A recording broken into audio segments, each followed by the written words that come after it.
Chapter 772. The genie guards subconsciously stepped back. This was an instinctive crisis reaction. They couldn't control it for a while. The crown prince clenched his fists. He had witnessed the boy defeating the Shaolin monks in the boxing match. At that time, the boy was not so powerful. What happened? How did the boy's strength increase so much? Gu Jiao was also surprised. She found out that her strength had recovered a lot. It was almost 50% of her strength in her previous life. It seemed that the fight with Han Yi was not in vain. If there were 6 more genie guards from the crown prince's mansion, she would not be as embarrassed as before. She could defeat them all. The situation is not good. I didn't expect this boy to become so strong. I didn't bring enough people. I can't search, damn it. The crown prince clenched his fists. At this time, Zhang Dequan's voice suddenly came from behind. The emperor has arrived. Imperial father came? The crown prince's face changed. The next second he secretly rejoiced. Imperial father came at the right time. As long as he said that there was an assassin inside, which may endanger the safety of Shangguan Yen and her son, Imperial father will certainly agree to search. The crown prince gave the genie guard's leader a wink and whispered, "What should we do when we find him?" The genie guard's leader whispered, "I know." The crown prince looked at the direction where the emperor came, and continued to whisper, "This is our only chance.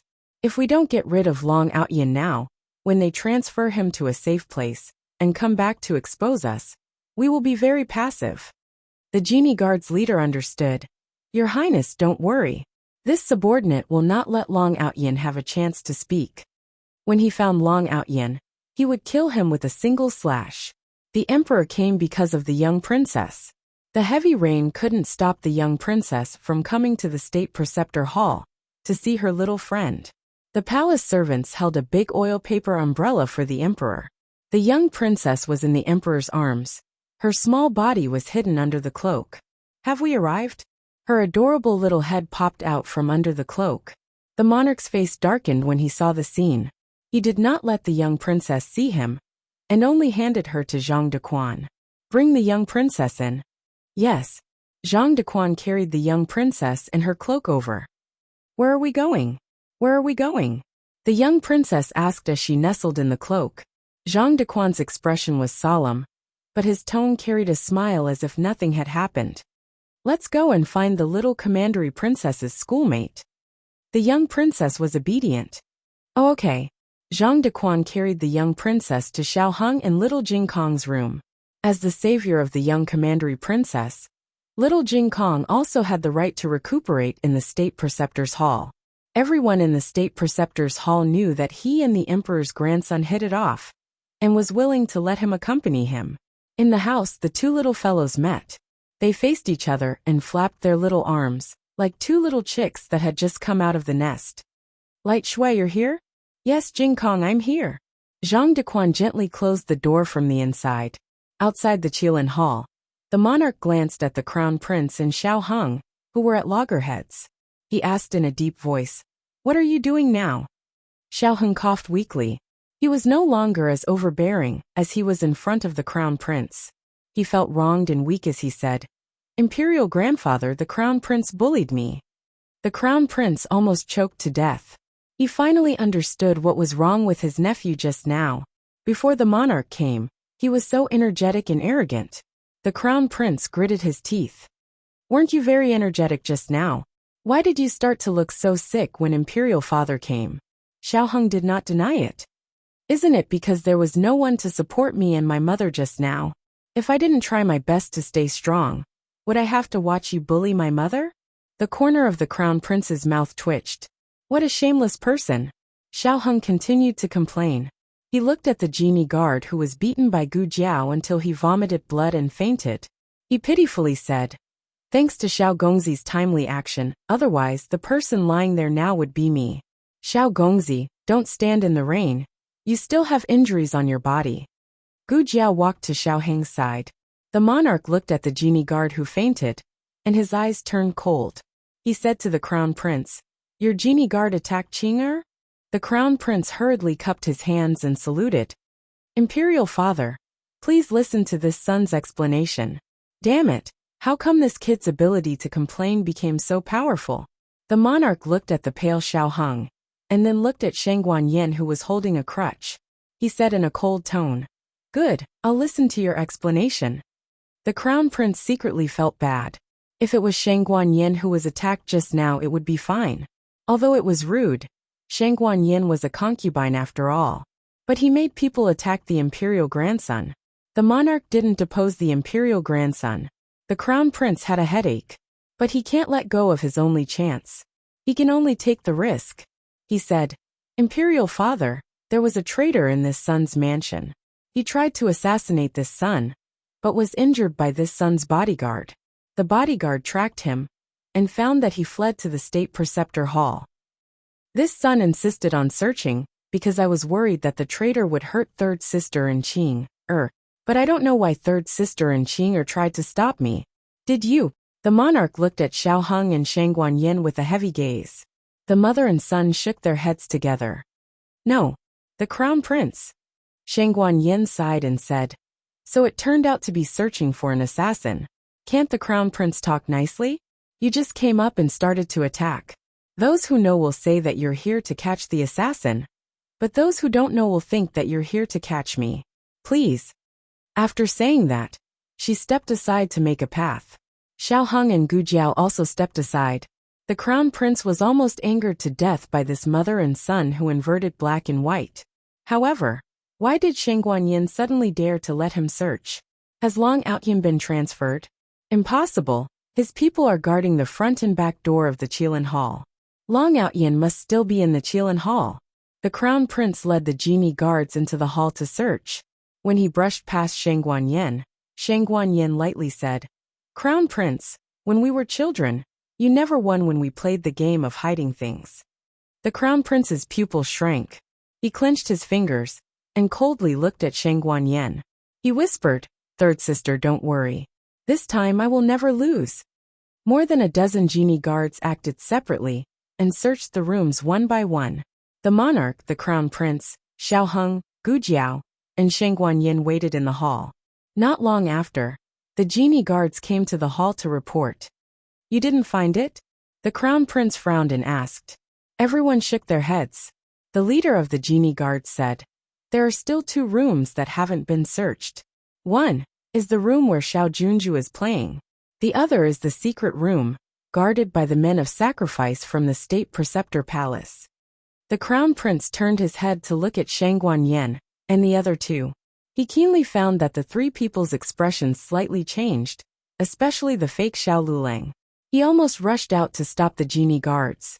The crown prince asked the monarch, "Imperial father, please allow me to search." The monarch nodded to the crown prince and turned his head to order a disciple of the state preceptor palace. "Call the state preceptor. I want to search the secret room." Gu Jiao clenched her fist and her arm stiffened. Xiao Heng held her wrist to comfort her. All of this was keenly seen by the crown prince. When the state preceptor arrived at the Qilin Hall, the room where Xiao Junju and little Jing Kong were in had been searched by the genie guards. They found nothing.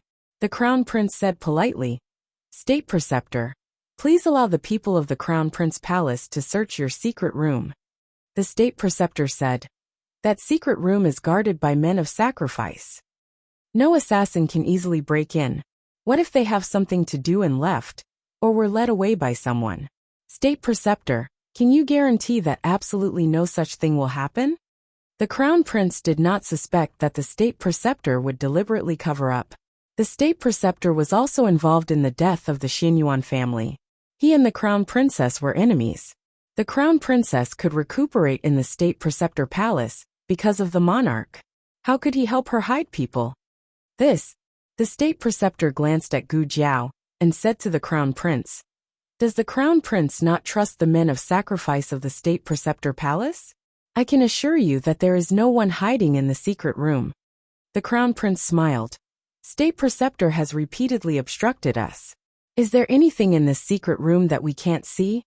The state preceptor opened his mouth. The monarch said impatiently, "Okay, stop arguing.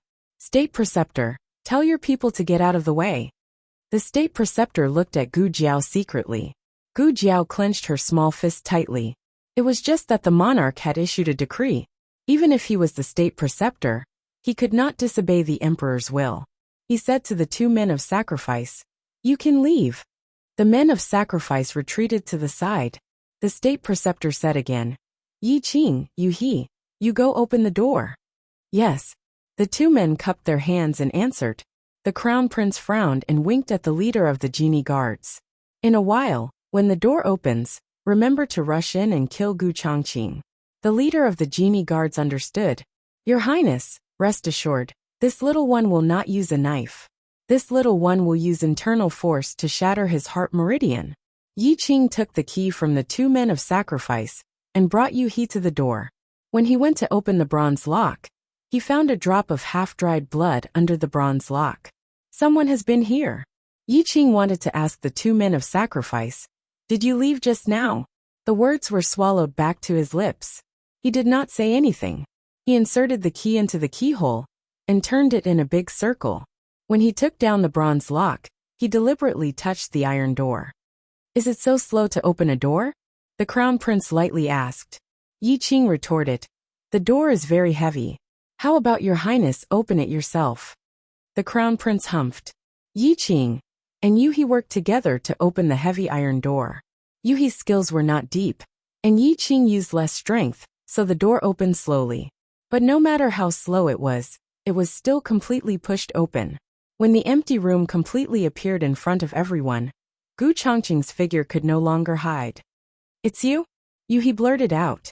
He did not expect that there was someone inside, and it was someone he knew. Yi Qing also recognized Gu Changqing's face, but his temperament was calmer than Yu He's, so he was not surprised. The leader of the genie guards next to the crown prince was about to rush in and kill him, but was stopped by the crown prince. The crown prince was a very smart person. If he remembered correctly, Yu He had never seen Long Outyin. But why did Yu He look like he saw an acquaintance? He looked back at Shang Guanyin and the other 2. Shang Guanyin and Xiao Heng were very nervous. It seemed that there was a good show to watch. Killing Long Outyin was the first choice, but it was not the best choice. If he could prove that Long Outyin and Shang Guanyin colluded, then his harvest would be too big. "This little master is called Yu He? Do you know this person?" the crown prince gently asked Yu He. Yi Qing closed his eyes with a headache. How could he not see that his master wanted to protect Xiao Lulang? Yu He, this idiot, let his master's painstaking efforts go to waste. Yu He also felt the powerful aura of his senior apprentice brother, and was scared to speak. The king said, "You just say it, do you know this person?" Yu He bowed his head. "State preceptor." The king looked at the state preceptor. The state preceptor said, "Tell the truth." Yu He got his master's approval, then whispered, "He is a friend of the emperor's grandson and young master Xiao. He came to the state preceptor hall several times." The crown prince asked again, "When was the first time he came?" Yu He said the date. The crown prince laughed. "This person came to my house the next day and said he wanted to rely on me. Pang Hai of the underground martial arts arena can testify." Third sister. Third sister. So he was a spy you placed beside me. Gu Jiao bravely stepped forward. "This matter has nothing to do with the former crown princess and the emperor's grandson. He and I are both from the Zhao kingdom. Just when His Majesty ordered me to enter the palace to save the crown princess, I encountered a wave of assassination. Coincidentally, young Master Gu arrived in time and saw injustice on the road. Later, he learned that we are from the same hometown, so I became friends with young Master Gu. I don't know about him going to the crown prince's palace as an advisor. After that, he did come to the state preceptor hall several times, but we are just friends from the same hometown." "Crown Prince, I'll be a fool if I believe you." The crown prince wanted to say, "Xiao Lulang, so that's how you got your position as the commander. It's because Long Outyin secretly helped you cheat." But the crown prince finally restrained himself. Because even if Long Outyin was a spy sent by Shang Guanyin, it was his idea to let Long Outyin replace the Han family to participate in the selection. He was the one who broke the rules. Forget it, this is a small matter. As long as it can be proven that Long Outyin really did have a relationship with Shang Guanyin, then Shang Guanyin can't escape the crime of murdering the crown prince. The crown prince sneered at Gu Jiao. Don't take everything on yourself just because you are close to the emperor's grandson. Do you know what crime this person has committed? He tried to assassinate the crown prince of Great Yen, which is a capital crime. The mastermind behind him also can't escape the heavy responsibility. Gu Chongqing looked at the crown prince with a dignified expression. I didn't try to assassinate you, the crown prince said. Don't pretend. Do you dare to let someone check your injuries? Gu Chongqing took a step back. I'm not injured. The crown prince sneered. You'll know if you're injured or not. After that, he turned around and bowed to the king. Father, this person was stabbed by a guard in my palace with a sword. The wound is on the right side of his chest. The king looked at Gu Chongqing deeply and raised his finger. The crown prince was happy and said, Check the wound.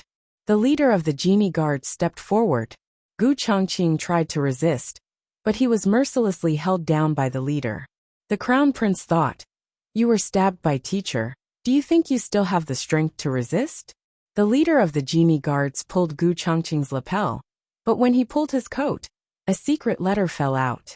Gu Chongqing quickly stepped on it.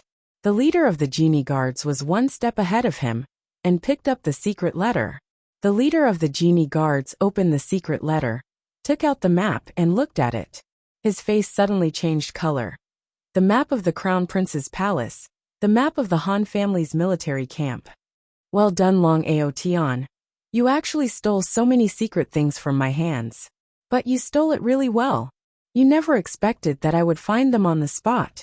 The crown prince only wanted to laugh 3 times. Originally, it was not easy to prove that Long Aotian and Sheng Guanyin colluded. But now, with the irrefutable evidence, even if he didn't say anything, his father wouldn't believe that Sheng Guanyin was innocent, right? After all, besides Sheng Guanyin, who else would deliberately deal with the crown prince's palace? Father. The crown prince emotionally looked at the king. The king's eyes fell on Sheng Guanyan's lowered eyebrows. What else do you have to say? Sheng Guanyin lightly said, I don't anyway, you never believe me. The king flew into a rage out of shame. Did you do it? I want you to say it. Gu Chongqing quickly said, No. It's not the crown princess. It's my own idea. Everything has nothing to do with the crown princess. Your Majesty, if you want to punish someone, punish me alone. I am willing to bear all the blame. The king ignored Gu Chongqing and looked at Sheng Guanyin sternly.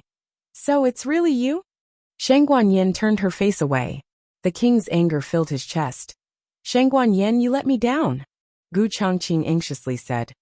Your Majesty, it really has nothing to do with the crown princess. It's all my fault. The crown princess didn't know. The crown prince chuckled. You're about to die, but you still want to exonerate her. You're really loyal to my third sister. The king didn't want to see this spy again.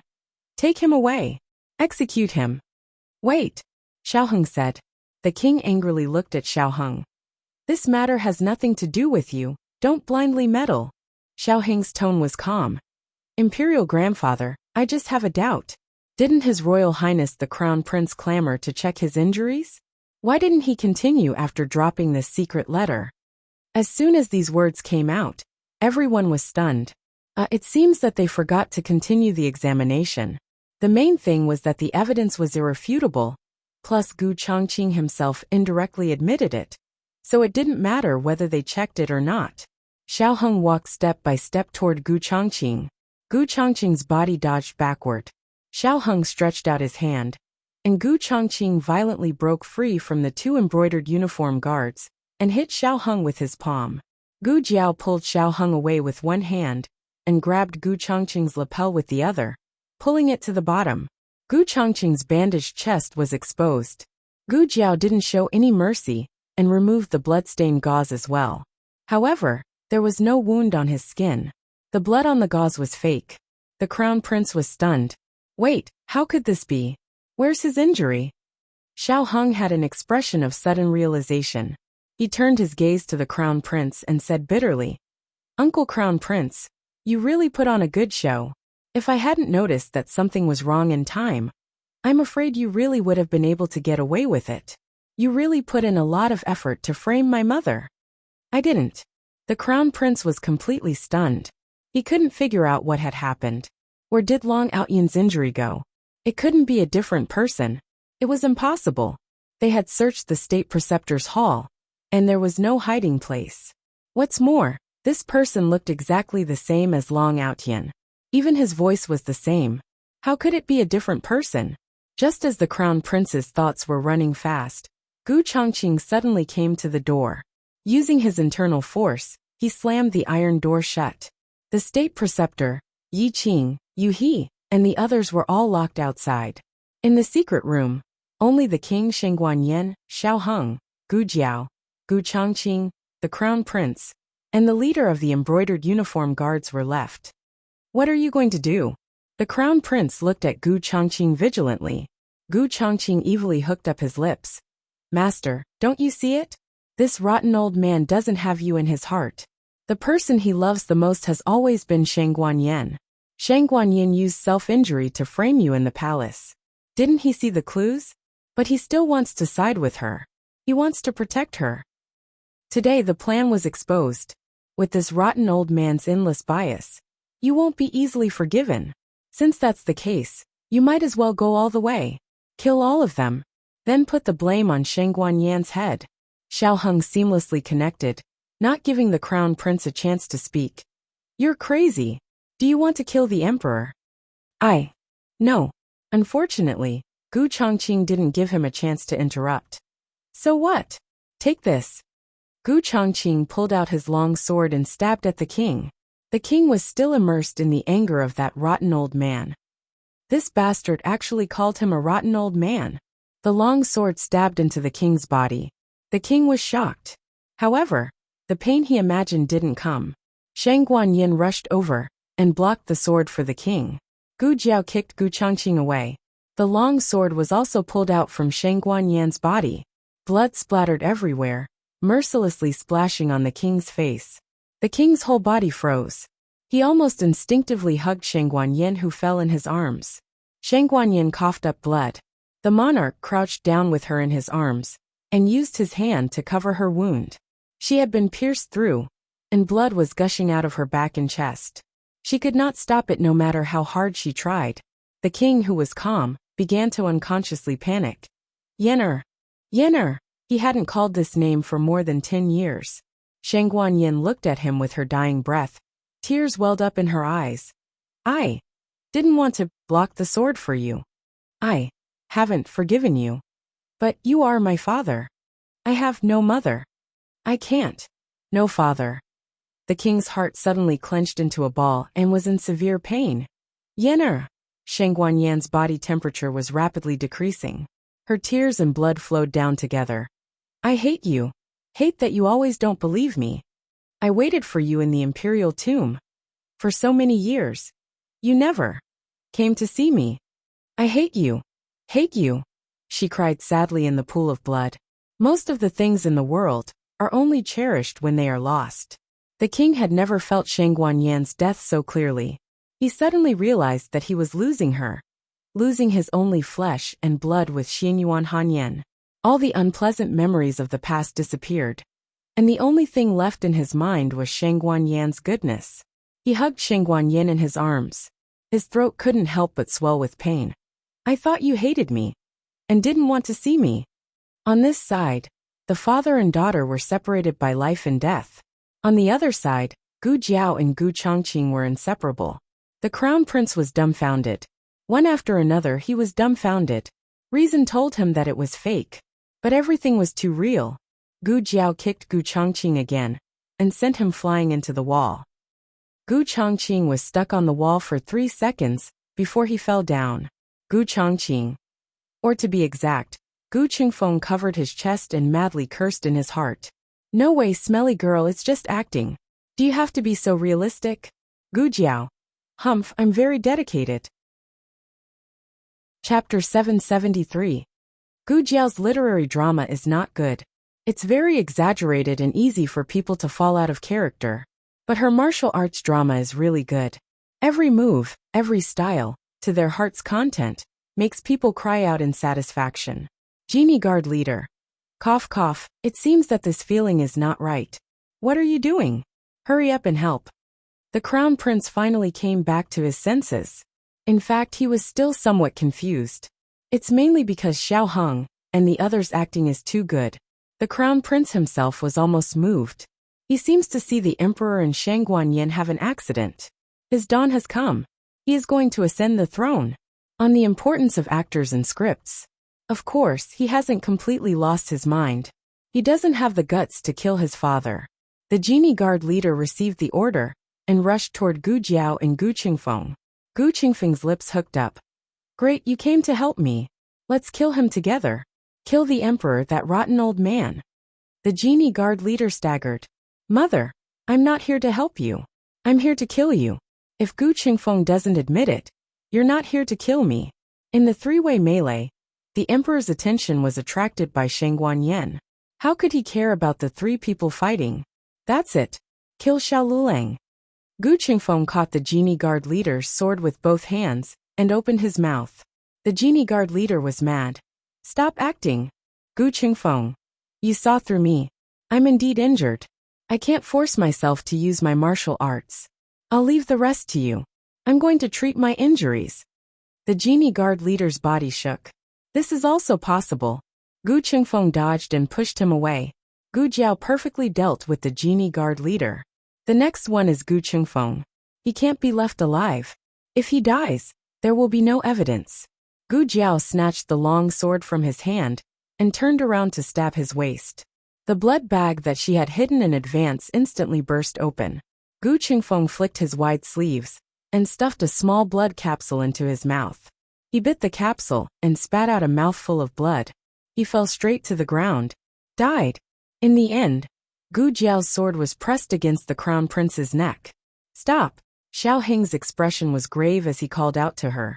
Young Master Xiao, it would be better if His Highness the Crown Prince was handed over to my imperial grandfather. On the other side, Shangguan head tilted in the monarch's arms and her arms drooped down. The emperor's face. Yan. Gu Jiao threw her sword away and walked over quickly. She knelt down on one knee and said, Let me see. Chengfeng's fingertips touched Shangguan neck. She's still breathing. She should have fainted due to excessive blood loss. Her situation is very dangerous. The bleeding must be stopped immediately. The emperor taking the initiative to punish Shangguan and passively watching Shangguan get injured were two completely different states of mind. One was that he knew in his heart that he wouldn't hurt Shangguan life. The other was that he could only leave everything to God. The emperor forced himself to calm down. Where's the state preceptor? State preceptor. Open the door. Call the state preceptor in. Gu Jiao and Xiao Heng quietly exchanged a look. Xiao Heng said, I'll see how to open the door. Xiao Darren, please find a way to stop my mother's bleeding. According to the plan, the door was unbreakable. The emperor must be immersed in this atmosphere. He must feel the anger of being betrayed by his son, the pain of being saved by his daughter, and all the debt he owed to his daughter. In this state of mind, the emperor could give the most impulsive punishment to the crown prince. Please give her to me, Gu Jiao said to the emperor.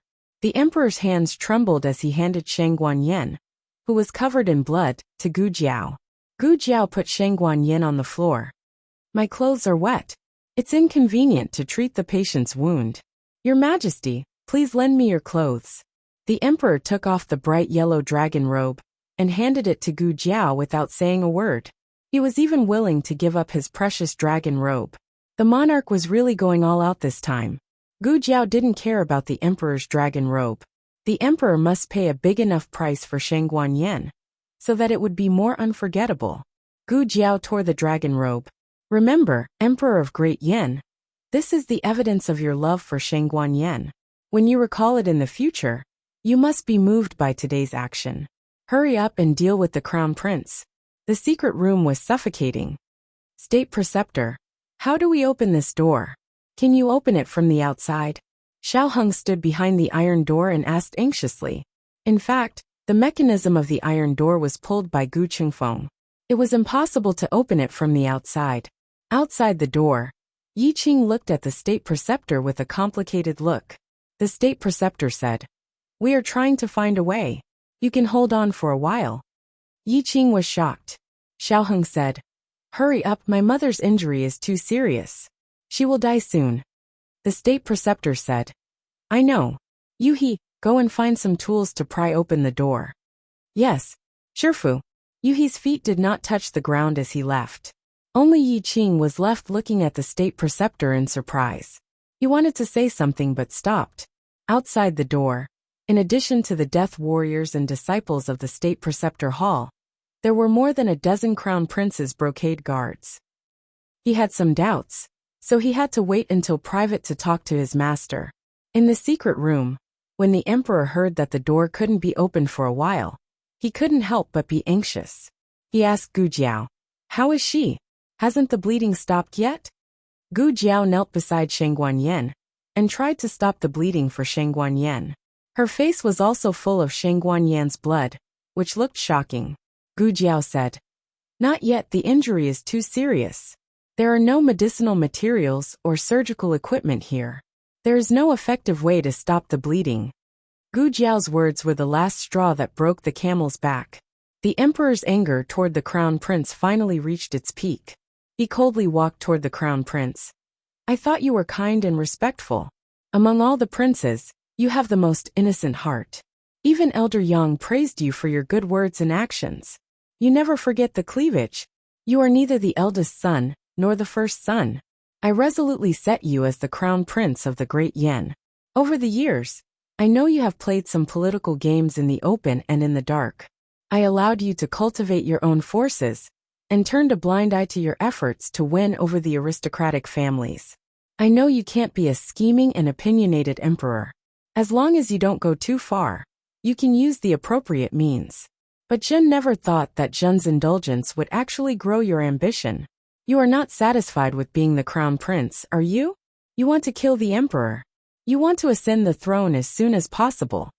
The emperor's aura was released. The crown prince's legs went soft and he knelt on the ground. Father, I didn't kill the emperor. I also don't know what's going on with Long Outyin. Father, if you don't believe me, please summon Pang Hai. Pang Hai can prove that he colluded with Xiao Lulang first. Then go to my mansion. The emperor coldly pointed at the dead Gu Qingfeng on the ground. How can it be so coincidental that he met Xiao Lulang when he was being hunted?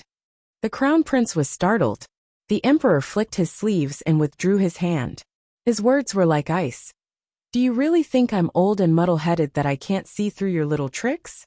It was you who purposely led this person to save Xiao Lulang, and let him get close to Xiao Lulang. He often came to the Imperial Preceptor Hall to visit Xiao Lulang. Coincidentally, Yin'er and Qing also lived in the Qilin Hall. Thus, there was a false impression that he was in close contact with the deposed crown princess and the emperor's eldest grandson. Your arrangements were really exquisite. Even the Imperial Preceptor Hall's disciple became your witness. The crown prince was simply stunned. Gu Jiao was also quite surprised. She couldn't tell that the emperor's imagination was so strong. Xiao Heng's talent in writing scripts couldn't have been inherited from his family, right? Father, I really didn't. You must believe me. Today's matter was not done by me. I didn't know anything. The emperor obviously didn't believe him. Gu Jiao made an "oh" sound. The great Yin emperor was really paranoid.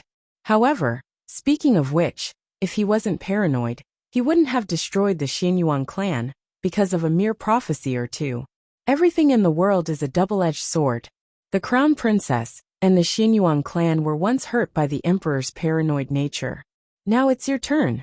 The heavenly law is good for reincarnation. The emperor looked at the crown prince in disappointment. He held back his monstrous anger and heartache. Your virtue is unworthy of your position. You can even do things like killing your father and killing the emperor. It's my fault that I didn't see the big picture at that time. That's why your ambition grew day by day and reached a point of no return. Fortunately, it's not too late to set things right. Zhang Dequan. Xiaoheng turned around and said blankly, Imperial grandfather, eunuch Zhang is not here. The emperor said without hesitation. Then you record it. Xiaoheng nodded blankly. Yes. Imperial grandfather, please instruct me. The iron door was thick and heavy. It was soundproof, but for masters with internal force and strong five senses, It wasn't difficult to hear the conversation inside. When the emperor finished reading the last sentence, the crown prince's desperate cry came from the secret room. "Don't, imperial father!" Yi Qing couldn't help but look at the state preceptor again. "What should I do? The door can't be pried open." "Huh? It's open. It's open." Of course it could be opened. Xiao Heng pulled the mechanism. He did it very carefully. In the eyes of ordinary people, it was he who pried open the iron door. But Yi Qing clearly knew that this iron door couldn't be pried open with tools. The imperial grandson and Xiao Lulang thought that locking it from the inside would prevent them from breaking in. But in fact, there was a main mechanism outside the iron door. A gentle pull could make the iron door collapse instantly. This was the main mechanism that only Yi Qing and the state preceptor knew. Yi Qing wanted to ask his master, why didn't he open the door? But in the end, he didn't ask anything. He was his master's disciple. He only needed to believe in his master and follow his master. After everyone had entered the secret room, Gu Jiao said without changing her expression, "All of you can leave. It's not easy for her to move around. I'm going to stitch her up here. Your Highness Zhang-sun, please go to my room and bring my medicine box over." "Okay," Xiao Heng said. "State preceptor." The emperor looked at the state preceptor. Gu Jiao was really worried that this guy would say, "Let this lord take a look." Then she would be exposed. The state preceptor said, "Your Majesty, let's leave first." When the emperor heard him say this, he didn't insist on letting the state preceptor treat her. After all, the last time Shang Guanyin was seriously injured, it was Xiao Lulang who pulled her back from the gates of hell. Xiao Liulang's medical skills seemed to be above the state preceptor. The group of people went out of the secret room. Xiao Heng took Gu Jiao's small medicine box, and then went out of the secret room. He had a reason to stay inside, but it was safer for him to stay outside. First, to prevent someone from breaking in, and second, to deal with Gu Qingfeng's body. The emperor's eyes were about to crack, and his headache came again.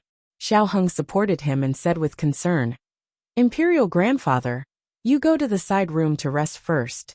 I will take care of things here." The emperor nodded, and went to the side room diagonally opposite. Xiao Heng called his coachman, and asked him to find a place to bury the body. In the secret room, Shang Guanyin fell asleep. In order to achieve the effect of excessive blood loss, Shang Guanyin took a little medicine, which can reduce the body temperature and weaken the pulse. The side effect is drowsiness. It's just that Gu Jiao didn't expect her to really fall asleep. How big is this person's heart? Shang Guanyin, hee, don't you need strength to cry? Gu Jiao first took away the blood bag and pork props from Shang Guanyin's body and changed her into dry clothes. Then she took out the small medicine box and put it in the groove on the wall. Today's matter was a trap from beginning to end. From the moment Gu Chongqing was seriously injured and went to Gu Jiao, he decided to use his injury to do one last thing for Gu Jiao. He wanted to pretend to assassinate the crown princess and frame the crown prince. After all, everyone knew that he was the crown prince's aide, and he also participated in the selection as a Han family's child. Even if the crown prince wanted to say that he was a spy, no one would believe it. But after several people thought about it, they felt that there was a flaw in this method. Gu Chongqing had entered and left the state preceptor hall, and the disciples of the state preceptor hall recognized him. Pang Hai also knew that Gu Chongqing had saved Xiao Lulang. Gu Chongqing met Xiao Lulang first, and then went to seek refuge with the crown prince. No matter how they looked at it, it was more like they had planted Gu Chongqing as a spy in the crown prince's palace. After thinking about it, Xiao Heng had a new plan in his heart. He asked Xiao Jiao to bring a letter and call Gu Qingfeng over. Gu Qingfeng's speed must be fast. He must dress up as Gu Chongqing before the crown prince forcibly searched the state preceptor hall. He was Gu Chongqing's younger brother, so his facial features were similar. With the help of Gu Jiao's imitation makeup, people who were not familiar with him would not be able to see the difference. Apart from the important factor of Gu Qingfeng, there were two other keys to the success of this plan. The first was to lure away the death warriors guarding the secret room. Although Xiao Heng didn't know martial arts, with his identity as the crown prince, It was not a problem for him to trick two death warriors. The old chancellor's disciple was just that amazing. After the death warriors were lured away, Gu Jiao brought Gu Chongqing and Gu Qingfeng into the secret room. She took out a small medicine box and had Gu Chongqing lie in the operation room. That place was a completely different dimension, so after taking away the medicine box, no one would be able to see it anymore. As for Gu Qingfeng, he was left in the secret room. Due to the lack of time, Gu Jiao didn't have time to lock the door properly. She was really worried that the state preceptor would see through the clues and guess that she was the one who did it. In order to clean up the mess for her, he would trick the monarch to leave. Why did she think that the state preceptor would cover for her? This was something she also couldn't understand. He was clearly a very cunning person, yet she was worried that he would come help her. This was truly a strange kind of worry. Fortunately, the state preceptor didn't let Yi Qing cover for her. Only then could the later plan be carried out smoothly. And the second key to success was the monarch.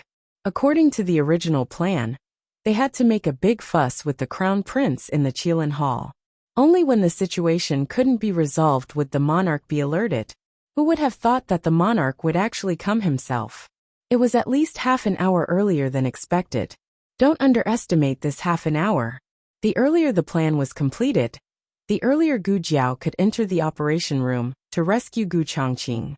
They were racing against time with the King of Hell. What the little princess unintentionally fought for was the hope of Gu Chongqing being saved for them. DDD. A cold mechanical sound came from the instrument. Gu Jiao walked over. Gu Chongqing, who had already changed into a hospital gown, was weakly lying on the operation table. He was seriously injured and his consciousness was already blurred. However, the moment Gu Jiao walked towards him, he seemed to have sensed something and slowly opened his heavy eyelids. He was wearing an oxygen mask and didn't have the strength to speak. Don't speak. Gu Jiao noticed his breathing. You have to conserve your strength. Also, I'm going to perform the operation on you. After she finished speaking, she prepared to anesthetize Gu Chongqing. However, she discovered that there was no anesthetic in the medicine cabinet. She suddenly remembered that Gu Chongqing had a rare anti-anesthetic physique. The small medicine box had already judged him, so it wouldn't prepare anesthetic for him. Last time at the border, she had to stitch him raw. However, it wasn't so serious last time. He was able to endure it. Gu Jiao suddenly felt that the scalpel in her hand had become heavy. It was as heavy as 1,000 pounds of gold. She took a deep breath and calmed herself down. Gu Chongqing's heart rate and blood pressure began to drop rapidly. A red line appeared on the instrument, and the alarm sounded. Gu Jiao frowned. Only then did she discover that Gu Chongqing's injuries were more serious than the previous diagnosis. Gu Chongqing had been using the last of his internal energy to stabilize his injuries. He had been pretending that it wasn't that serious. He didn't have 2 hours to wait. He wouldn't be able to hold on for more than an hour. Gu Jiao tightened her grip on the scalpel. Why did you do this? If she had known that his injuries were so serious, she wouldn't have agreed to the plan to overthrow the crown prince. She would have directly performed the operation on him. After all, the crown prince wouldn't be able to find them. Gu Chongqing looked at his sister weakly. His pale lips curled up slightly. You want to send little Jingkong home. I want to send you home too. Even if I fall, I want to become a brick under your feet and pave the way for you home. Chapter 774. In the middle of the night, the crescent moon hung high in the sky. Renshou Palace was silent. Jiao Jiao. On the phoenix bed, Empress Dowager Zhuang woke up with a start. She opened her eyes and saw the familiar top of the bed. She was in a trance for a moment. Empress Dowager, what's wrong? Eunuch Qin, who was on duty outside the door, heard the movement. He pushed the door open and came to Empress Dowager Zhuang's phoenix bed. He lifted the curtain and hung it with a hanging hook. This summer was not as hot as previous years. In addition, there was an ice basin in the bedchamber.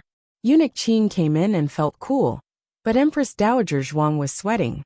Empress Dowager Zhuang was panting in shock. Eunuch Qin looked at her worriedly. Empress Dowager, did you have a nightmare again? Did you dream of Miss Gu again? I just heard you call Miss Gu's name. Empress Dowager Zhuang lifted the thin silk quilt. Eunuch Qin knew that she wanted to get out of bed, and quickly reached out to help her. Empress Dowager Zhuang sat up with his help. Eunuch Qin wanted to kneel down to help her put on her shoes. She waved her hand. It's okay. In Baishui Alley, no one served her. She had to work. She was used to it. Empress Dowager Zhuang walked to the window with her shoes on. Eunuch Qin put down the curtain and walked over to open the window. He lit a piece of incense that Gu Jiao made before she left. Empress Dowager Zhuang looked at the stars in the sky and the lonely crescent moon. She sighed. I've been gone for so long. I don't know how things are over there. Did Guyan survive? Eunuch Qin smiled. Young Master Gu is blessed by the heavens. He will be able to turn misfortune into blessing. What's more, he has Miss Gu and Lord Xiao by his side. Empress Dowager, are you still worried about their abilities? Empress Dowager Zhuang's eyes. The Yin Kingdom is an unshakable mountain. A person's ability is small and ridiculous in front of this mountain. But even so, these two children will not give up, right? Empress Dowager. What was she talking about? Why did he not understand? Empress Dowager Zhuang said faintly. A mayfly trying to shake a tree. How ridiculous is that? The more Eunuch Qin listened, the more confused he became. Empress Dowager Zhuang looked in the direction of the Yin Kingdom. I have been dreaming of bad things these days. Eunuch Qin asked respectfully. What did you dream of? Empress Dowager Zhuang said with lingering fear. I dreamed that Jiao Jiao fell in a pool of blood on the land of the Yin Kingdom, and could never return to my side. Eunuch Qin hurriedly said, You're too worried about Miss Gu. What you think about in the day, you dream of it at night. What's more, dreams are the opposite of reality. Seeing blood in a dream, unexpected wealth in a dream. Empress Dowager Zhuang nodded thoughtfully. It seems that there is such a thing. Eunuch Qin smiled and said, How can I coax you? Empress Dowager Zhuang still stared into the distance. I remember telling you that before I was 16, I was the legitimate daughter of the Zhuang family. After 16, I was the empress of the Zhao Kingdom. At 40, I became the Empress Dowager of the Zhao Kingdom. I have been living for the Zhuang family, the imperial court, and the Zhao Kingdom all my life. At this age, I don't have many years left to live. I want to live for myself. Eunuch Qin was scared by these words and hurriedly said, Empress Dowager, you have to live a long life. Empress Dowager Zhuang said calmly, I don't want to live a long life. I just want my Jiao Jiao back. Clearwater Alley. The old chancellor finished writing the last memorial and put it on the table with an ink stone. He took a deep breath and said, There should be no more, right? What should be explained has been explained clearly. But even if it was not explained clearly, it doesn't seem to be a big problem. I am not the only one in the imperial court. He was good at the study of thick black in the officialdom. When it came to dealing with people and things, he alone was better than thousands of soldiers and horses. But to help the emperor govern the country, he still needed someone like Grand Secretary Yuan. If I have neglected anything, old Yuan will naturally think it over for His Majesty. There is no need for me to worry about this. As the old chancellor spoke, he took out a bag that had been packed a long time ago from the cabinet. Finally, he picked up the document that took more than a month to successfully forge. Facing death calmly, he said, Aheng, Master has come to find you. He carried the bag and left the room. Thunder rumbled in the sky. It seemed that it was going to rain. He had to quickly go to the relay station. The carriage had already been prepared there. He removed the latch and carefully opened the courtyard door. A flash of lightning appeared, illuminating the old lady's small and gloomy figure at the door.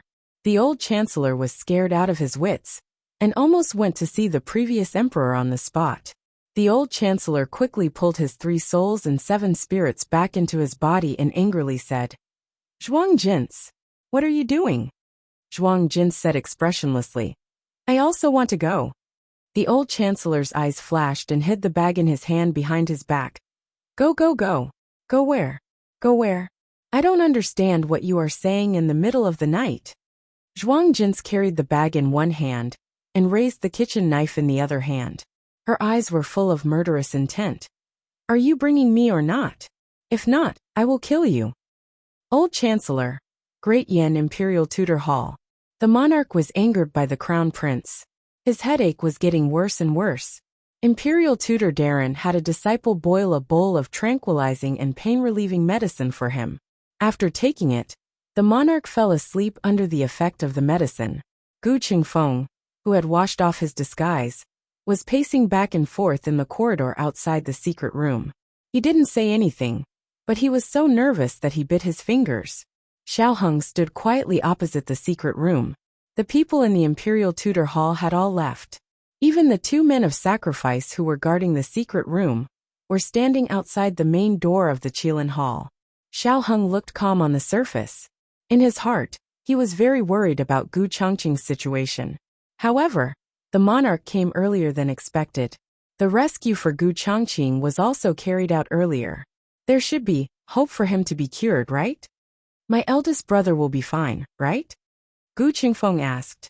This was the 37th time he asked. Xiao Heng answered him patiently like the 36th time. Believe in your eldest brother and believe in her. Gu Qingfeng bit his fingers and muttered. Yes, that's right. That girl can't do anything else, but her medical skills are not bad. She will definitely be able to cure my eldest brother. My eldest brother can survive. My eldest brother hasn't gotten married yet. He can't die like this. Xiao Heng didn't disturb his muttering. He looked at the dark clouds in the sky.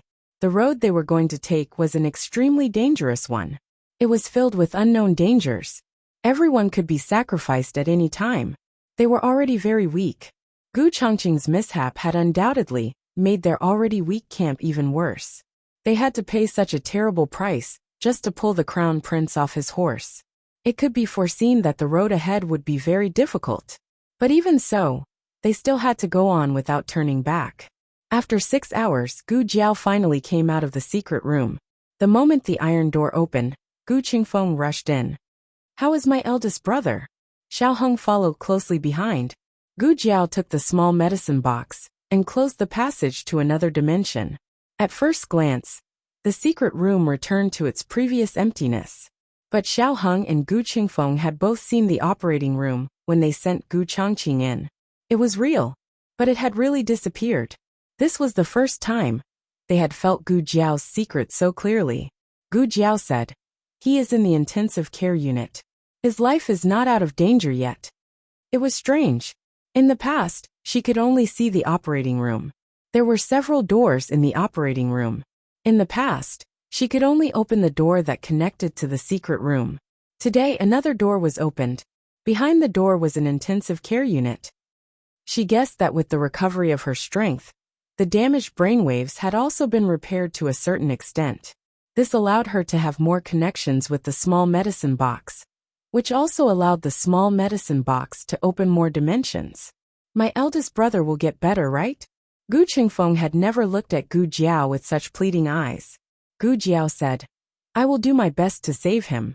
Even if there was a glimmer of hope, she would not give up. Gu Chongqing, don't give up. I don't want you to be a brick under my feet. I want to fight side by side with you.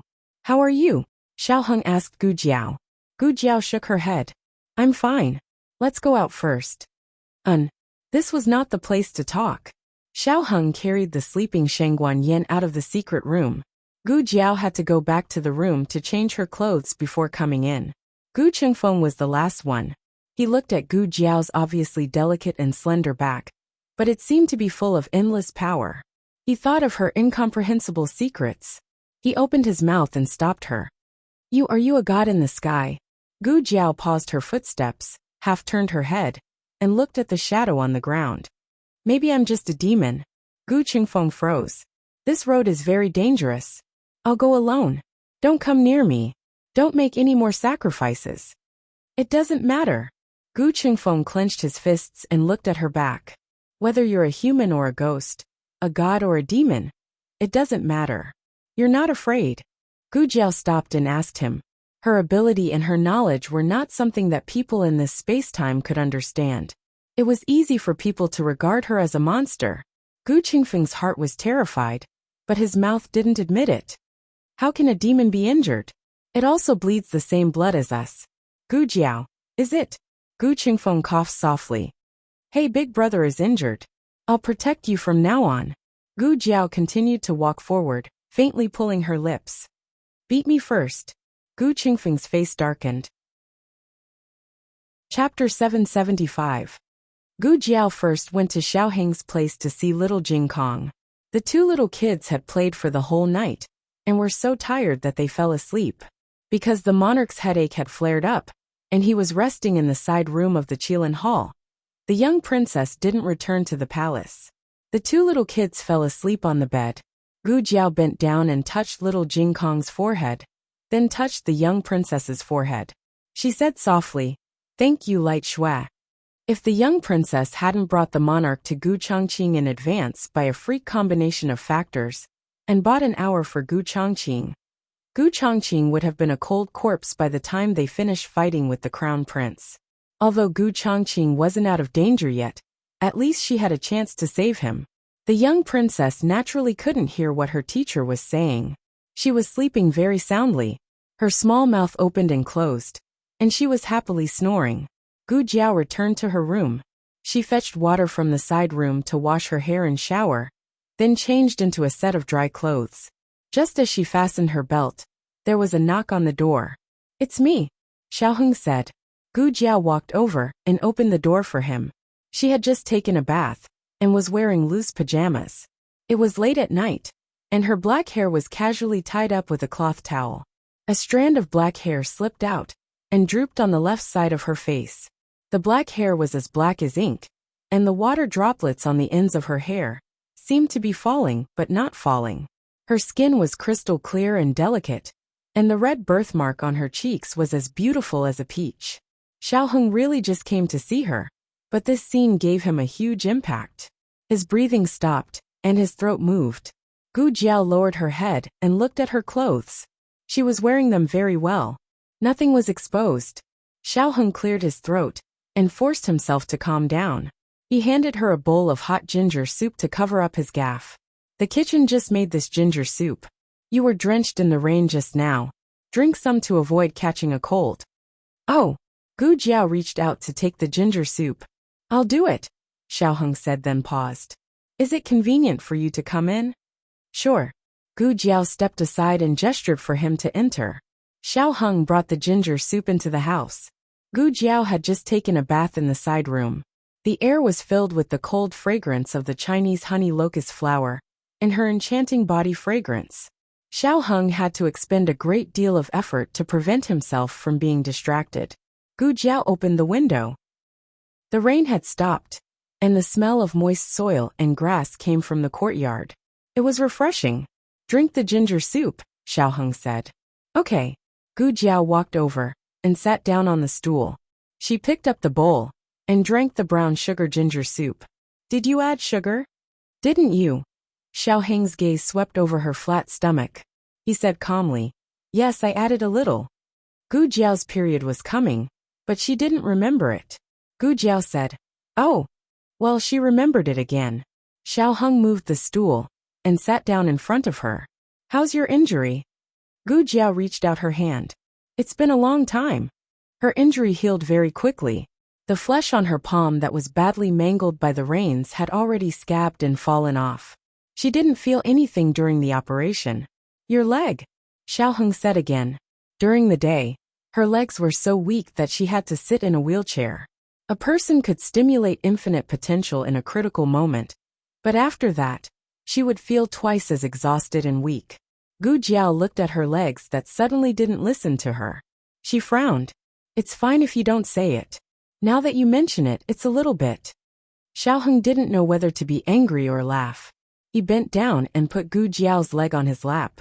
His slender fingers gently kneaded her leg. He rubbed it so comfortably that Gu Jiao couldn't help but squint her eyes in enjoyment. She was like a kitten that wanted to yawn after being stroked. Xiaoheng looked at her and smiled. He thought of something and stopped. Gu Jiao noticed his expression and asked, "Do you have something to ask me?"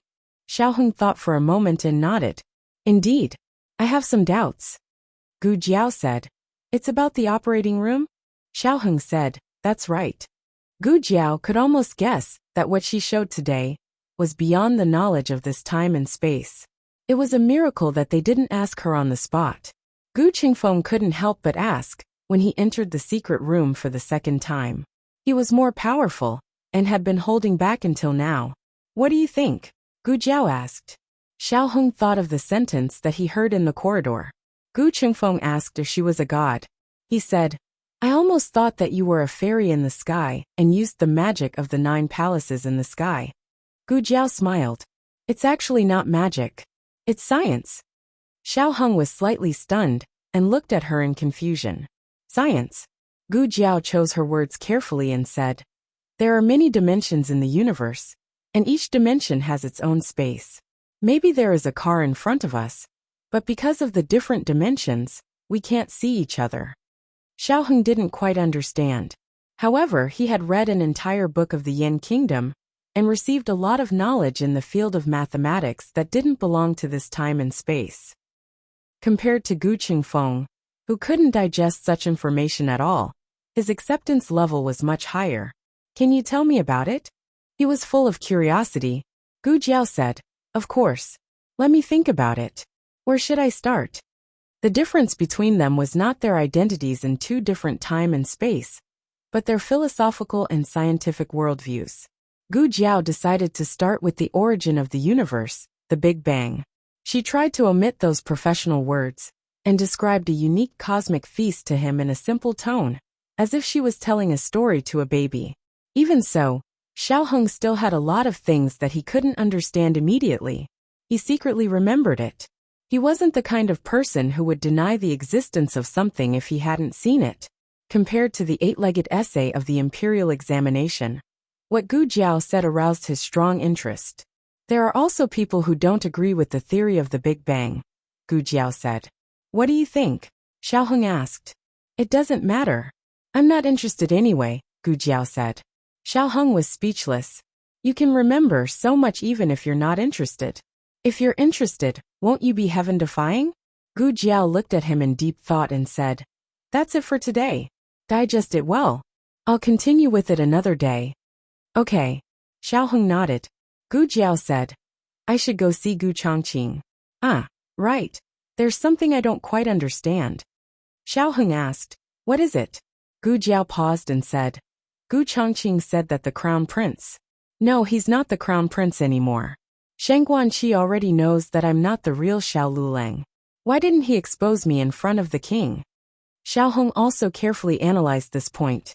He said, because exposing you only proves that you're a bad person. It can't wash away his crime of regicide. These are 2 completely different things. Even if he insists that you're a spy sent by Sheng Guanyan, where's the evidence? If he can't come up with evidence, it'll become another empty slander against Sheng Guanyan. Gu Jiao suddenly realized, so that's how it is. Xiao Heng then said, there's another important reason. You don't have a strong backer. It's more advantageous for the Black Wind Cavalry to fall into your hands than the other aristocratic families. It'll be easier for him to get it back in the future. Gu Jiao snorted. So he's actually using me. Sheng Guanqi is more scheming than I thought. Xiao Heng tidied up the strand of black hair on her temple and looked at her tenderly and firmly. He will understand one day that you, who he despises, are his most unshakable enemy. Speaking of enemies, Gu Jiao frowned. The crown prince has a master who can hurt Gu Chongqing. Gu Chongqing has never seen him before. It's very strange. Xiao Heng pondered for a moment. It's indeed strange. Since that person is so powerful, why didn't he participate in this selection? He should be a more suitable candidate than Gu Chongqing. Gu Jiao touched her chin. I'll find an opportunity to go to the crown prince's palace to investigate. I'll go, Xiao Heng said. I'm the crown prince's grandson. When the king wakes up, I'll find an excuse to go to the crown prince's palace and see who the person who hurt him is. The news of Sheng Guanqi being deposed of the crown prince spread to the imperial palace that night. Imperial concubine Han was copying Buddhist scriptures in her room. When she heard this bad news, the brush in her hand fell onto the Buddhist scriptures that she was halfway copying. The Buddhist scriptures on the paper were instantly destroyed. Imperial concubine Han sat down on the cushion and turned her head to look coldly at the little eunuch kneeling at the door. Repeat what you just said to me again. What happened to my son? The little eunuch hit the ground with his forehead and stammered on the ground, replying to master. The second prince tried to assassinate the king in the state preceptor hall. The king was furious and punished. The second prince was deposed of the second prince's position as the crown prince. Imperial concubine Han crushed the Buddhist scriptures in her hand into a ball. Nonsense! How could the crown prince try to assassinate the king? The little eunuch said in fear. This servant just heard the news. Imperial concubine Han sternly said, Go! Call the people around the crown prince. Yes. The little eunuch scrambled out. There's no need to call, this matter is true. Accompanied by a deep voice, a man dressed in a black cloak walked out of the night. Imperial concubine Han winked at the head eunuch beside her. The head eunuch understood, and took the two trusted palace maids out of the hall, and closed the door from the outside. Imperial concubine Han glanced at the man. Her expression was not as disdainful as when she was in front of the servants. But after all, such a big matter had happened, so she couldn't give a good face. You're here, she lightly said. What's going on? The black-robed man sat down cross-legged opposite her. It's a troublesome guy. Imperial concubine Han was slightly surprised. There aren't many people who can make you feel troublesome. The black-robed man slowly sighed. It's the crown prince's aide. This matter can be considered as my negligence. I couldn't kill him with a sword and let him escape. The crown prince went to catch him, but he fell into Shang Guanyan's trap. Imperial concubine Han asked, Was it done by Shang Guanyan? The black-robed man lightly said, It could also be the imperial grandson. After all, both mother and son were there. It wasn't a flawless plan, but it was calculated to the extreme. In addition, the imperial preceptor hall also played a very interesting role in this incident. Imperial concubine Han frowned. What do you mean? The black-robed man said. With the status of the imperial preceptor, he could have stopped the second prince from entering the imperial preceptor hall to search, but he didn't do so. I think he did it deliberately. Imperial concubine Han said in disbelief. You mean the imperial preceptor colluded with Shang Guanyan? That's impossible. Shang Guanyan and the Xianyuan family ended up like this because of the imperial preceptor. The black-robed man sighed and slowly said, Imperial concubine, in this world, the more impossible things are, the more unexpected they are. You are confused by the situation, but I'm a bystander, so you probably won't believe me. Even if the emperor slightly suspects the role played by the imperial preceptor hall, I'm afraid he won't abolish the second prince's crown prince position on the spot. After imperial concubine Han calmed down, she coldly snorted and said, So what? Can the imperial preceptor hall's hands reach this imperial concubine? This imperial concubine doesn't care what kind of deal Shang Guanyan made with the imperial preceptor behind his back. As long as she dares to restore her status as the imperial concubine, this imperial concubine will have a way to deal with her. The black-robed man kindly advised, Shang Guanyan is different from more than 10 years ago. Imperial concubine can't be careless. Imperial concubine Han disdainfully said, She's just an imperial concubine. Even her imperial mother, Xianyuan Hanyan, was defeated by this imperial concubine. Even the empress couldn't defeat this imperial concubine. Does she think she's so great? The black-robed man raised his teacup. Imperial concubine's skill is worthy of being the first in the 6 palaces. Imperial concubine Han sneered. This imperial concubine has never lost. The moon was bright, and the stars were few. A shabby carriage arrived at the gate of the outer city of Chengdu with a clanging sound. The guard stopped the carriage. Stop. Who is it? The coachman stopped the carriage. A little old man with a serious face and a hint of a saint's aura lifted the curtain of the carriage and handed over the document in his hand. Little brother, please make an exception. We are in a hurry to enter the city. The guard opened the document and looked at it. Are you the master of Lingbo Academy? Why are you out of the city? The little old man smiled and said, I went back to my hometown to visit my relatives. The gate is closed. Another guard in the city yelled. Generally, when the gate was closed, no one was allowed to enter the city. The little old man gave him a money bag. The guard waited, and was very satisfied with its weight. He put the money bag into his arms without leaving a trace, and said with a solemn expression, "A lot of things have happened in Chengdu recently. Those who come to Chengdu have to be strictly checked. It's reasonable to check your travel permit to return home. But the guard who checked the travel permit got off duty a quarter of an hour ago. But I see that you're old, and it's inconvenient for you to sleep outside, so I'll make it easy for you. Wait, who else is in the carriage?" The little old man said with a calm expression, "It's my wife." The guard glanced at the curtain. He saw a plainly dressed old lady holding a jar of candied fruits and nibbling on them. "What are you looking at?" The old lady glared at him fiercely. The guard was stunned by the scolding. They want to check the household register. Are they a couple just because they say so?" At this moment, the old lady's back was itchy, and she wanted to scratch it.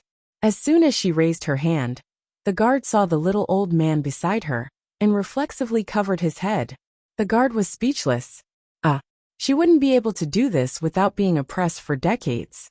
There was no need to check. If they weren't a couple, he would chop his head off. Chapter 776. At this moment, Gu Jiao and Xiao Heng did not know that their great-aunt and son-in-law had already entered the city in a small broken carriage that was leaking wind and rain. After Xiao Heng returned to his room, Gu Jiao tied her already dry hair into a single bun on top of her head, and then went to the secret room. It had to be said that Xiao Heng's skills were very good. Her legs really were not as sore as before. Gu Jiao put the small medicine box into the groove, and changed into sterile clothes, before entering the intensive care unit. The flow of time in the two dimensions was the same. 2 hours passed in the outside world, and 2 hours passed in here. However, the place where the date was displayed on the major instruments seemed to be broken. Only the time could be seen. Right now it was 1:39 in the morning. Gu Chongqing wore an oxygen mask, and his body was covered in tubes, as he lay on the bed without any temperature. The room was very quiet. Only the soft mechanical sounds of the instruments could be heard. Gu Jiao could clearly hear each of his heavy breaths, which were difficult and unable to exert any strength. That person's sword energy had shattered his internal energy. All of his internal organs had been damaged and half of his meridians had been broken. She had given him the best medicine, but it still could not guarantee that he would be out of danger. Beep. The door behind her opened. It was the state preceptor wearing sterile clothes who calmly walked in. "How did you get in?" Gu Jiao asked. She clearly remembered that she had locked the metal door from the inside. "The door can be opened from the outside," the state preceptor said as he walked in front of the bed. If it could be opened from the outside, then did he deliberately not come in during the day to interrupt the king's punishment of the crown prince? This guy was really strange. He was clearly one of the perpetrators of the Xianyuan family, but he repeatedly helped her, someone related to the Xianyuan family. The state preceptor looked at the unconscious Gu Chongqing and said, "Go rest. I'll guard here tonight." Gu Jiao did not move. Perhaps the state preceptor had sensed Gu Jiao's distrust towards him. So he slowly opened his mouth. "He came to look for me because of you." Gu Jiao's eyes flickered. The state preceptor continued, "He came to the Yin kingdom to cure your illness. It's not your fault that he became like this. You don't have to blame yourself. You've also risked your life for him." As he spoke, he turned to look at Gu Jiao. Coincidentally, Gu Jiao was also looking at him. Gu Jiao's eyes were full of confusion. She obviously didn't know what he was talking about. The state preceptor then said, "When we killed the heavenly wolf at the frontier of Zhao country, the heavenly wolf was killed. You knew that you were no match for Sirius, but you still wanted to get rid of this number one enemy, for Gu Chongqing. In the end, you almost died in the hands of Sirius, and even contracted the plague." Gu Jiao retracted her gaze and stared at Gu Chongqing. She whispered, "Why did he even tell you this?" The state preceptor explained with a good temper, "I need to know your past, the people and things you came in contact with before, and after every time you lost control. The more detailed, the better. In this way, I can give the most accurate diagnosis." Gu Jiao asked, "Have you diagnosed it?" The state preceptor shook his head. "No, your situation is very complicated and special. But," he paused when he said this. "But what?" Gu Jiao looked at him. The state preceptor said, I've met a few people who are similar to your situation in some aspects. Gu Jiao said, Why do you speak in such a roundabout way? The state preceptor coughed softly. It's a little similar to your situation, but not exactly the same. They will also lose control, mostly when fighting. The reasons for losing control are different. Some are provoked by anger in their hearts, and some are in a life-threatening situation. When they don't lose control, they are no different from normal people. Gu Jiao thought for a moment. Will their strength increase after losing control? The state preceptor said, Yes, but not as much as you. That's why I said that your situation is similar, but not exactly the same. It was indeed different. The violent factors in her body were always there, but she had already gotten used to their existence. It was like a person who was born with pain. It was normal for him to feel pain. Blood would induce her to lose control and make her suffer more. But after so many years of training, she had already controlled it very well. The uncontrollable situation was in battle, blood, struggle, death. All the unfavorable factors added together would urge her to lose control. The state preceptor said, I've been studying why those people lost control in the first place. I found that they were not born like this.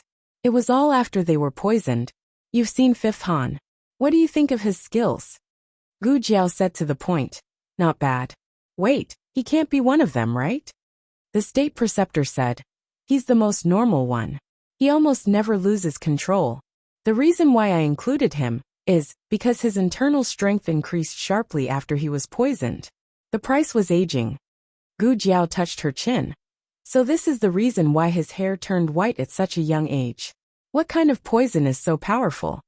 The state preceptor shook his head. I'm not sure. I haven't found out. The rest of them have lost control at least 3 times. These people are all very powerful experts. Among them, there are 2 people who are the most dangerous. He used the word dangerous. With his current status, it was definitely not an ordinary level of danger to describe them like this. Gu Jiao licked her lips curiously. Who? The state preceptor said faintly. I don't know their real names. I only know their code names. One is Han, the other is Shirtian. What an amazing name. Even my Xiong Batian is weak in comparison. The state preceptor saw her bitter and vengeful look. How would he know that she was fussing about their code names? He thought that she was thinking about the identity of the other party. He said, Han is now the aide of Imperial Concubine Han. If I didn't guess incorrectly, the person who injured Gu Chongqing is him. Very good. Even the real name of Gu Chongqing was known. The state preceptor faintly said, I want to remind you, don't easily find Han for revenge. You are not his opponent. The only person who can deal with Han is Shirtian.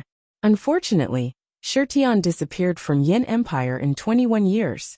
No one knows where he went. Until now there is no news. 21 years ago.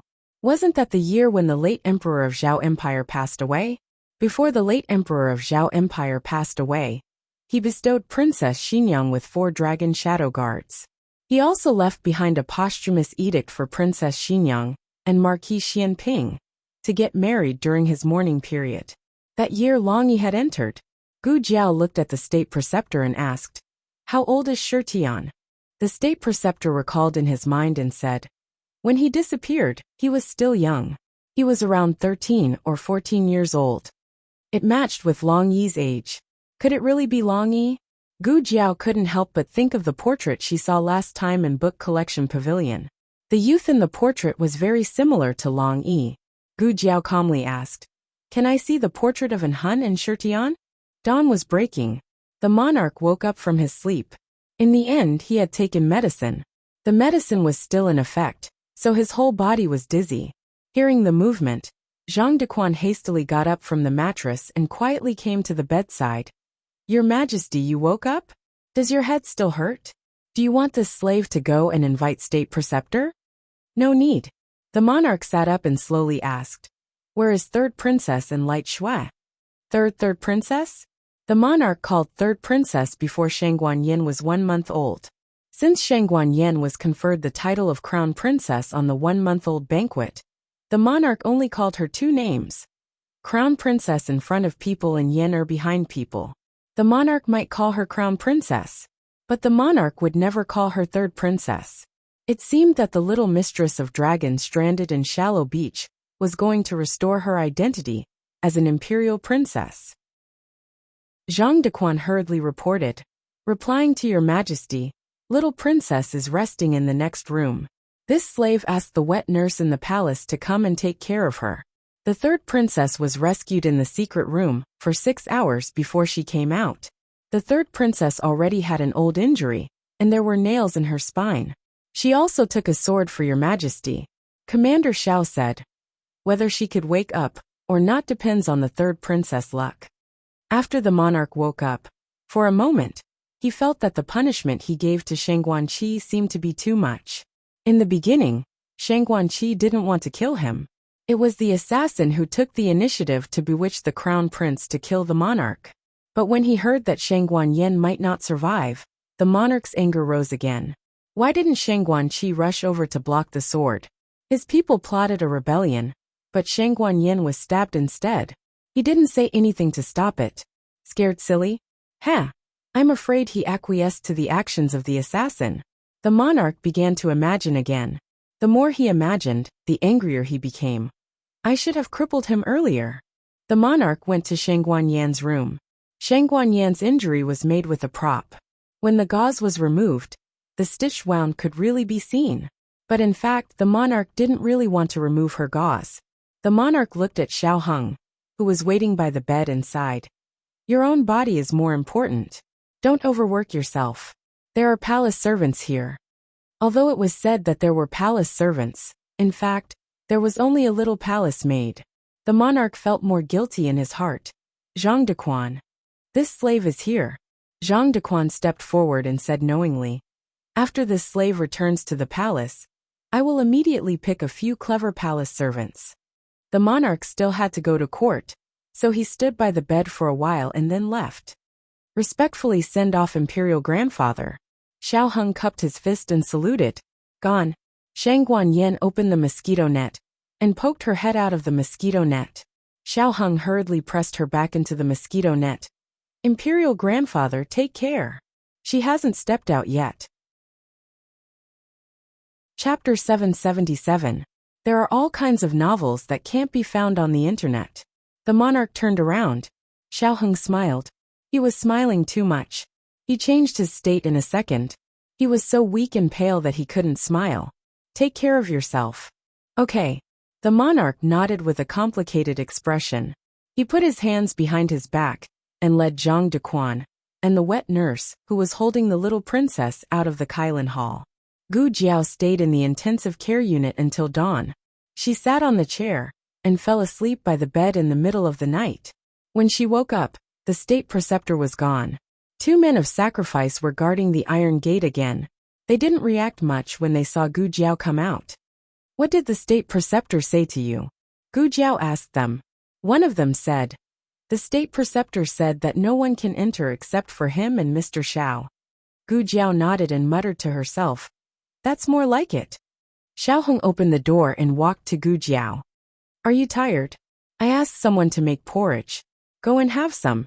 Okay. Gu Jiao walked to his room with him. Where's Jing Kong? The 2 men of sacrifice were behind them. Xiao Heng said carefully. He went to school. His sister came to pick him up. He was telling Gu Jiao that little Jing Kong was safe with Gu Qingfeng. Gu Jiao was relieved. She went to Xiao Heng's room to have a bowl of porridge. Although the summer was hot, she was exhausted. She still had a good appetite. She ate a big meat bun.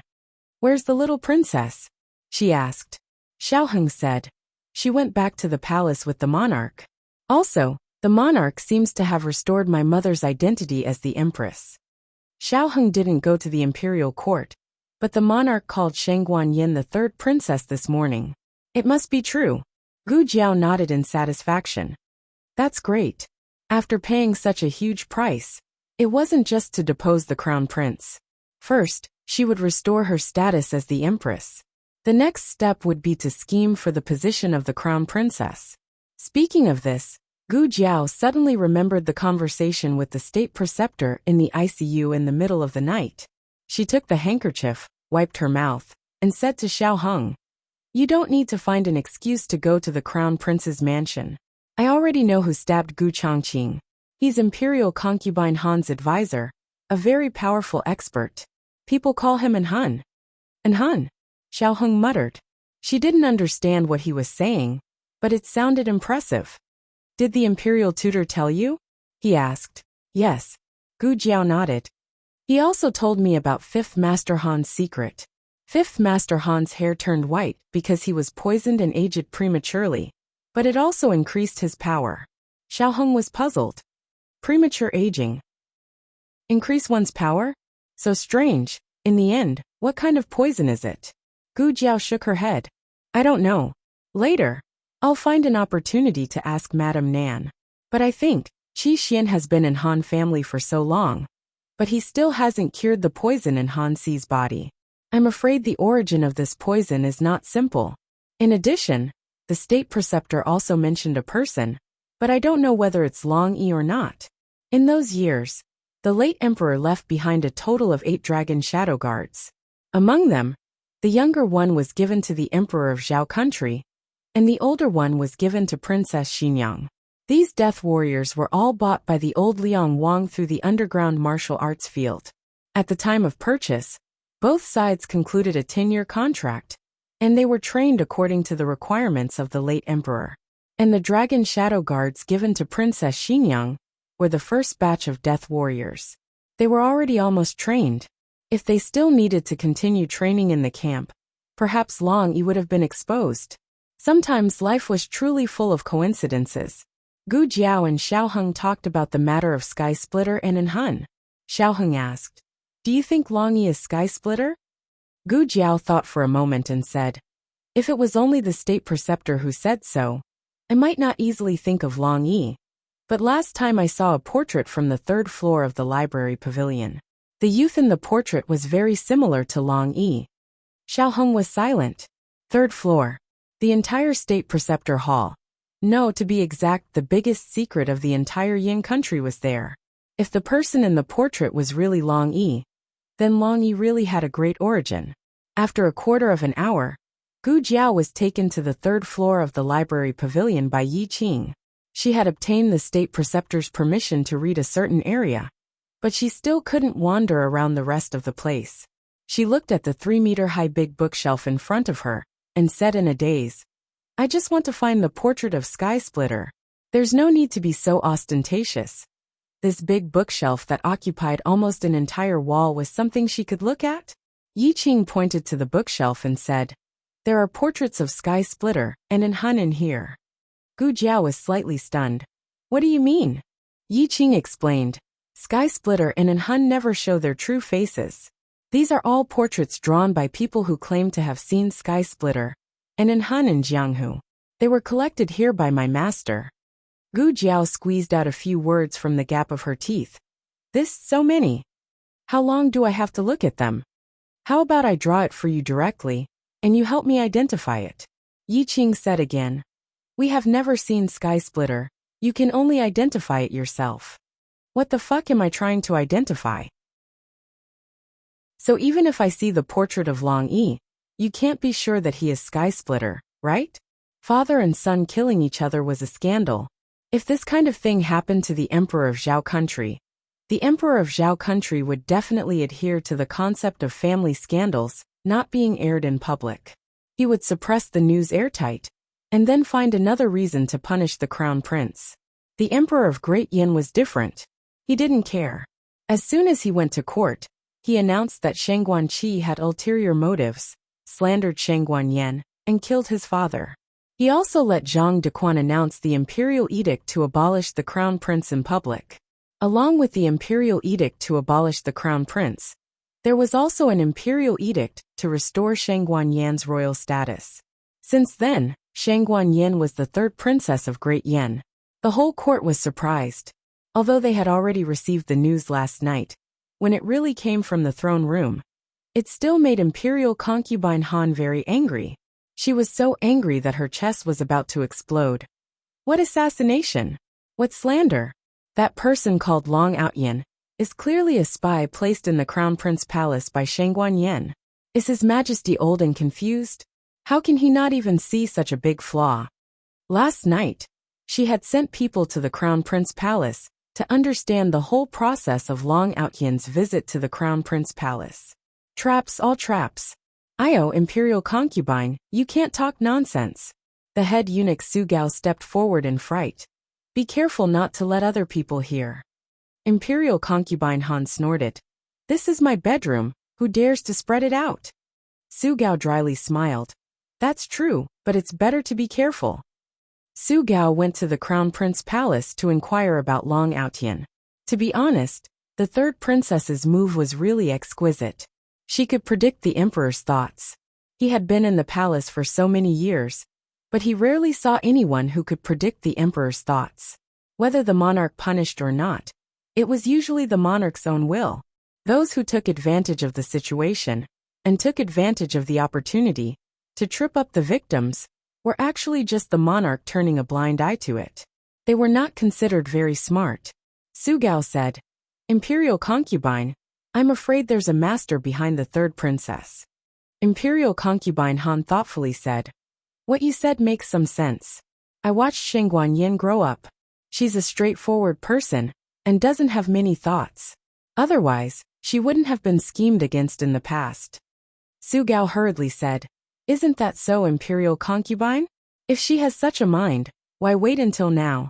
She would have returned to Chengdu to compete with the second prince for the position of crown prince. Moreover, the eldest grandson's temperament is different from before. It's barely acceptable for one person to change, but for two people to change at the same time. Who would believe that there's no master behind them? Imperial concubine Han said coldly. We must find the master behind them. I'd like to see who has the guts to go against me. Sugao smiled proudly. Imperial concubine, don't worry. Our people have already been sent to the state preceptor palace. Imperial concubine Han smiled. Oh? So fast. There won't be any flaws, right? Sugao smiled and said, they're all personally selected by Zhang Dequan. They're all his confidants.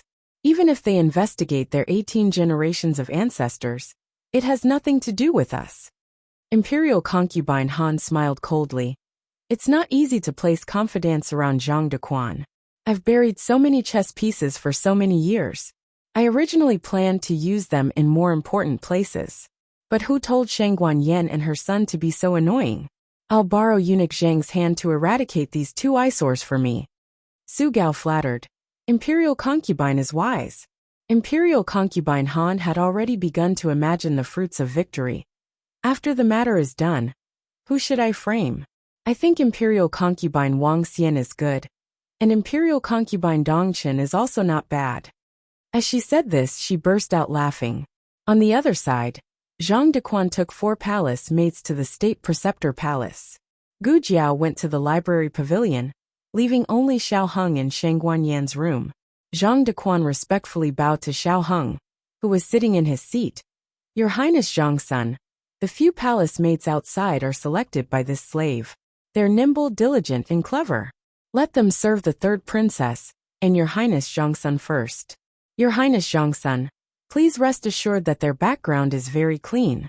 I know, Xiao Heng said. Zhang Dequan smiled.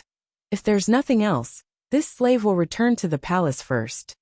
Xiao Heng nodded. After Zhang Dequan left, Xiao Heng opened the curtain and looked at Sheng Guanyin, who was sitting cross-legged on the bed holding half of a watermelon and eating it with a spoon. Can Zhang Dequan be trusted? Sheng Guanyin ate a spoonful of watermelon ball. Oh, he's not bad. Xiao Heng said.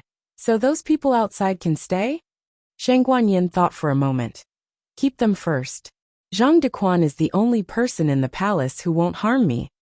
Lingbo Academy. A carriage stopped in the alley diagonally across from it. This alley was originally for the students of the academy to park their carriages. Because this carriage came first, it occupied the first position. Arriving here, the coachman's task was completed. The old chancellor gave him the fare. The coachman took his reward and left with satisfaction. The old chancellor and Empress Dowager Zhuang sat in the carriage and waited. Are you sure we should wait here? Empress Dowager Zhuang asked. The old chancellor said, Jing Kong is attending classes at Lingbo Academy. When he finishes school, Aheng will definitely come to pick him up. Aheng will come even if I don't come to Jiaojiao. Summer in Yin country was hotter than in Zhao country. In addition to today's particularly hot weather, the carriage was baked into a steamer not long after. Empress Dowager Zhuang became a small steamed shrimp, sweating like rain. She leaned against the wall of the carriage, feeling hopeless. Didn't it just rain at night? How come it didn't cool down for long before it became hot again? The old chancellor picked up a fan and fanned her. He was also sweating profusely. Yin country is really hot. I don't know if the children can handle it. Empress Dowager Zhuang did not even have the strength to speak. She felt as though she had caught a heat stroke. Her legs went soft and she collapsed in her seat. The old chancellor saw that she was so hot and could not bear it, saying, "There is a tea shop next door. You go to the tea shop to drink some tea. I will wait here." Empress Dowager Zhuang glared at him and weakly said, "Does drinking tea not cost money?" Things in Yin country were so expensive. The children definitely did not have enough money to spend. She needed to save for Jiaojiao. Of course, there was another important reason. She needed to see Jiaojiao as soon as possible. Although it might not be Jiaojiao that came to pick up Jing Kong. The two waited from morning until afternoon. It was so hot that they lost their temper. Finally, Lingbo Academy began to dismiss classes. Students wearing the academy's uniform walked out of the academy in high spirits. Empress Dowager Zhuang looked around anxiously. "Why don't I see any children? Go and ask around. Has the prodigy class ended?" The old chancellor went. However, since the young commandery princess had been kidnapped near the academy's vigilance had increased a lot.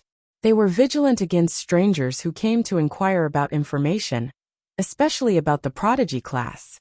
The guard said sternly, "You are not allowed to inquire about the academy. If you don't leave, I will report you to the officials and arrest you." There were more officials patrolling nearby. The old chancellor was an unregistered citizen. Naturally, he could not fall into the hands of the officials. He wanted to say that he was a family member of a student. However, he looked down at his shabby appearance and swallowed the words that were on the tip of his tongue. Along the way, in order not to be remembered by thieves, they dressed very poorly. Their clothes were the plainest, and their carriage was the worn out. The old chancellor planned to go to the nearby shop to ask around. As soon as he turned around, he heard the guard say to his companion, "Keep an eye on that old man." The old chancellor's mouth twitched. Was he being treated as a thief? What was wrong with the Academy of Yin country? Since he did not get any information, he could only wait honestly. "Don't worry. I have inquired at the inn. After school. This is the only door that can be used after school. Jing Kong will definitely come out from it. Don't interrupt. Go away." Empress Dowager Zhuang pulled his face away ruthlessly and stared at the gate of Lingbo Academy. Finally, God did not disappoint the faithful. A 10-year-old child came out. Her eyes lit up. "The prodigy class is over." The prodigy class was indeed over. However, little Jing Kong and the young commandery princess were always the slowest. They received so many books that Master Lu doubted life. The young commandery princess said to her classmate, "Jing Kong, come to my house to play today." Little Jing Kong asked, "Where is your house?" "Well, over there." The young commandery princess pointed in the direction of the imperial palace, which she thought was the imperial palace. "I have played at your place so many times, but you have never played at my house." Little Jing Kong thought it was reasonable. "All right, but I have to inform Teacher Chung first. He had tutoring with Master Chung after school today. However, in his opinion, he could ask for leave for tutoring since he did not really want to go anyway." The two little kids carried their bags and went to Master Chung to ask for leave. The young commandery princess put her hands on her hips and stared at Master Chung fiercely. Master Chung did not dare to disagree. Just now, someone was asking when the prodigy class would end. I wonder if there are thieves after the princess. For safety's sake, let's go straight to the academy to pick up the young commandery princess. Yes, a carriage that looked ordinary, but was actually very luxurious drove into Lingbo Academy with special privileges granted by the emperor. It stopped directly at the gate of the prodigy class. Four imperial masters stood in a row. The wet nurse got off the carriage and took the young commandery princess's bag. Young commandery princess, we should go back. The young commandery princess said. Today I want to invite Jing Kong to my house to play. The wet nurse smiled. If the young master's family is okay with it, of course. No problem, no problem. Little Jing Kong made his own decision. After all, he was not a bad brother-in-law. Brother Chingfeng could not control him. The two little kids got on the carriage. Two of the four imperial masters sat in the carriage, while the other two rode on horses on both sides of the carriage. The old chancellor looked around the alley. The carriage passed by him. After another hour, the last student came out of Lingbo Academy. The guards of Lingbo Academy began to close the gate. The old chancellor was shocked. Hey, what happened? Why did they close the gate? He looked back at Empress Dowager Zhuang in the carriage. Did Jing Kong just come out? Did you see them? No, Empress Dowager Zhuang said. She was old, but she was not blind. She was very sure that she did not miss anything. The old chancellor said suspiciously. Could it be? Jing Kong did not go to school today? Could it be that something happened to them? Because they did not come to Lingbo Academy? Empress Dowager Zhuang said coldly. Shut up. The old chancellor shut his mouth resentfully. Dark clouds started to roll in the hot and humid sky. It looked like it was going to rain. The old chancellor said. Why don't we find an inn to stay first and come back tomorrow? Empress Dowager Zhuang said. The gate is not closed. There is still a gap. Let's wait for a while. The aroma of meat fried with garlic floated from the restaurant next door. The old chancellor was hungry. Only then did he remember that they had been waiting for someone and had not eaten anything for a whole day. He was hungry. Since Zhuang Jins was so greedy, she must be hungry too. I will go and buy something to eat. As he spoke, he touched his shriveled money bag and coughed lightly.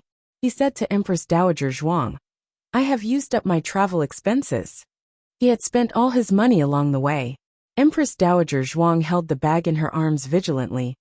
For Jiao Jiao, not a single coin could be spent. The old chancellor had no choice but to search his pockets.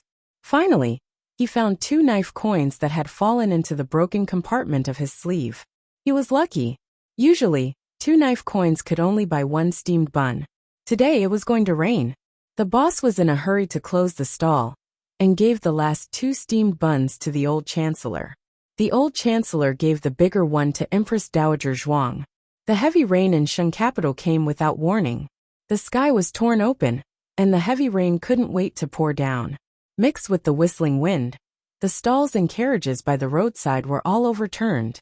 The old chancellor held the remaining half of the steamed bun in his mouth and hurriedly pulled the window tight. The curtain of the carriage was also put down. However, the weather was too bad.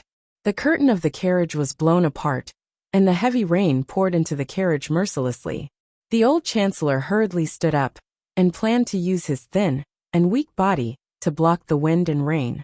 His hands gripped the door frame tightly, but who would have expected that the roof of the carriage would be blown away in the next second? The old chancellor couldn't open his eyes because of the rain. He went to grab the umbrella and wanted to open it to block the rain for Empress Dowager Zhuang, who knew that before the umbrella could be opened, he was blown to the ground first. This can't go on. We have to find a place to take shelter from the rain. He wiped the rain on his face and tried hard to open his eyes. He stretched out his hand towards Empress Dowager Zhuang. Come down quickly. I will catch you. It was very dangerous for 2 elderly people to be exposed to such extremely bad weather. If they were slightly careless, they might fall and never get up again. Empress Dowager Zhuang's eyes had long been unable to open, so she naturally couldn't see the hand that he stretched out. She hugged the bundle in her bosom with one hand and grabbed the wall of the carriage with the other hand, moving down with difficulty step by step. She slipped and the all-powerful Empress Dowager of Zhao country sat in a puddle in a sorry state. The old chancellor asked loudly, Are you all right? Empress Dowager Zhuang protected the bundle in her bosom. I'm fine. She tried to stand up but fell back a few times. The old chancellor spent a lot of effort to finally walk close to her. The old chancellor stretched out his hand to grab her arm. He had just pulled Empress Dowager Zhuang up and before they could stand firm, the two of them fell to the ground with a plop. At this moment, a beggar in his early 20s suddenly rushed over from behind the two of them. He snatched the bundle in Empress Dowager Zhuang's hands and ran away. Travel expenses. Empress Dowager Zhuang's gaze turned cold. That was the money she brought for Jiao Jiao. She scrimped and saved along the way and didn't spend a single banknote. In the end, it was snatched by a little thief. Empress Dowager Zhuang was angry. She didn't know where she got the strength. She didn't care about the bruises on her body, and picked up the stick on the ground and threw it at the little beggar. Aya! The little beggar was hit by the stick and fell into the rain with a plop. Empress Dowager Zhuang walked with the steps of an old lady chasing away her unfilial grandson and came to the young beggar angrily. She picked up the stick on the ground again and beat the beggar. Who told you to snatch Ija's things? Who told you to snatch Jiao Jiao's money? Who told you to steal chickens and dogs? Who told you to not do proper things? The rain was heavy and Empress Dowager Zhuang spoke the language of Zhao country in anger. The beggar didn't understand a word, but the stick on his body was clearly hit. Aya! Stop hitting! Stop hitting! I'll give it back to you! I'll give it back to you! You damn woman! How can you be so strong? The beggar was almost beaten into a pig's head. How could he have expected that a little old lady who fell and couldn't get up would be so ruthless in beating people? She was too heavy-handed. Empress Dowager Zhuang hit him with the stick again, and almost killed his thousands of children and grandchildren. The beggar trembled, and looked at the stick that fell between his legs. If the stick moved half an inch forward, he would. He looked at the old lady in front of him again, and saw that the other party's eyes revealed a strong murderous aura. He felt fear from the bottom of his heart. He didn't even dare to play tricks, and threw the bag in his hand at the old lady. Taking advantage of the time when the old lady went to catch the bag, he rolled and crawled away. The bundle was blown apart, and the silver ingots inside fell to the ground with a crash. The banknotes were blown out by the strong wind, and floated all over the alley. Empress Dowager Zhuang squatted down to pick up the banknotes. The old chancellor just sprained his ankle, and limped over after a long time. He looked at Empress Dowager Zhuang who was squatting on the ground to pick up the silver and banknotes. He suddenly had mixed feelings. She was the legitimate daughter of the Zhuang family. She was born honorable, and became the empress when she entered the palace. When the late emperor passed away, she became the regent Empress Dowager. She had been standing on top of the clouds all her life, and had never stooped down to pick up things from the ground. Not to mention a mere stack of banknotes. Even if a valuable antique fell on the ground, she would never take a second look at it. But now he opened his mouth. Zhuang gents. Empress Dowager Zhuang picked up a banknote that floated into the sewage pit, and wiped it on her sleeve. When she just came to the countryside, her family wasn't rich. Jiao Jiao had to go to the mountains to dig wild vegetables, and pick mountain products to sell in the market every day before dawn. In order to save 2 copper coins for the carriage, she carried the heavy mountain products, and walked more than 10 miles. At that time, she was only 14. She couldn't even bear to eat a bowl of hot soup noodles outside, and only gnawed on a hard cold steamed bun in the market in the winter. But she didn't lack the silver for Liulong's school fees. She didn't lack the meat and vegetables that the family ate. She didn't eat them herself, and left them for Lulang, Xiaoshan and me. Later, when the little monk came, she spared no effort to buy things for the little monk. She only bought a pair of cloth shoes for herself, and it was with Lulang. The old chancellor was shocked. Empress Dowager Zhuang lowered her eyes and said, "If the silver is not enough, she will always be short for herself. I don't want Jiao Jiao to suffer. I don't want her to suffer at all." The old chancellor's eyes were slightly red. It was unknown whether it was for Gu Jiao or Zhuang Jint's. He squatted down. "I will pick it up with you." Both of them squatted on the ground, and silently picked up the rain-soaked banknotes. Empress Dowager Zhuang picked up the banknotes, and suddenly felt that someone was coming. She moved her body forward, and blocked the banknotes in the puddle in front of her. A young man wearing a straw raincoat, a bamboo hat, and holding a red tasseled spear entered the alley from behind her. Empress Dowager Zhuang didn't care too much, and continued to pick up the banknotes. The young man walked past her. When he reached the entrance of the alley, the young man's footsteps suddenly stopped. There were only a few banknotes left, and there seemed to be more people coming into the alley. Empress Dowager Zhuang picked up the banknotes faster. Her legs were almost numb from squatting. Suddenly, a familiar voice came from behind her. Great Aunt?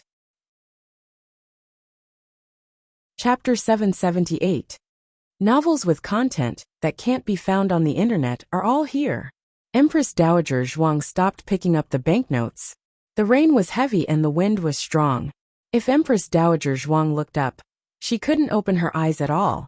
She squatted stiffly on the ground in the rain, like a little old lady in the countryside picking vegetables in the ridge. She paused for a moment, and then continued to pick up the banknotes. She must have wanted to Jiao Jiao so much that she heard wrong. How could Jiao Jiao appear here in such a heavy rain? Great Aunt. It was another familiar voice. This time, the voice was directly above her head. A young man wearing a straw raincoat and a bamboo hat knelt down on one knee beside her. Empress Dowager Zhuang still couldn't raise her eyes, but she caught a glimpse of the ugly red tasseled spear, the little braid, and the big red flower. She couldn't be more familiar with it. However, Empress Dowager Zhuang's eyes suddenly stopped looking up. She lowered her head and brushed her messy hair on her cheeks in the rain, trying to straighten her hair so that she didn't look so embarrassed. She also moved her feet that were numb from squatting, as if she also wanted to make a squatting posture that wasn't so embarrassing. Gu Jiao tilted her head and looked at her. Great Aunt, is it really you? Why are you here? This time, Great Aunt's tone was no longer questioning. She was really sure that she had met the person who was least likely to appear in the Great Yin Kingdom. It was also the person she had been thinking about. The old lady suddenly felt wronged. She was robbed on the street, stuffed into a steamed shrimp in the carriage, beaten by the wind and rain, and fell down again and again, but she didn't feel wronged at all. However, Gu Jiao's great aunt broke all her strong feelings in an instant. Her eyes turned red. She was like a child who had been bullied outside, and was finally found by her parents. Her small mouth and nose twitched. She said with a crying voice, "Why did you come so late? I've been waiting for you all day." Gu Jiao didn't know what to do. She said blankly, I just walked too slowly. I'll pay more attention next time. I won't take a carriage. I'll ride a horse, the Black Wind King." The old lady didn't understand what the Black Wind King was. She squatted on the ground with the banknotes in her hand, sobbing in grievance. "I'm not crying," she said stubbornly. Yes, Grandaunt didn't cry." Gu Jiao hurriedly took off her straw raincoat and draped it over Empress Dowager Zhuang. "Ijia doesn't need it, you wear it," Empress Dowager Zhuang said. Not only did she refuse Gu Jiao's straw raincoat, but she also took off the bamboo hat on her head. Gu Jiao stopped her. With Gu Jiao's strength, it was a piece of cake for her to stop an old lady.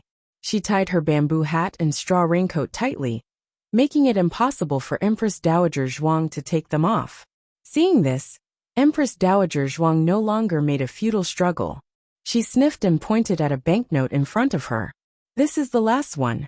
My feet are numb." Gu Jiao went to pick up the banknote and handed it to Empress Dowager Zhuang. After Empress Dowager Zhuang took the banknote, she didn't put it away immediately. Instead, she handed it to Gu Jiao along with the rest of the banknotes in her hand. "Here, this is for you." Many years later, when Gu Jiao galloped on the battlefield, she would always recall this scene. On a rainy day, she ran for thousands of miles, squatted on the ground, and picked up the banknotes one by one, just to hand them to her in perfect condition. When she lived in the school in her previous life, she never understood why her roommate's mother would transfer several cars from the distant countryside to the city. She was so carsick, just to give a jar of pickled vegetables to her daughter, who lived in the school. She thought that she understood that kind of feeling. Gu Jiao carried her grandaunt to a restaurant near the alley and came back to carry the old chancellor. "I want 2 rooms, Gu Jiao said. The old chancellor had been pacing back and forth in front of Lingbo Academy and had long been watched by the nearby shops. The innkeeper originally wanted to check the 2 elders' identities, but Gu Jiao directly showed the token of the Imperial Preceptor Hall. The innkeeper instantly tensed up. "Old master, old madam, please. Young master, please. Get 2 buckets of hot water. Gu Jiao ordered. The innkeeper hurriedly responded. Yes. Yes. Coming right now. Empress Dowager Zhuang looked at the innkeeper whose attitude had changed abruptly. What token do you have that is so useful? She was worried that the children would live a hard life because of various reasons, but it seemed to be different from what she thought. The token of the Imperial Preceptor Hall. Gu Jiao said truthfully. Empress Dowager Zhuang calmly acknowledged. At this moment, she was immersed in the excitement of being recognized by Gu Jiao, and didn't realize what the Imperial Preceptor Hall was. Although the 2 elders had brought luggage, it was all wet from the heavy rain. After Gu Jiao sent the 2 elders to their respective rooms, she went to a nearby clothing store to buy a few sets of dry clothes. She had spare clothes in the carriage. Gu Jiao came to pick up little Jing Kong today, but who knew that the little guy went to the palace with the young commandery princess? Empress Dowager Zhuang's mouth twitched. Was the little monk doing so well? He could even visit the palace of the great Yin dynasty? Then why did you use it as a weapon? Empress Dowager Zhuang's eyes were very sharp. Gu Jiao scratched her little head. I have a lot of enemies recently, so I used it for self-defense. Empress Dowager Zhuang sat in the bathtub behind the screen and calmly acknowledged. It was as if she was saying that this was the right way to open the door. She knew it was not peaceful, and she came at the right time. When Empress Dowager Zhuang and the old chancellor finished packing, Xiaoheng also came. When Gu Jiao went downstairs to buy clothes, she asked the coachman to go back to the Imperial Preceptor Hall and asked Xiaoheng to come to this restaurant. Xiaoheng didn't know it was his grandaunt and the old chancellor who came. When he entered the room and saw the 2 elders sitting on the armchairs, he was so shocked that he couldn't close his mouth. There weren't many opportunities to see Xiaoheng lose his self-control like this. Gu Jiao sat beside her great-aunt and looked at him calmly. The corners of her lips curled up slightly. Apparently, she enjoyed her husband's confused expression very much. Xiaoheng woke up from the shock after a while. He quickly went into the room, closed the door and bolted the door. Grandaunt teacher. He greeted them in surprise. The old chancellor coughed lightly. It's easy to expose your identity if you call me teacher. Son-in-law. Xiaoheng changed the way he addressed him. The old chancellor lifted the teacup in satisfaction and drank a mouthful of tea with a calm expression. Xiaoheng was really shocked. He couldn't believe what he saw. But the 2 elders really did appear in the great Yan's capital. Xiaoheng took a deep breath and suppressed the remaining shock in his heart. He asked the 2 elders, Grandaunt, granduncle, why did you come to the Yin kingdom? The old chancellor asked with an accent. Are you asking for the reason or the method? Xiaoheng said. Don't be so picky. Before answering your question, can you tell me what happened to your face? The old chancellor looked at the mole under his right eye and asked. This mole was originally removed by Princess Xinyang. Xiaoheng touched the mole under his eye and said, I painted it. The old chancellor asked. Why did you paint it? Xiaoheng said, I'll tell you in detail later. First, tell me why you and Grandaunt came. The old chancellor looked serious. Isn't it because I'm worried about you? You've been gone for so long, and didn't even send a letter. We've only left Zhao country for 3 months. You left a month ago, and only waited for 2 months. Even the war in Zhaojiao took longer than this. What's the method? Xiaoheng asked. The old chancellor flicked his wide sleeves and said proudly, I forged an employment letter from Lingbo Academy. Xiaoheng was speechless. You don't have to emphasize Grandaunt. As for why the old chancellor knew what an employment letter from Lingbo Academy looked like, it was because Elder Feng had received it before. Elder Feng's talent was underestimated in Zhao country.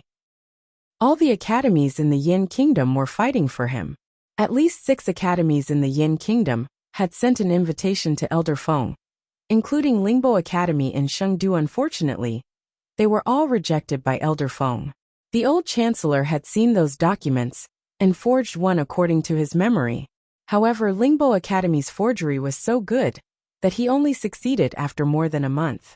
If it were someone else, they wouldn't be able to forge it at all. Gu Jiao leaned against her grandaunt and listened to the conversation between the master and disciple. She was rarely so close to others, and looked like she was leaning against her grandaunt's arm. At this moment, she wasn't the commander of the Black Wind Cavalry who fought for her life, nor was she the young doctor who saved lives. She was her grandaunt's Jiao. Empress Dowager Zhuang wasn't used to being close to others, but when Gu Jiao was by her side, she could let down all her guard. Of course, she didn't hug Gu Jiao in her arms.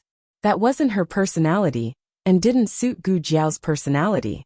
The relationship between the two was beyond the superficial intimacy. It was a tacit understanding that could burn their lives for each other. This conversation was mainly between Xiao Heng and the old chancellor. Grandaunt and Gu Jiao were the audience in the room. They watched the master and disciple talk and stare at each other. They especially enjoyed this long-lost intimacy and peace. Both of them thought it was great. It was great that Grandaunt was by their side. It was great that they found Jiao. Okay, we've finished talking about our business. It's time to talk about yours, the old chancellor said. He didn't mention the hardships along the way, but Xiao Heng and Gu Jiao were already having a hard time. Not to mention the two of them were old. Okay, what's the situation on your side? The old chancellor was most afraid of suddenly being emotional, so he hurriedly urged Xiao Heng to share information about Shengdu. The situation on their side was a bit complicated. Xiao Heng didn't know where to start, so he had to start from his and Gu Jiao's current identity. What? You replaced Sheng Guanqing and became the eldest grandson of the emperor? The old chancellor was shocked. It turned out that the biggest shock wasn't him and Zhuangjin's coming to Shengdu. It was Xiao Heng's background that was the biggest shock. Xiao Heng said again, I forgot to say that Sheng Guanqing is Xiao Qing, the son of my mother and father. The old chancellor thought and said, the son of Princess Xinyang and Marquis Xianping? That child is still alive? Yes, Xiao Heng said. He was brought to the Yin kingdom by my mother. The old chancellor was a bit overwhelmed. Your mother is, Xiao Heng answered seriously, the former crown princess of the Yin kingdom, Sheng Guanyan. So the woman brought back to the capital by Marquis Xianping wasn't a slave of the Yin kingdom, but a princess of the royal family. Was Marquis Xianping so lucky? Empress Dowager Zhuang came from the palace after all, so she was more sensitive and receptive than the old chancellor in this aspect. Her reaction was still calm, but when Xiao Heng talked about Gu Jiao, she couldn't calm down. The foster son of Duke's Mansion, the commander of the Black Wind Cavalry, the public enemy of the top 10 aristocratic families. Empress Dowager Zhuang's mouth twitched. She knew it. How could this girl not cause trouble? Look at her. She almost turned Shengdu upside down. She did it all by herself. Xiao Heng and the old chancellor talked for a full 2 hours before they finally finished exchanging all the information. The two elders fell silent. The little ones caused trouble here and there. With too many tricks, they were already too shocked. They needed time to digest it. Although Xiao Heng and Gu Jiao had obtained quite a few victories at this stage, in the eyes of the experienced Empress Dowager Zhuang and the old chancellor, the little ones' tactics were not perfect. They acted as they pleased, lacking a tight organization and plan.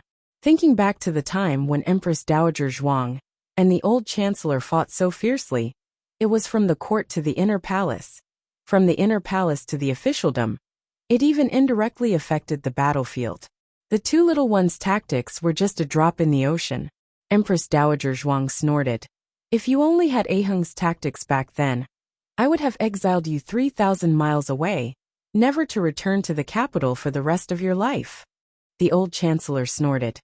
If you were like Jiao back then, I would have let you sit in the cold palace for a long time. Xiao Heng and Gu Jiao. You two can quarrel, but can you not drag us into it? Don't we want face? Also, you two did not need to hide your identities back then. Of course, you can fight however you want. I'll have you try changing your identities to the country of Yin. So infuriating. The young couple turned their faces away. Cough cough. The old chancellor was defeated by Empress Dowager Zhuang's death glare. Aheng, where are you living now? An hour later, a carriage entered the imperial tutor's hall. The heavy rain had just stopped, and Yuhi walked over from the west side of the corridor, while holding a bowl of medicine. He immediately saw Xiao Heng and Gu Jiao leading an unfamiliar couple into the Qilin hall. He was puzzled and said, Your Highness Zhang's son, young Master Xiao they are. Xiao Heng had a calm expression and said, They are young Master Zhao's patients. They came from outside the city and had nowhere to go due to the heavy rain. Thus I made the decision to bring them in first. I will speak with Imperial Tutor later on. Yuhi quickly said, No need, it's a small matter. Master has already made it clear to have your Highness Zhang's son treat the Imperial Tutor's hall as your own home. There's no need to be polite. After all, your Highness Zhang's son has never been polite with the Imperial Tutor's hall. It's not the first time you've brought those scoundrels from Jianghu to spend the night. This time, bringing 2 normal patients can be considered a pleasant surprise. How could Xiao Heng know that Sheng Guanqing was so indecent and thought that the Imperial Tutor was being polite?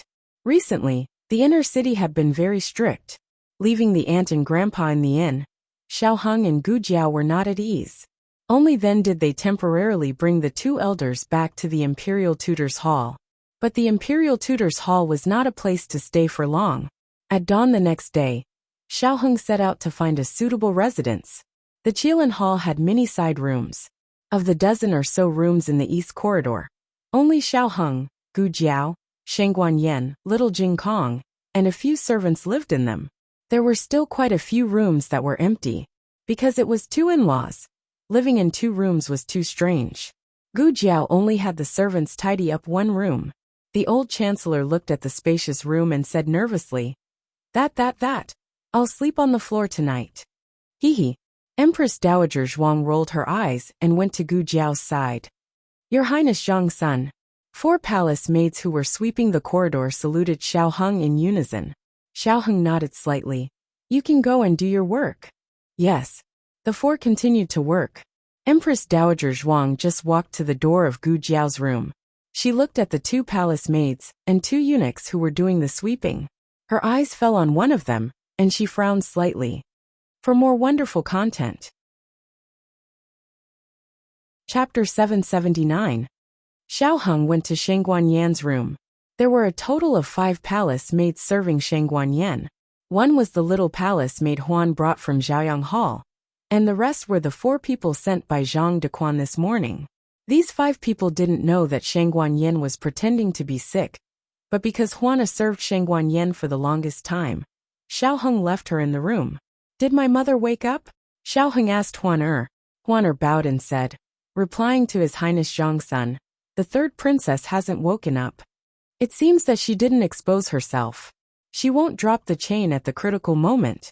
Xiao Heng stood in front of the bed for a while and said to Huan, Well, you continue to guard her. If my mother wakes up, remember to inform me. I will be with young Master Xiao. Huan respectfully replied, Yes, His Highness Zhang's son. Sheng Guanyan, who had been lying under the mosquito net all night. Leaving just like that? Gone. Son, I want to go out. Xiao Heng went to Gu Jiao's room. Empress Dowager Zhuang was storing candied fruits. She hasn't eaten for 3 days. The 15 candied fruits that she saved with great difficulty were broken in the heavy rain. Gu Jiao promised to give them to her, without missing a single one. While putting the candied fruits into her new jar, she casually said, Who are the 4 people outside? Xiao Heng said, The palace maids and eunuchs sent by His Majesty. Strictly speaking, they are my mother's people. Empress Dowager Zhuang asked, They were just sent. Xiao Heng said, Yes, they were sent this morning. Empress Dowager Zhuang lightly said, That little eunuch with protruding ears, keep an eye on him. Xiao Heng realized something and asked with a frown, Is there a problem with him? Yes. Empress Dowager Zhuang gave him an affirmative answer without hesitation. Xiao Heng was slightly stunned. That little eunuch seems to be the most honest of the 4. Moreover, the 4 of them were sent by Zhang Dequan. My mother said that Zhang Dequan is a trustworthy person. Empress Dowager Zhuang said, Either your mother trusted the wrong person, or Zhang Dequan trusted the wrong person. Xiao Heng pondered for a moment. How did Grandaunt know? Empress Dowager Zhuang said, I think that person is an eyesore and I hate him. If he can make me feel this way, there must be a problem. Xiao Heng. Is that so? Empress Dowager Zhuang sighed and said, When you have been betrayed by 1,000 palace servants, You will remember the appearance of 1,000 betrayals. All your little thoughts will have nowhere to hide. Gu Jiao said, Great Aunt, please speak human language. Empress Dowager Zhuang said, I want a candied fruit. Gu Jiao. It was impossible to give more candied fruits. If she said 15, then it was 15. Empress Dowager Zhuang finished the last candied fruit and smacked her lips. She wanted to take 2 more, while Gu Jiao wasn't paying attention. As soon as she raised her hand, Gu Jiao said, There are 6 left on the plate. Gu Jiao was making a mattress on the bed. She didn't look up, but she saw the shadow on the ground. Empress Dowager Zhuang's body stiffened. She curled her lips and pushed the plate of candied fruits to the side. She snorted with a sour face. Can there be some trust between people? Am I the kind of person who steals candied fruits? Humph. I don't want to eat anymore. Lulang is for you to eat. Okay. Xiao Heng brought the plate of candied fruits over under Empress Dowager Zhuang's death stare. Needless to say, these 6 candied fruits would become Empress Dowager Zhuang's private property in a while. Xiao Heng said, That eunuch. Empress Dowager Zhuang chuckled and said, This kind of low-class little trick is something that I've never played before. Keep him. I want to see who sent him. She actually planted a spy beside her Jiao Jiao and Lulang. She must be tired of living. If I can't crush you to death, then my name isn't Zhuang Jince. Great Aunt, do you have a plan? Xiao Heng asked. Empress Dowager Zhuang glanced at Gu Jiao and Xiao Heng and said lightly, This is my gift to you. Just wait for it. The Imperial Palace. Imperial concubine Han was copying Buddhist scriptures in her bedroom. At night, there was a heavy rain. Many places in the palace were filled with water. When Su Gao came in from the outside, his whole body was wet, and his shoes were also wet. However, he didn't dare to change his shoes first. Instead, he went to Imperial concubine Han to report the news that the spy had reported. How's the situation over there?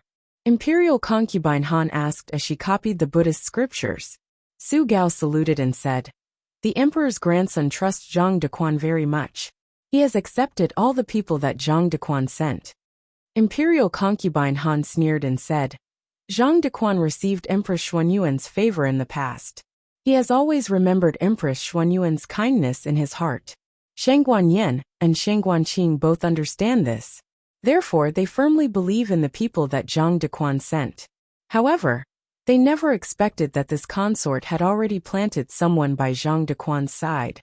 Su Gao laughed and said, That person was bullied by a eunuch when he was 8 years old. Zhang Dequan saw him and saved him. After that, he turned to Zhang Dequan. Zhang Dequan took care of him for 9 years, and also observed him for 9 years. Imperial concubine Han smiled proudly and said, Unfortunately, he didn't see any flaws. Su Gao said, How could he know that the bullying that year was arranged by Imperial concubine? Imperial concubine Han dipped her finger in ink and said proudly, That little eunuch is also smart. Over the years, we have cultivated a lot of people in the dark, but also exposed a lot. He is very smart. Go back and tell him that if he can help me overthrow Shangguan Yin and her son, I will ask for an imperial edict for him to be transferred to the palace supervisor. The palace supervisor just happened to be gone. Although he is still young, it is not difficult for me to help him get the position. Su Gao exclaimed, This is really a great grace. Even this servant is jealous. Imperial concubine Han said, Then I will transfer you to the palace supervisor. Su Gao hurriedly smiled and said, Look at what Imperial concubine is saying. This slave is jealous that he got Imperial concubine's appreciation. How can I be jealous of the position of the palace supervisor? To be able to serve Imperial concubine is this slave's good fortune. This slave will follow Imperial concubine for a lifetime. Imperial concubine Han smiled and said, You really know how to talk.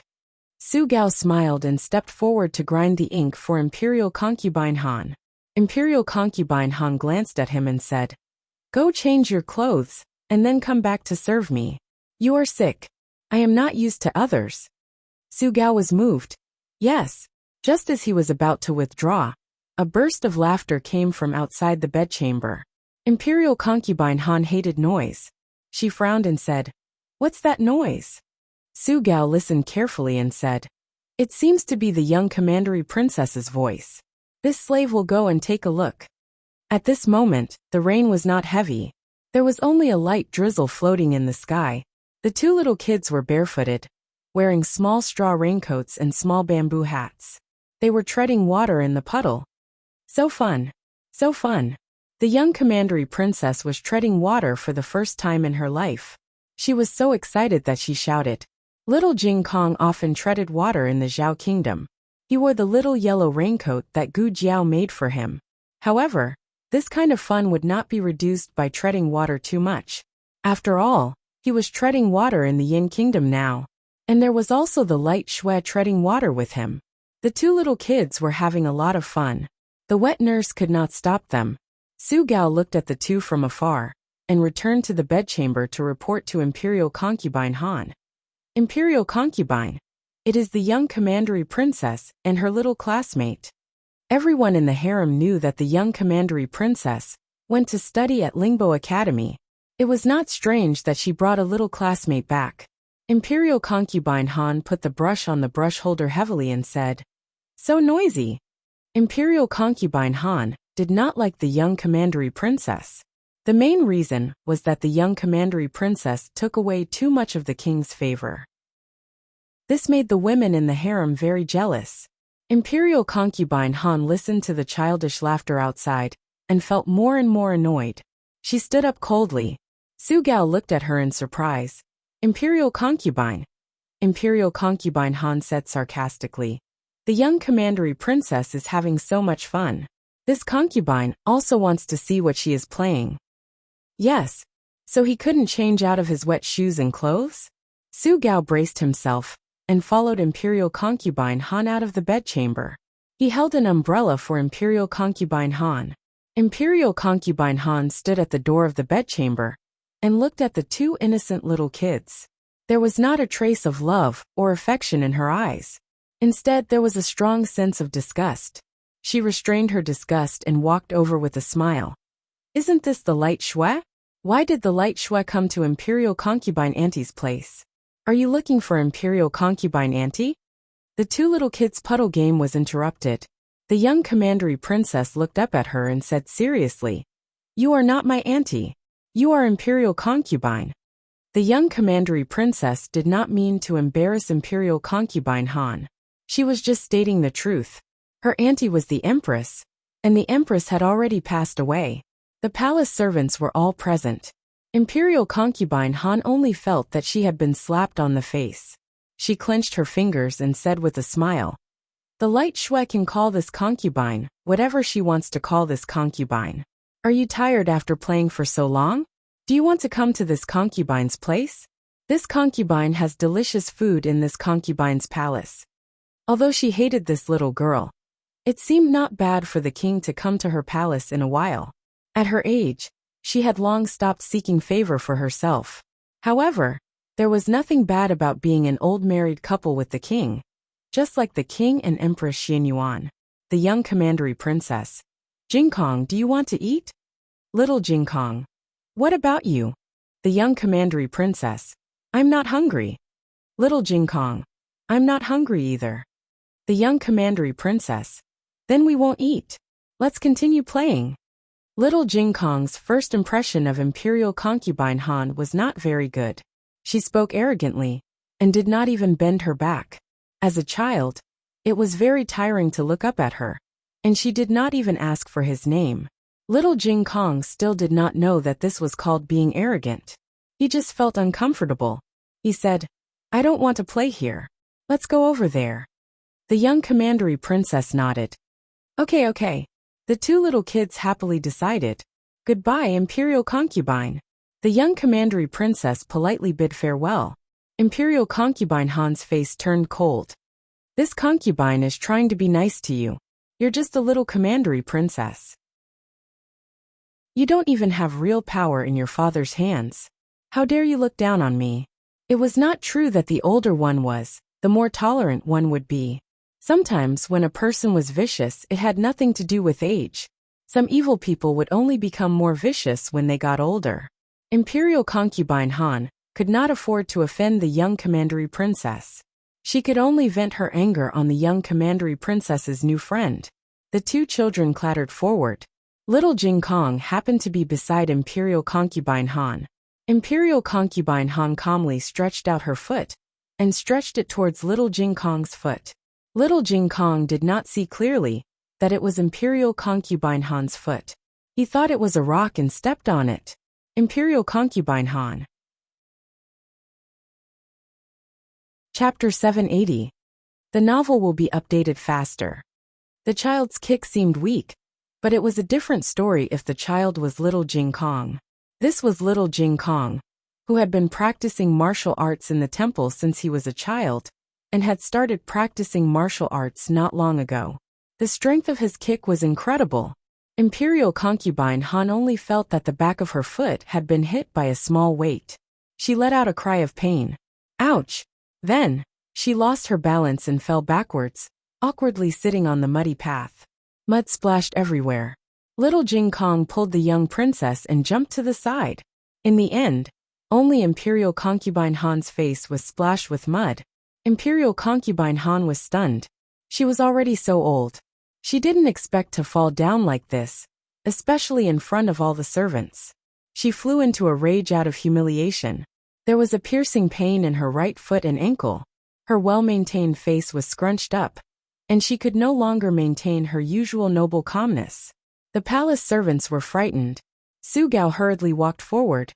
Imperial Concubine, are you okay?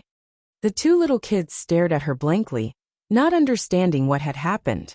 Although the touch of stones and feet were different, how could children be so sensitive in this aspect? Little Jing Kong was completely surprised. Why did this old granny fall down? Imperial Concubine Han was about to be helped up by someone, but the word granny made her so angry that her entire body exploded, and she fell down again. Old granny. Little kid, do you have any eyesight? Imperial Concubine Han was a first-class beauty when she was young. Even though she was old, she paid special attention to her daily maintenance. She looked like she was less than 50 years old. She was an elegant beauty. Little Jing Kong tilted his head and looked at Imperial Concubine Han. He didn't understand why adults cared about the title. After all, his master was 27 or 28 years old and already called himself an old granny. In addition, his grandaunt didn't care about her appearance or her age at home. She wasn't even satisfied with her current seniority and wanted others to call her old granny.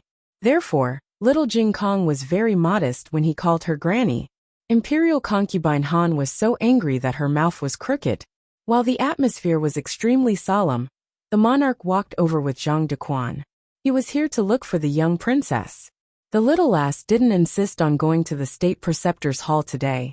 At first, he found it quite strange. Had the little lass's personality changed? Or was she tired of playing with her little friend? Then, he heard that she had brought her little friend back to the palace. This little girl had even learned to bring people home. But he couldn't say anything. Because of Zhang Dequan's reminder, he remembered that he had indeed told the little girl that if she had any friends in the future, she could bring them back to the palace to play. The monarch arrived at the scene and saw that it was a mess.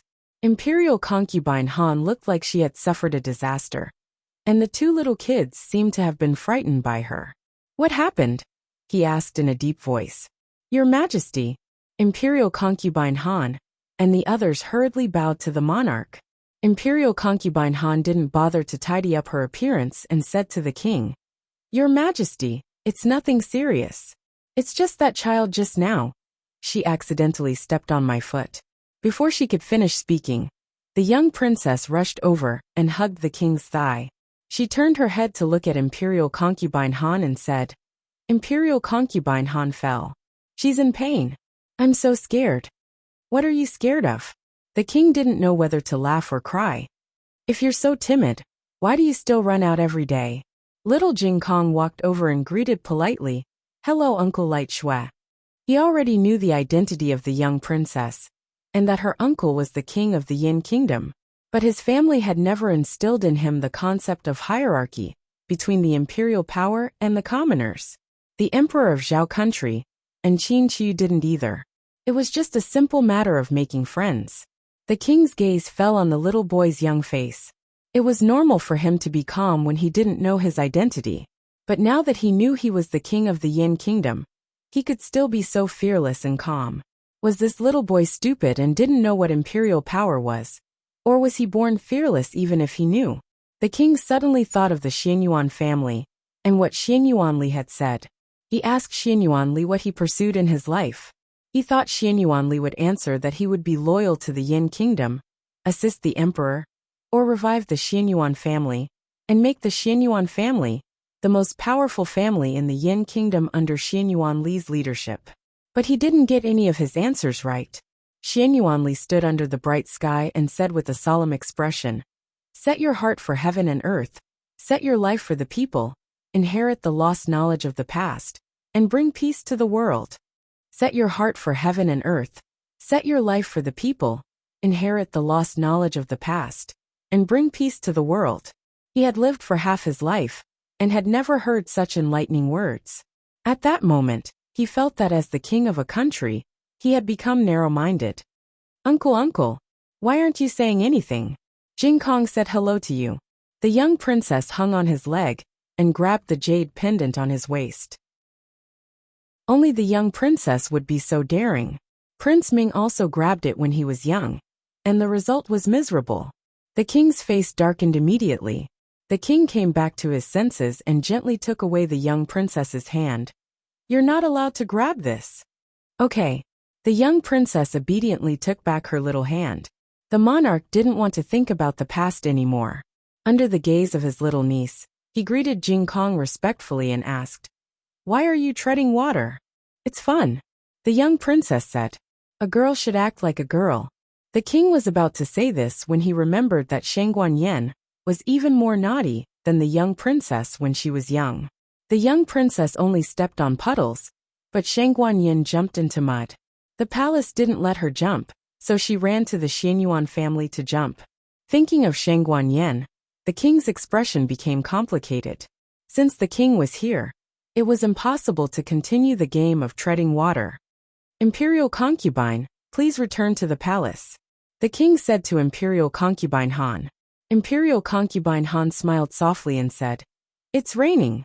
Your Majesty, why don't you bring the young princess and her little classmate to my palace? I'll let people prepare dinner. There's crispy meat that the young princess likes to eat." The king looked at the young princess, but the young princess shook her head. "I don't want to go to Imperial concubine's place." The king took the two little kids back to his bedroom. Imperial concubine Han saw that the king didn't care about her at all. She was so angry that her feet hurt even more. Little Jing Kong had a pleasant night in the palace. He stepped on puddles and ate the imperial food.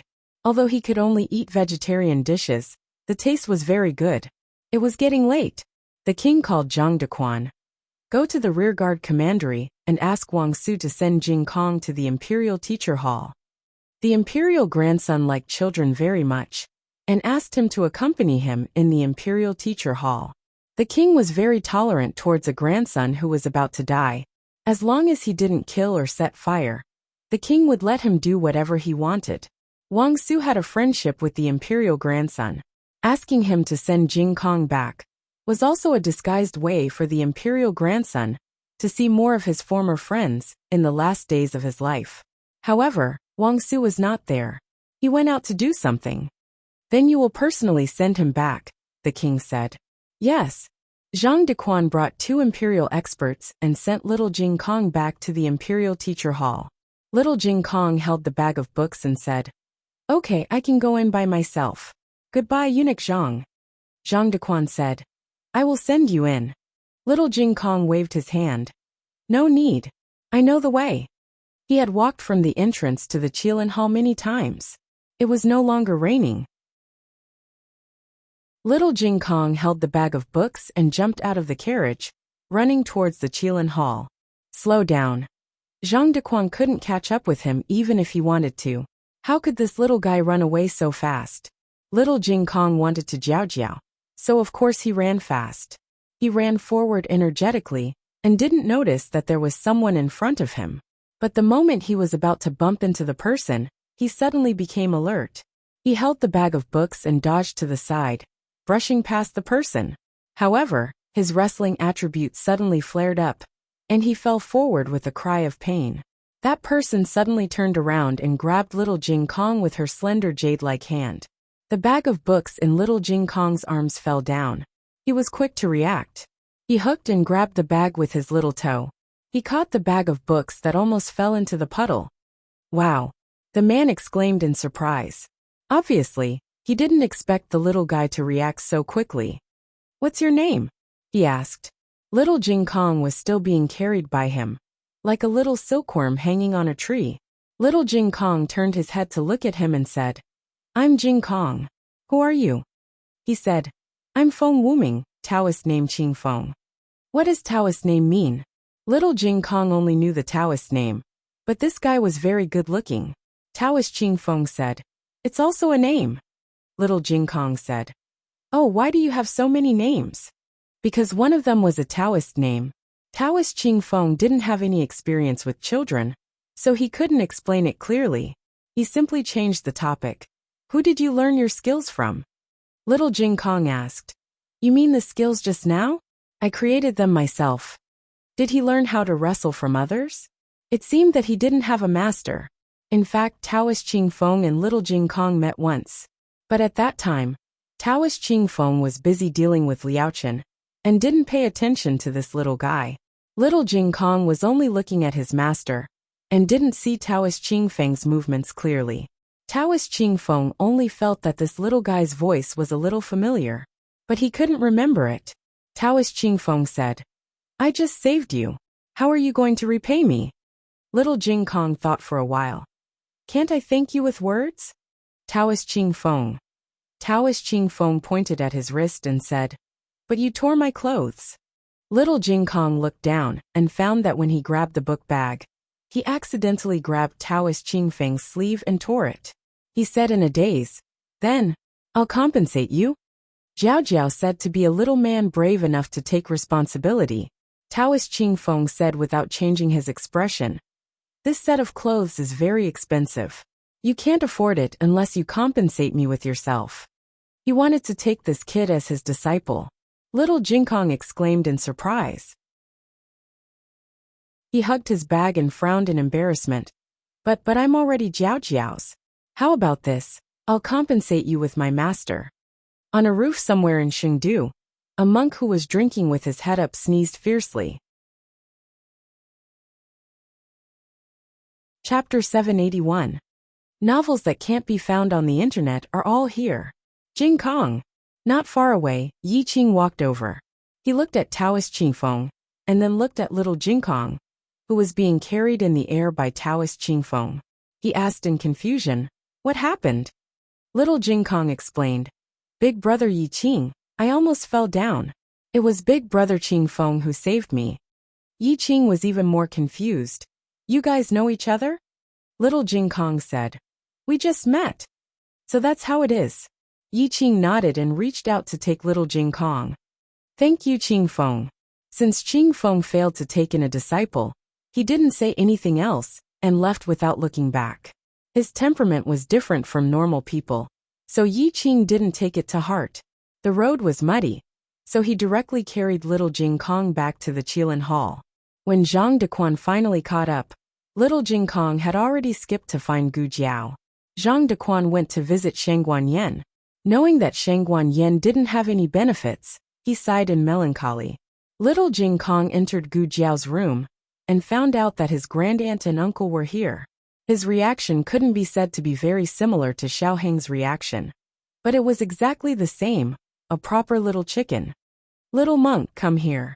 Empress Dowager Zhuang sat on a chair, and said to little Jing Kong, "I'm not a little monk anymore." Little Jing Kong corrected, and patted his little ponytail with his little hand. "My hair is so long." Empress Dowager Zhuang snorted, "Humph, look." Little Jing Kong ran over with his bag of books, stuck out his little head, and let his grandaunt see his ponytail. Empress Dowager Zhuang said, "And it seems to be a bit long." Empress Dowager Zhuang took the bag of books from his arms, and put it on the table. He looked at the two and asked in surprise, "Grandaunt, granduncle, why did you guys come so far?" "To steal your food," Empress Dowager Zhuang said. Little Jing Kong acted as if he was facing a formidable enemy. He immediately pressed down on his pocket and said, I didn't hide any food." Empress Dowager Zhuang was speechless. On the way here from Little Jing Kong, he was tanned. Now that he was back, he was more muscular and stronger than when he was in Zhao country. It was indeed a healthy calf. Empress Dowager Zhuang didn't say anything, but a trace of imperceptible relief flashed through her eyes. After the brief shock, Little Jing Kong quickly regained his talkative nature and chattered away for the whole night. Empress Dowager Zhuang's fear of being dominated by the little trumpet spirit came to her head again. She leaned back in her chair, as if she had nothing to live for. The old chancellor tested him on his homework in Little Jing Kong, and discovered that he had learned quite a lot of new knowledge in Yin Kingdom. Even the old knowledge from before didn't fall behind. In the trip to the Yin Kingdom, only Little Jing Kong was studying seriously. Little Jing Kong insisted on sleeping with Gu Jiao and Grandaunt tonight. Gu Jiao didn't object. In the dead of night, the mysterious hall of the state preceptor closed its sharp eyes like a giant abyss beast. The mosquito net was filled with the smell of wine and medicine on Empress Dowager Zhuang. Little Jing Kong was sprawled out in the middle of the room, holding his favorite little golden abacus in his hand, and breathing evenly from his little mouth. Gu Jiao pulled a small piece of cloth and put it on his small belly. When she was about to close her eyes, she heard Empress Dowager Zhuang, who was sleeping outside, ask in a daze, "Is Gu Yan's illness really cured?" Gu Jiao said softly, "Yes, the operation was very successful. He will be like a normal person in the future." "Oh." Empress Dowager Zhuang turned over. After a while, she asked as if she was sleep-talking, "Xiaoshen has grown taller?" "Yes, a lot taller. It will be quieter here in a few days. I'll bring them here." "Okay." Empress Dowager Zhuang answered vaguely and finally fell into a deep sleep. After Imperial concubine Han lost face outside the bedchamber, she came back and sat in her room for a long time. She didn't reconcile with her temper until midnight. Su Gao breathed a sigh of relief. "Your Highness." Imperial concubine Han calmed down and looked calm for a long time. "I'm fine. You can leave." "Your Highness, do you need to do anything over there?" The over there, Su Gao was referring to the spy they placed in the Qilin Hall. Imperial concubine Han sighed. "No, it's just a child. There's no need to make a fuss. Follow the original plan and don't act rashly." Hearing Imperial concubine Han's words, Su Gao's hanging heart returned to his stomach. A little impatience spoils great plans. "Your Highness, you are so wise." His praise was sincere. Imperial concubine Han was a person who was easily angered, but her temper came and went quickly. Once that ferocious energy had passed, she would no longer go down a dead end. "How can I delay my business for a child?" She vented her anger on the child, because it was an easy thing to do. It was as easy as swatting away a bug that had fallen on her body. There was no need to consider or plan. She didn't expect that she would fail. But no matter what, she couldn't let herself be immersed in the anger of such a small situation. Her real enemies were Shangguan Yan and Shangguan Qing, as well as the new commander of the Han family's Black Wind Cavalry, Xiao Lulang. Shangguan Yan's group still needs to be treated with caution. She said, "Let's wait for them to get some useful information first. It won't be too late for me to take action." The next day, Xiao Heng sent Little Jing Kong to Lingbo Academy first. Then he went to the insurance company in the inner city of Xingdu to find a suitable house. Empress Dowager Zhuang and the old chancellor finally realized that this was the Imperial Preceptor's Hall, the most sacred and mysterious place in the Great Yin Kingdom. More than 30 years ago, the Yin Kingdom and Zhao Kingdom were both lower kingdoms. Relying on the wisdom of the 6 books in the Imperial Preceptor's Hall, the Yin Kingdom rose rapidly. In just a few decades, the Yin Kingdom had the strength to compete with the Jin Kingdom and Liangliang Kingdom. As the Empress Dowager, Zhuang Jin's dreamed of seeing the 6 books of the Yin Kingdom. And as a powerful minister, the old chancellor was also full of curiosity and yearning for this treasure land that gave birth to such powerful wisdom. After the two got up, they were shocked for a long time in their rooms. They really came to the Imperial Preceptor's Hall that they dreamed of? It seemed that the two children still had some ability. They could get the qualification to enter the Imperial Preceptor's Hall in just 2 months and be treated as a guest of honor. Although they had the support of Xiao Heng's royal family background, it might be the two children's ability that made it to the Imperial Preceptor's Hall alive. They were young and lacked experience, but at the same time, they also had a wise mind and the courage to move forward. They had the luck that the Empress Dowager and the Chancellor couldn't have. Well, not bad, Empress Dowager Zhuang muttered. Gu Jiao didn't understand why her grandaunt said that. Empress Dowager Zhuang didn't intend to explain, lest the little girl's tail rose to the sky. She asked, "What is that protruding ear doing?" Gu Jiao said, "Little Li is sweeping the corridor with the other 3. I paid special attention to him this morning. He hasn't moved at all. He doesn't take the initiative to ask for information, nor does he try to get close to Sheng Guanyan." Empress Dowager Zhuang snorted. "He is biding his time." Gu Jiao said, "If he is biding his time, how can we find the culprit behind the scenes?" Empress Dowager Zhuang casually said, "If he doesn't do it himself, we will find a way to make him do it." Empress Dowager Zhuang went out of the room. She came to the corridor. The 4 of them were diligently cleaning, not too far from each other, but not too close. Empress Dowager Zhuang walked over with a body full of medicine and the smell of wine. She was just an ordinary patient, so the palace servants naturally wouldn't salute her. Correspondingly, she also wouldn't attract attention. When she passed by little Li, who was sweeping the floor, Empress Dowager Zhuang's footsteps paused and said in a voice that only the 2 of them could hear, "Master told you not to act rashly. You must stay calm." After that, she walked away as if nothing had happened. Gu Jiao observed little Li from the crack of the door. Little Li's expression was still the same, but he looked at her grandaunt strangely. This was a perfectly normal reaction after being accosted by a stranger and said strange words. This acting skill was superb. If her grandaunt didn't say that he was a spy, who could see it? Empress Dowager Zhuang went to Gu Jiao's place. She didn't let anyone find out that she stayed here at night, so it didn't matter during the day. She was a patient, so she should come to see the doctor. Gu Jiao closed the door and went to the window with her grandaunt. She whispered, "Grandaunt, what did you just say to him?"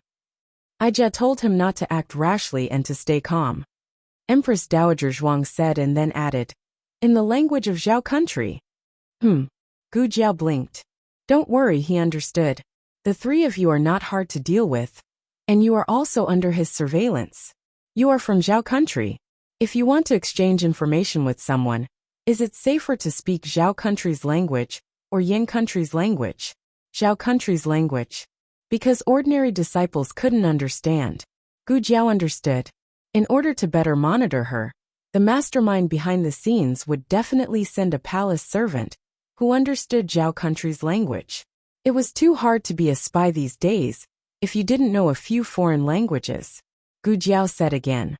"But what did that sentence mean? Why didn't you directly let him act, but let him stay put? Wasn't he supposed to stay put?" Empress Dowager Zhuang explained to Gu Jiao patiently, like an eagle elder teaching a young eagle how to hunt with all her patience. "His master told him not to make a move. If I let him make a move, he would be able to tell at a glance that I am testing him. And I said the same thing as his master. So he wouldn't be sure if I was testing him, or if his master really sent another one." Gu Jiao nodded in realization. Plus, Grandaunt also speaks Zhao country's language. It's equivalent to a secret signal between the 2 of you. You can say that. Empress Dowager Zhuang said lightly. "Next, he will definitely carefully verify the authenticity of my identity." "Will he believe it?" Gu Jiao asked. Empress Dowager Zhuang said, "He can't completely believe it, but he can't completely not believe it. He is a careful person, but because he is too careful, he will definitely verify the authenticity of my identity to eliminate the possibility that he has already been exposed." Everything was as Grandaunt expected. After holding it in for a whole day, Little Li finally couldn't hold it in anymore. In 1 minute, he looked outside the Qilin Hall 3 times. This meant that he couldn't wait to go out. Gu Jiao was happy to make things convenient for him. She called 2 eunuchs. I don't have enough herbs.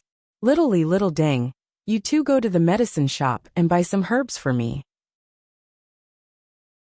I'm embarrassed to always use the Imperial Preceptor Hall's herbs. The two took the prescription she handed over and sat in the carriage to leave the Imperial Preceptor Hall. Little Li was a person who had received special training. Ordinary experts couldn't hide from his eyes. However, he would never dream that the one who was following him wasn't the expert he faced in the past, but the sky overlord Little Jiao, who would notice a bird flying in the night sky. They couldn't even see it, okay? Little Li put some medicine in Little Deng's tea. Then, while Little Deng kept running to the toilet due to his abdominal pain, he went to a gambling house. He met a person in the backyard of the gambling house and took a pigeon that was already prepared. He dipped a brush in ink and drew 3 strokes on the pigeon's right leg. Then he released the pigeon. The pigeon flew all the way to the Imperial Palace and flew into Imperial Concubine Han's bedroom. Just as it was about to land on Imperial Concubine Han's windowsill, Little Jiao flew over and took it away. Little Jiao flew back to the Qilin Hall and threw the pigeon that had already fainted on Gu Jiao's windowsill. Little Jiao also brought back a Buddhist scripture that was pierced through by its claws. There was no useful information found on the pigeon, only 3 ink marks, which was probably a secret signal. It was quite cautious. Gu Jiao took the Buddhist scripture and went to Shang Guanyan's room. Shang Guanyan recognized that it was Imperial Concubine Han's handwriting at a glance. Gu Jiao. It turned out to be her. It's good that it's her. If Zhang Dequan had the intention to harm her, then Empress Xuanyuan's kindness would have been fed to the dogs. Regarding how to deal with Imperial Concubine Han, the 3 female Zhuge sisters had a fierce discussion in the room. It was mainly Gu Jiao and Shang Guanyan's discussion, while Great Aunt listened calmly. Shang Guanyan advocated to beat Imperial Concubine Han at her own game. When Imperial Concubine Han asked Little Li to frame her, they would counterattack. Empress Dowager Zhuang didn't even lift her eyelids. Too slow. Gu Jiao took the initiative to attack. She had a hallucinogen. She could make Little Li tell the truth and confess that Imperial Concubine Han was the mastermind behind the scenes. She could also reveal the wrong information to Little Li and lead Imperial Concubine Han to jump into a trap. Empress Dowager Zhuang. It's too complicated. They didn't have much time to waste, nor many opportunities to take advantage of. They must hit Imperial Concubine Han with one blow, and the more complicated the method, the more variables there were in the middle. Empress Dowager Zhuang's meaningful gaze fell on Shang Guanyan. Shang Guanyan felt a chill in her heart. What? Empress Dowager Zhuang. Your injury has healed. Shang Guanyan. I haven't. Empress Dowager Zhuang. No, you have. Chapter 782. The novel was updated faster. Millions of novels were free to read. There were all kinds of novels that couldn't be found on the internet. After school today, the young princess came to the State Preceptor Hall again. The 2 little kids finished the homework assigned by Master Lu. The process was like this. Little Jing Kong did every question seriously, and the young princess drew every little tortoise seriously. Master Lu didn't dare to scold her, and he had to give her an A every time. The young princess was the first person in history to be able to make it out of the circle with tortoise skills. The little loudspeaker spirit was noisy enough, and now there was another little loudspeaker spirit. The 2 channels were played on a stereo loop, and the grandaunt was almost sent to the sky to stand side by side with the sun. Zhang Dequan didn't know that the Empress Dowager's soul was out of her body because of the noise. He just felt sorry for the emperor. The emperor loved the young princess so much and looked forward to seeing her every day. But a grown girl couldn't be kept at home. In the yard, Zhang Dequan said embarrassedly, "Young princess, we can't always come to the State Preceptor Hall." The young princess said confidently, "I'm here to visit my nephew and cousin. What's wrong with that? Are you here to visit Prince Zhongsun and the 3rd princess? Do you want to put down the comb in your hand before you talk?" The 2 little kids were grooming the horse. The Horse King had already escaped. Now, the Black Wind King was lying on the ground meekly, and the two little kids were lying on its body fearlessly. Your hair is really beautiful. The young princess was grooming the Black Wind King's mane as she said in a cute voice. The Black Wind King was very tolerant of human children. They were grooming him, and he was resting. He was no longer as tense and alert as he was in the Han family. He didn't allow himself to show any signs of fatigue or weakness. No one asked him to be a war horse that would never fall. He could rest, be lazy, and enjoy the leisure time that he hadn't enjoyed for 15 years.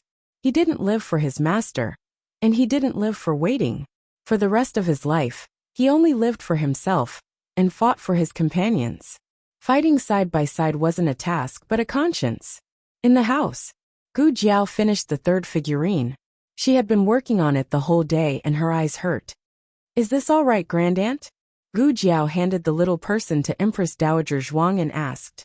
Great-aunt nodded and said to the old chancellor, You still haven't finished writing? I'm done. The old chancellor put down the brush and pasted the notes on the back of the little person. The method that his great-aunt mentioned was actually very simple, but also very crude, the yin sheng technique. It was commonly known as stabbing little people. In this feudal and superstitious era, the art of yin sheng was forbidden by the law, because everyone believed in it, and thought it was extremely vicious. It was similar to murder and arson, and was also sinister. Silver needles, said his great-aunt. Gu Jiao took out a silver needle, and stabbed it into the little person's body, jokingly asking, Grandaunt, are you not afraid of stabbing Aheng to death? Empress Dowager Zhuang calmly said, These are not Aheng's birth characters. They are Shaoqing's. Gu Jiao.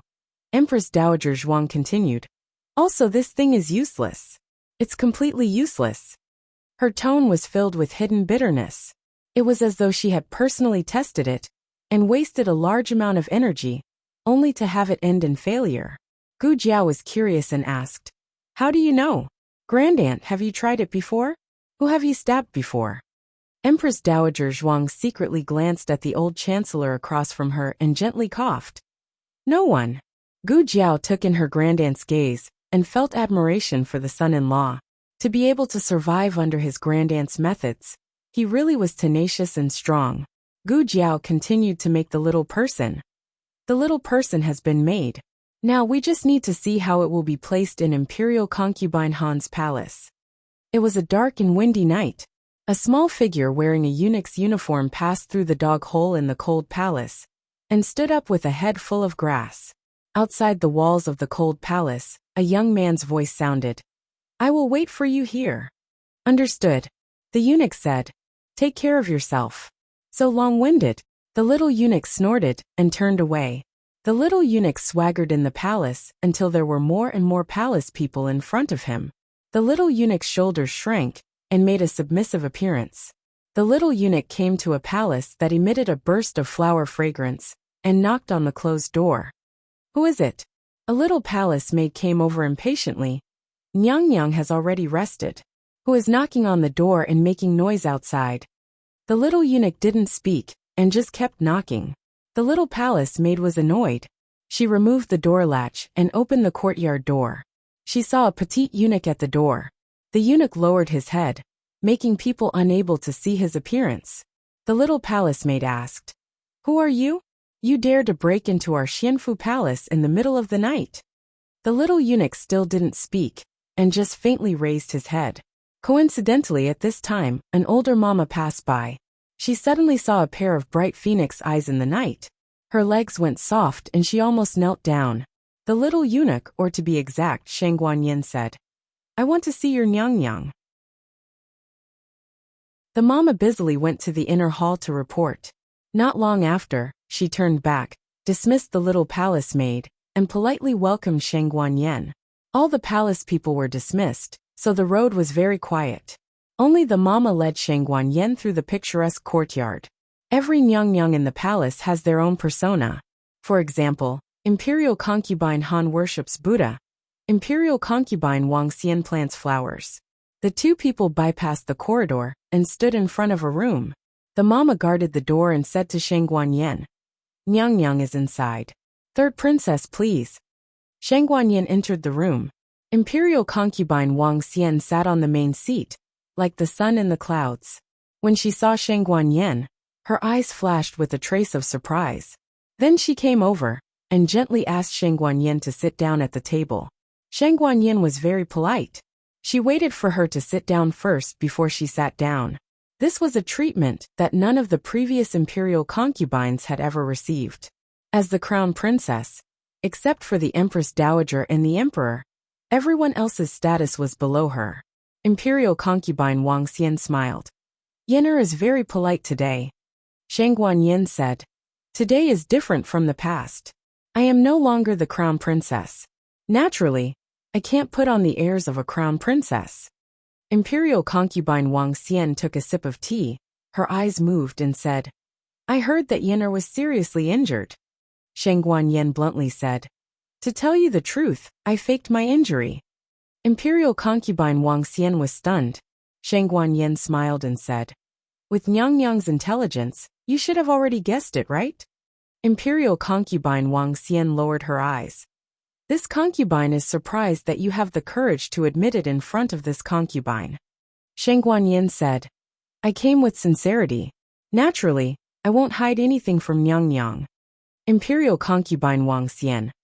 The crown prince hurt you, and the Han family tried to assassinate Qing. It's reasonable that you would find a way to dismiss this case. I don't just want to dismiss this case. Shang Guanyin's boldness and straightforwardness made Imperial concubine Wang Xian unable to resist. Imperial concubine Wang Xian opened her mouth. You! Shang Guanyin's expression suddenly became solemn. I want to be the crown princess again. I ask Imperial concubine Wang Xian to help me. Imperial concubine Wang Xian's eyes flashed with a trace of surprise again. This concubine will put in a good word for you in front of His Majesty. But whether you can get back the position of the crown princess is not something this concubine can decide. Shang Guanyin smiled. Imperial concubine Wang Xian, I came with sincerity. Why do you have to hide it? Can a 10-year-old sixth prince really be more reliable than me? Imperial concubine Wang Xian lowered her eyes and took a sip of tea. This concubine doesn't understand what you are talking about. Shang Guanyin faintly said. Concubine 1 was banished to the cold palace. Her 10th prince was handed over to Imperial concubine Wang Xian to raise. Imperial concubine Wang Xian has everything except for a prince who can ascend the throne. But with all due respect, compared to King Su, King Ling, and King Li, the 10th prince's combat ability is not enough. Even Shang Guanqi, who has been stripped of his position as the crown prince, has a higher possibility of making a comeback than the 10th prince. Imperial concubine Wang Xian clenched her fingers under her wide sleeves. Shang Guanyin then said, The Wang family is a family that can stand shoulder to shoulder with the Han family. Unfortunately, it will never happen to eldest sister and second sister. Imperial concubine Wang Xian is very unwilling, right? Why can I be the crown prince just because I am a princess? I want to tell Imperial concubine Wang Xian that people are born different. My starting point is the end of so many brothers and sisters. Even if I am a dragon in the shallows, as long as I want to come back, I still have the greatest chance of winning. Imperial concubine Wang Xian faintly smiled. The Xianyuan family is gone. What chance do you have to win? Shang Guanyin smiled and said, I still have Imperial concubine Wang Xian. As long as Imperial concubine Wang Xian is willing to help me, I will help Imperial concubine Wang become the empress. The Wang family will be my mother's family in the future. Words are no guarantee. I will write it in writing. This temptation is too big. Imperial concubine Wang Xian didn't say anything for a long time. The incense on the table was half burnt when Imperial concubine Wang Xian asked in a low voice, What do you want me to do? Shang Guanyin took out a brocade box from her wide sleeves and put it on the table. Imperial concubine Wang Xian, please put the things in the box into Imperial concubine Han's bedroom. But do you think it's over? Not at all. Shang Guanyin turned around and went to the Qin Palace. As long as Imperial concubine Wang Xian is willing to help me, I will help Imperial concubine Wang Xian become the empress. Dong family will be my maternal family in the future. As long as Imperial Concubine Wang Xian is willing to help me, I will help Imperial Concubine Wang Xian become the Empress. Yang family will be my maternal family in the future. Imperial Concubine Wang Xian is treating me as an outsider. We will be a family in the future. Chen family will be my maternal family. I will help Imperial Concubine Wang Xian become the Empress. Imperial Concubine Wang Xian, please rest assured. As long as you and I join hands, the position of Empress and Crown Princess will be ours. I don't have a maternal family, so I will have to rely on the Feng family in the future. After all the little people were sent out, Shang Guanyin put her hands behind her back and took a long breath. Sure enough, shameless people are invincible in the world. Chapter 783. After Shang Guanyin finished her business, she went out of the cold palace's dog hole and met with Gu Qingfeng, who had been waiting for a long time. Riding a horse or riding a carriage was too noisy. Qinggong was the best choice to make trouble in the middle of the night. Gu Qingfeng used his qinggong and brought Shang Guanyin back to the state preceptor's hall. Gu Jiao, grandaunt and son-in-law had been waiting in Gu Jiao's room for a long time. Xiao Heng had also returned from looking at houses. Little Jing Kong washed himself clean and fell asleep on the bed. After the two entered the room, Gu Jiao first went behind the screen to check Shang Guanyan's injury. Shang Guanyan's spine had been treated with percutaneous pedicle fixation. Although the best medicine was used, and the recovery was good, it was still hard to endure such a hard work. I'm fine. Shang Guanyan patted the armor on her body. This thing saves a lot of effort. Gu Jiao took off the armor and looked at her wound. The stitched area was not red and swollen. Do you have any other discomfort? Gu Jiao asked. No. She was just a little tired. Shang Guanyin didn't say this. Everyone was sparing no expense for the common cause. So what if she was a little tired and in pain? It was worth it. Shang Guanyin wanted to put on the armor, but was stopped by Gu Jiao. Gu Jiao said, "Go back to your room and rest. You can't sit or stand anymore. I want to listen."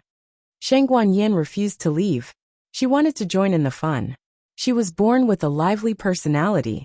After being locked in the Imperial Mausoleum for so many years, she didn't feel at home for a long time. She wanted to be with everyone. Gu Jiao thought for a while and said, "Then you can squeeze with little Jing Kong first. After we finish talking, Aheng will send you back to your room, but you have to be careful of him kicking you." Little Jing Kong's sleeping posture was very strange. Sometimes he was as obedient as a silkworm. Sometimes he was like an invincible little king of destruction. I know. In any case, she had some skills. Shang Guanyin lay down on the bed behind the screen, and Gu Jiao put down the curtain for her. Through the curtains and screens, she told him about how she had sent the servant to the palace. Although Gu Qingfeng already knew about the plan, when he heard the entire process, he still felt that this operation was simply too outrageous. Even in their dreams, those imperial concubines never expected that Shang Guanyin would say the exact same lines to everyone. He even wrote a letter as a pledge. How sincere! But will they really take the bait? Gu Qingfeng was very worried that these people would shrink back at the last minute, or sense that something was wrong. Grandaunt said indifferently, "They are on guard against each other and won't exchange information, so we can't expose them. As for taking the bait, after casting so many nets, there were bound to be a few fish on the net. What's more, the temptation of being the empress is too great." Empress Zhao's position in Zhao country was stable, and the crown prince had the support of Marquis Xianping. There was basically no possibility of being shaken, so the court was still stable. Gu Qingfeng came to Great Yen and realized that a harem could be so bloody. I still don't understand. Concubine Wang Xian and Chen Zhaoi will be tempted. After all, they don't have any princes. Supporting the third princess to the throne is the best way for them to consolidate their power. But don't the other three have adult princes? Xiao Heng said. First, they will support Shang Guanyin to the throne. Then, they will use Shang Guanyan's hand to become the empress. Then, they will wait for an opportunity to depose Shang Guanyin. As the empress, their sons will be the legitimate sons, so it's only right for them to inherit the throne. Empress Dowager Zhuang nodded. And that's the truth. Gu Qingfeng was shocked. So they are still using each other.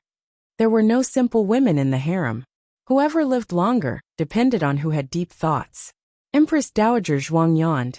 Okay, go to sleep. The next thing is their business. They will worry about what to do, and whether they can succeed or not. Oh. Gu Jiao stood up, went to clean up the table, and prepared to go to bed. Then I will come back tomorrow, Xiao Heng whispered to her. Gu Jiao nodded and curved her lips. See you tomorrow. The old chancellor also got up and left. This old man is also tired. I will go back to my room to rest. Gu Qingfeng looked at everyone leaving one by one with a dumbfounded expression. No, you are just going to leave like this. Are you not going to worry more? Are you so careless? Gu Jiao said. Great aunt, you go to sleep first. I will go to Gu Chongqing's place tonight. Empress Dowager Zhuang waved her hand. I know you can go. Gu Qingfeng fell into deep self-doubt. Is there something wrong with me? Or is there something wrong with you? Xianfu Palace. Concubine Wang Xian, with her long hair and silk pajamas, sat quietly in front of the windowsill. Nyang Nyang. Lu Mama came over with a candlelight. Lu Mama was the one who recognized Shang Guanyan. She was concubine Wang Xian's personal maidservant. She has been serving concubine Wang Xian since she was 11 or 12 years old. She can be said to be concubine Wang Xian's most trusted maidservant. Chuanxiu, what do you think of tonight's matter? Concubine Wang Xian asked. Lu Mama gently put the candlelight on the windowsill and thought for a while. It's hard to say. Concubine Wang Xian said. There is nothing between you and me that can't be said. What is in your heart, just say it. Lu Mama said. This slave thinks that third princess is different from before. She has changed a lot, even more than the rumors. Concubine Wang Xian's eyes flashed with a trace of approval. This concubine also thinks so.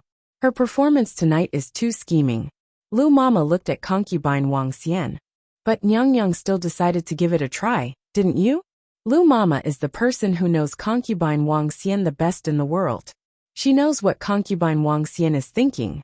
Concubine Wang Xian did not deny it. She is indeed a more suitable candidate than the sixth prince. She is more likely to help me ascend the throne. Hearing this, Lu Mama knew that concubine Wang Xian had made up her mind. She no longer refuted and dissuaded her. Instead, she asked, but it is not so easy to get imperial concubine Han. Concubine Wang Xian said lightly. If it was easy, she would not have come to me. She could do it herself. Thinking of something, Lu Mama asked puzzledly. All the aristocratic families participated in the framing of the Xianyuan family. Why did she target the Han family? Concubine Wang Xian sneered. Isn't it the crown prince who started it first? It's okay to send someone to assassinate her in the imperial mausoleum. But he also sent someone from the Han family to assassinate her son. It's not normal for her to swallow this. Lu Mama nodded. The crown prince is too hasty. Shang Guanqing is a dying man. What's the need to deal with him? Concubine Wang Xian looked at the moonlight outside the window. The crown prince is worried that Shang Guanqing will use the emperor's sympathy to help the crown princess before he dies. Right? Otherwise, concubine Wang Xian could not think of why the crown prince would target the eldest grandson of the emperor. Well, let's not talk about this. Concubine Wang Xian looked at the agreement on the table. It not only contained the transaction between the two, but also their signatures. This was a shady transaction, but it was also a binding transaction. She said, the person we planted in the Giyi Palace can start. Lu Mama hesitated for a moment and said, Nyang Nyang, that's our biggest trump card. Do you really want to use it in this matter? Once it's exposed, we can no longer monitor the movements of the Giyi Palace. Concubine Wang Xian picked up the agreement written by Shang Guanyan and said lightly, as long as Imperial Concubine Han is gone, there's no need to monitor the Giyi Palace, right? The next day, Concubine Wang Xian started her plan. She asked Lu Mama to find the chess piece planted in the Giyi Palace. That chess piece, like Little Li, was also a spy who had been planted for many years. Imperial Concubine Han always thought that she was the smartest, but sometimes the mantis stalks the cicada, unaware of the oriole behind. However, imperial concubine Han was very cautious. Even after several years, that chess piece still couldn't gain her full trust. But this kind of thing didn't need to be imperial concubine Han's first confidant to do. Do you understand Nyang Nyang's instructions? Behind the rockery, Lu Mama handed him a long brocade box in her wide sleeve. The eunuch accepted it, kicked it back into his sleeve, and whispered, "Nyang Nyang, please rest assured. This slave will definitely do this well. Nyang Nyang, please treat this slave's family well afterwards." Lu Mama solemnly said, "Don't worry, Nyang Nyang will." The eunuch looked around vigilantly and carefully returned to the Gi palace. On the other side, concubine Dong and the others also began their own actions. Concubine Dong didn't have a spy in the Gi palace, but the intelligence controlled by the Dong family was no less than that of concubine Wang Xian. She communicated with the Dong family and borrowed an expert from the Dong family. The female bodyguard who accompanied the expert said, "Family head said that imperial concubine Han has a very powerful aide. We have to avoid him." Concubine Dong sarcastically said, "Is she so unscrupulous? She actually lets an outsider enter her bedroom." The female bodyguard said, "That person is not often in the palace. He only comes to discuss with imperial concubine Han when he has something to do." Concubine Dong lightly said, "Well, do as you see fit. This concubine doesn't care what method you use. In short, you have to put this thing in imperial concubine Han's bedroom." On the first day, there was no movement from the palace. On the second day, there was still no movement from the palace. Gu Qingfeng finally couldn't help but sneak into the state preceptor hall at night.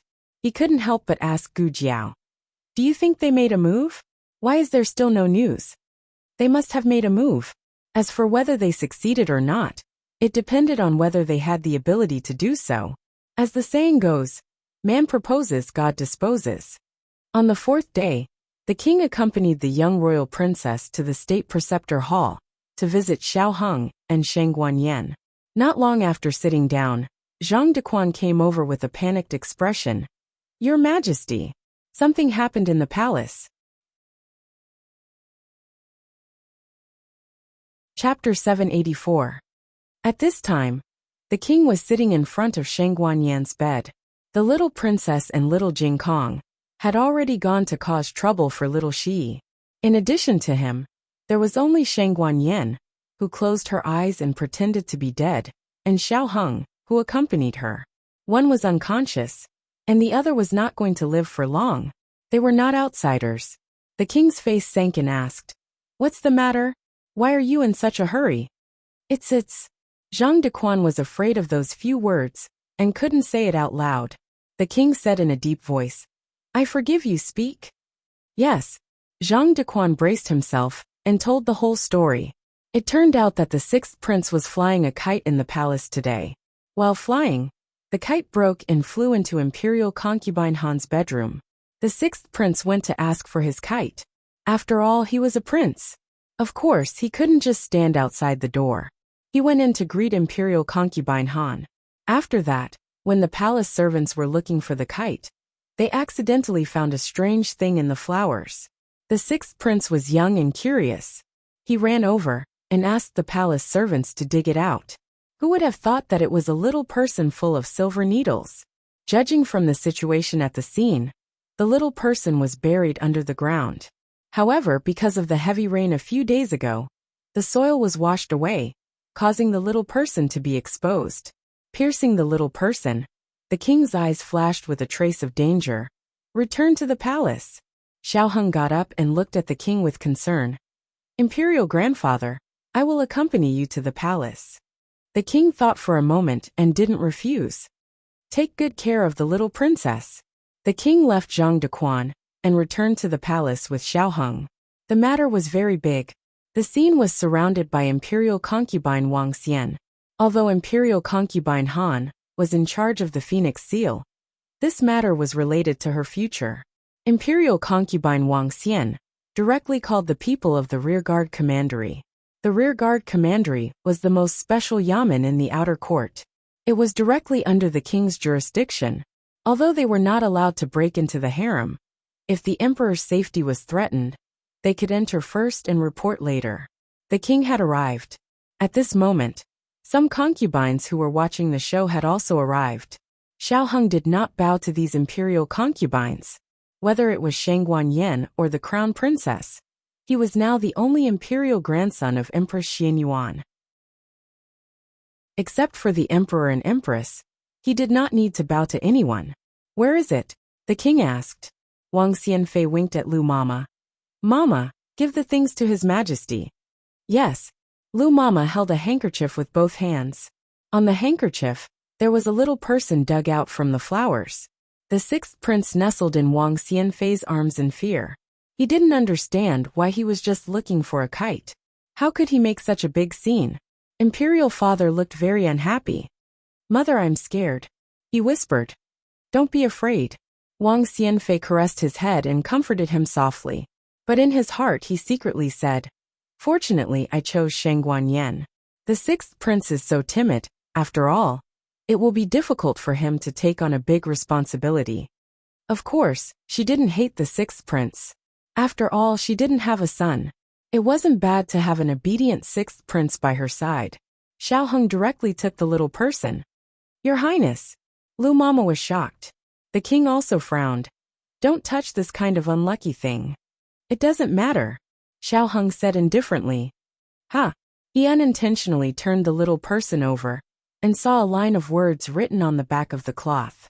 He asked with a puzzled look, Imperial grandfather, isn't this your birth date? Naturally, the king saw it. His face sank to the extreme. Where was it found? Who found it? Lu Mama pointed to the grass not far away that was surrounded by Wang Xianfei's people and respectfully said, It was found there. His Highness the sixth prince's kite fell there. His Highness the sixth prince's servant, Zhang En, and Xiao Sheng from Yi Palace went to look for the kite. They found it together. One was Wang Xianfei's person, and the other was Imperial concubine Han's person. There was no possibility of someone framing them at the scene. The king looked coldly at Imperial concubine Han. Imperial concubine, what else do you have to say? Imperial concubine Han, who had been stepped on by little Jing Kong a few days ago, and had yet to recover, limped to the king, knelt down and saluted. Your Majesty, I'm innocent. I didn't know anything. Your Majesty. Xiao Heng was not in a hurry to interrupt. This was because he was very confident in his imperial grandfather's ability to fill in the blanks. His imperial grandfather's imagination must be better than his. The king looked at her coldly.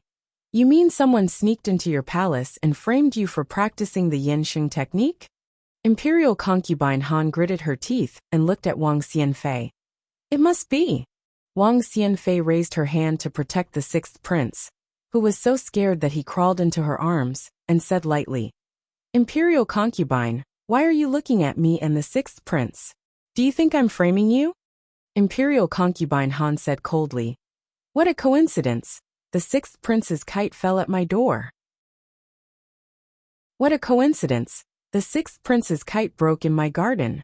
Wang Xianfei's attitude was so good that there was no trace of guilt on her face. Who doesn't know that your Yi palace is heavily guarded? Even if I wanted to, I don't have the ability. Imperial concubine, I advise you to quickly admit your guilt. There are so many people in your palace, and not all of them are stubborn. You can interrogate them eventually. Instead of going to prison and suffering, it's better to admit your guilt obediently. Maybe His Majesty will be lenient and give you a lighter sentence. As she spoke, the king's eyes inadvertently swept over and caught a glimpse of a trembling figure hiding behind the people. The king raised his hand and pointed. Bring him here. The guards of the rearguard commandery strode forward and pulled the eunuch out. The eunuch knelt on the ground, trembling like a sieve. With such a guilty and trembling appearance, no one would believe that there was no ghost. Tell the truth. The king shouted. It's this servant who buried it. He stammered. It's imperial concubine, using this servant's family to threaten. This servant didn't dare to disobey. Imperial concubine Han's expression suddenly changed. Kneeling on the ground, she straightened her body and pinched her handkerchief to point at the eunuch. Feng Yusheng, this concubine has treated you well. Why are you slandering this concubine? The eunuch called Feng Yuxing kowtowed to her and cried, "Imperial concubine, please let this servant's family go. This servant begs you. This servant is willing to apologize with death. But please forgive the servant's family." After saying that, without waiting for Imperial concubine Han to speak, he suddenly got up and banged his head on the rockery. Of course he had to die. Otherwise, if he went to prison and was tortured to extort a confession, it would be bad if Imperial concubine Wang Xian was exposed. Imperial concubine Wang Xian couldn't hide her disappointment. "Imperial concubine, you and His Majesty have been together for so many years. Just because His Majesty deposed the crown prince, you hold a grudge against His Majesty and use Yin Sheng's technique to frame His Majesty? Imperial concubine, your heart is too cruel." Xiaoheng, everyone in the harem knows how to act. Speaking of which, there were so many little people. Was Imperial concubine Wang Xian the only one who succeeded?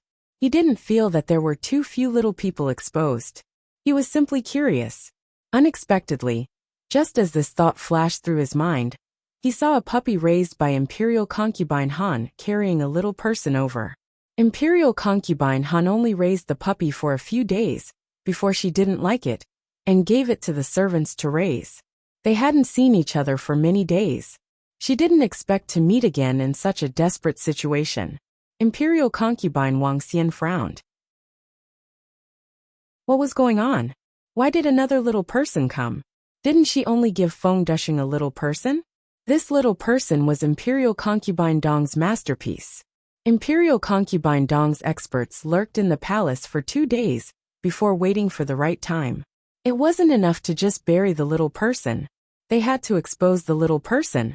Imperial concubine Wang Xian chose to use the 6th prince, while Imperial concubine Dong targeted Imperial concubine Han's dog. The little person was buried with the bones.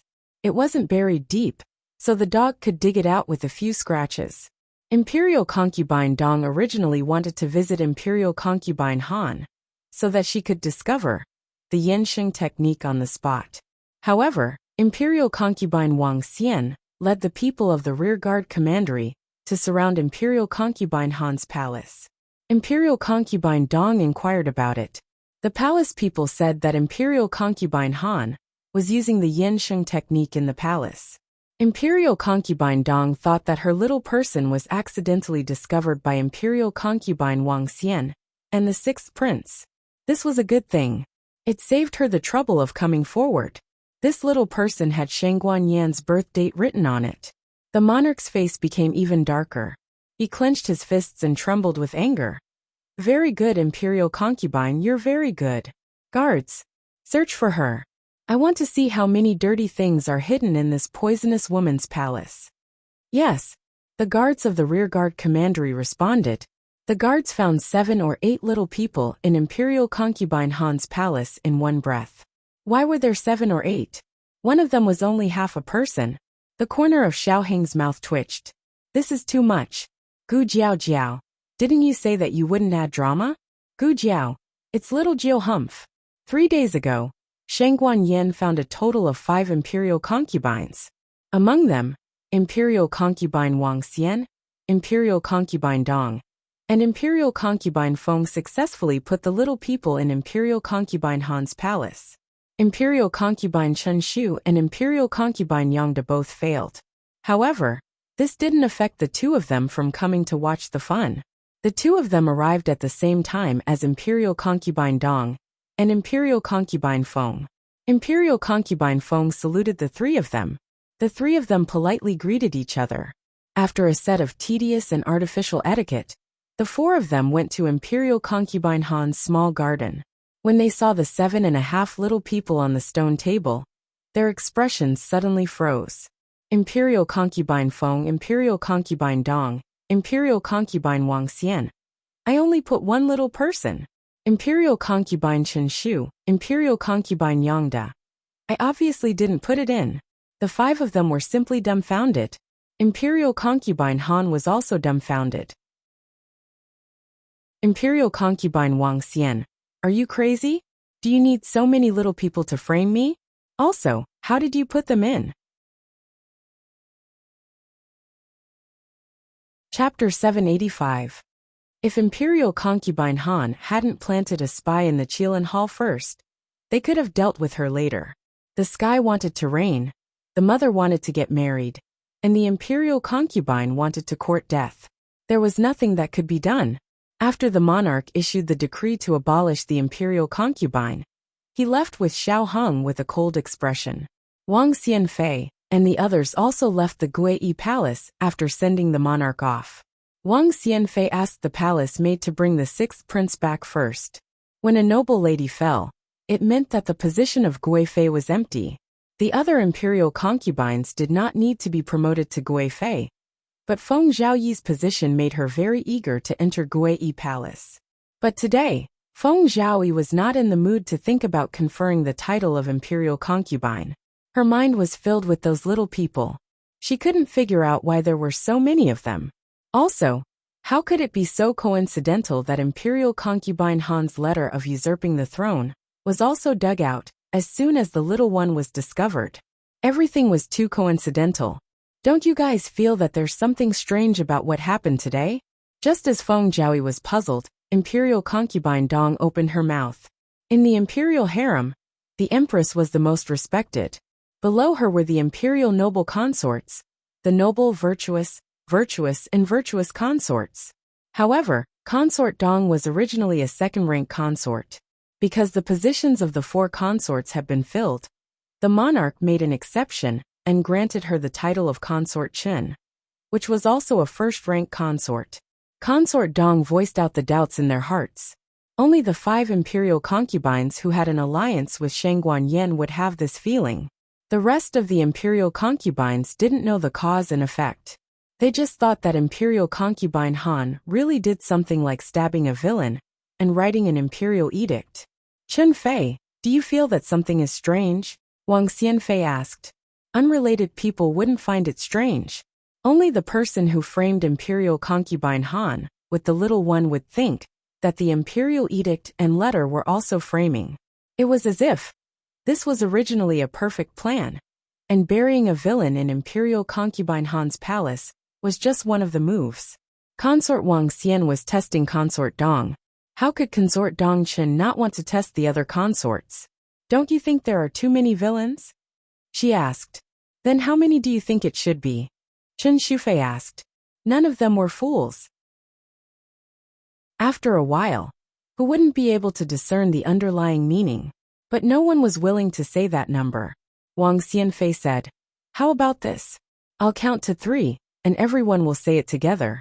At this point, I believe that no one is a fool, and don't treat others as fools. The few of them looked at each other. Consort Dong thought for a moment. Okay, I agree. Chen Shufei and Yang Defei nodded in agreement. The first-rank imperial concubines all agreed. But the fourth-rank Feng Zhaoyi naturally had no reason to not follow the crowd. Wang Xianfei took a deep breath and slowly said, 1, 2, 3. 1. 1. 1. No. No. The ones who said no were Consort Chen Shu and Consort Yang Da, while the ones who said 1 were Consort Wang Xian, Consort Dong, and Feng Zhaoyi. As soon as the voice fell, the faces of the several people changed subtly. Consort Wang Xian frowned and pinched her fingers. She gritted her teeth and said, well, the next question will be answered by the 3 of us. Where was the little one found? Again, let's count to 3. Consort Dong and Feng Zhaoyi became nervous and nodded. Consort Wang Xian. 1, 2, 3. In the flowers. Next to the doghouse. Under the bed. Consort Wang Xian's trusted eunuch buried the little one in the flowers. Consort Dong's expert placed the little one near the doghouse. Feng Zhaoyi loved to curry favor with Imperial concubine Han. When she had the chance to get close to Imperial concubine Han, she personally threw the little one under Imperial concubine Han's bed. Now that the confrontation had reached this point, who wouldn't have the slightest bit of confidence in their hearts? Consort Wang Xian's eyes turned cold. Are you? Consort Dong looked at her. Are you? Consort Wang Xian thought, of course I am. But I didn't expect you to be the same. Consort Wang Xian's breath trembled. She held the last glimmer of hope, and solemnly looked at the other 4 people.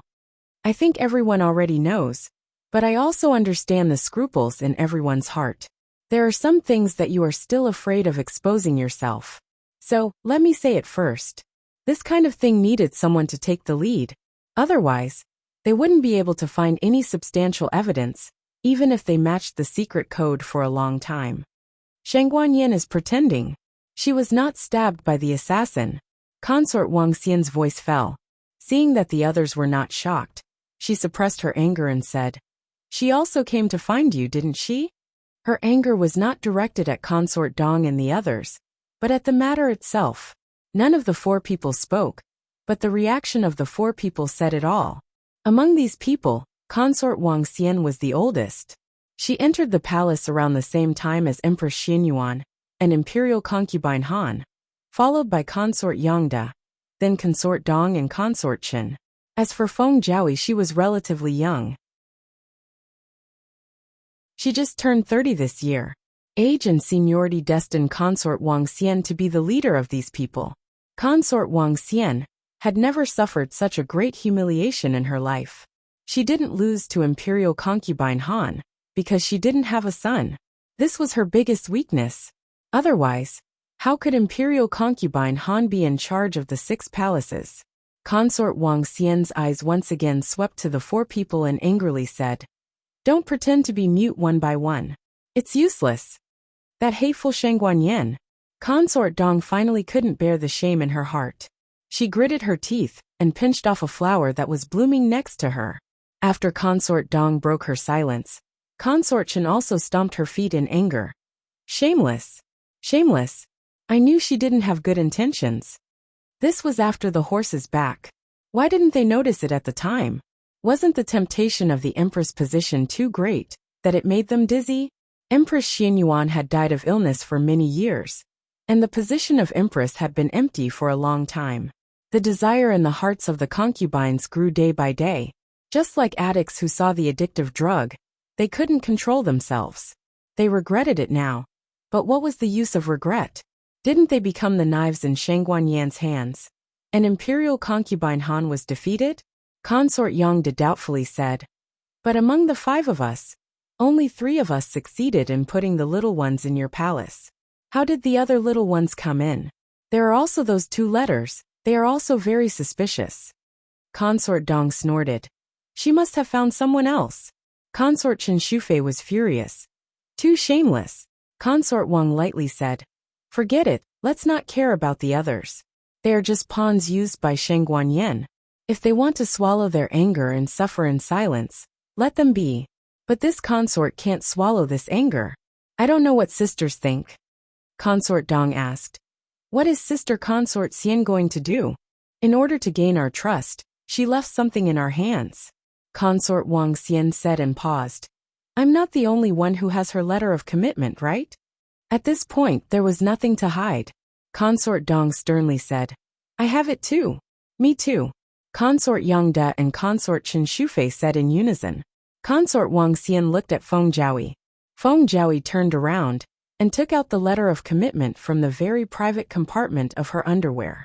In black and white, the transaction between Shang Guanyin and Feng Jiaoyi was written, as well as the signatures and fingerprints of the 2 people. Looking at the same letter in their hands, several people trembled in anger. They couldn't wait to tear Shang Guanyin into pieces. Consort Wang said. It seems that everyone has it in their hands. This is easy. Let's expose her together. Feng Jiaoyi was helpless. How do we expose her? Do we use this letter? But we also have our own signatures on the agreement. Who said we're going to use this? Don't you remember that her injury was fake? As long as we take His Majesty to check the injury, her crime of deceiving the emperor will be confirmed. She can't escape the crime of framing the crown prince. Consort Yangda was silent for a moment. But in this way, won't the crown prince be restored? Consort Wang Xian didn't have a son. Anyway, she can't compete for that position. But she has a prince. She doesn't want to see the crown prince make a comeback. Consort Dong and Consort Chen also have the same idea. Consort Wang Xian stared at several people with resentment. What crown prince's throne? Han sure just committed the crime of rebellion. Her mother's debt must be paid by her son. How can the crown prince make a comeback in such a short time?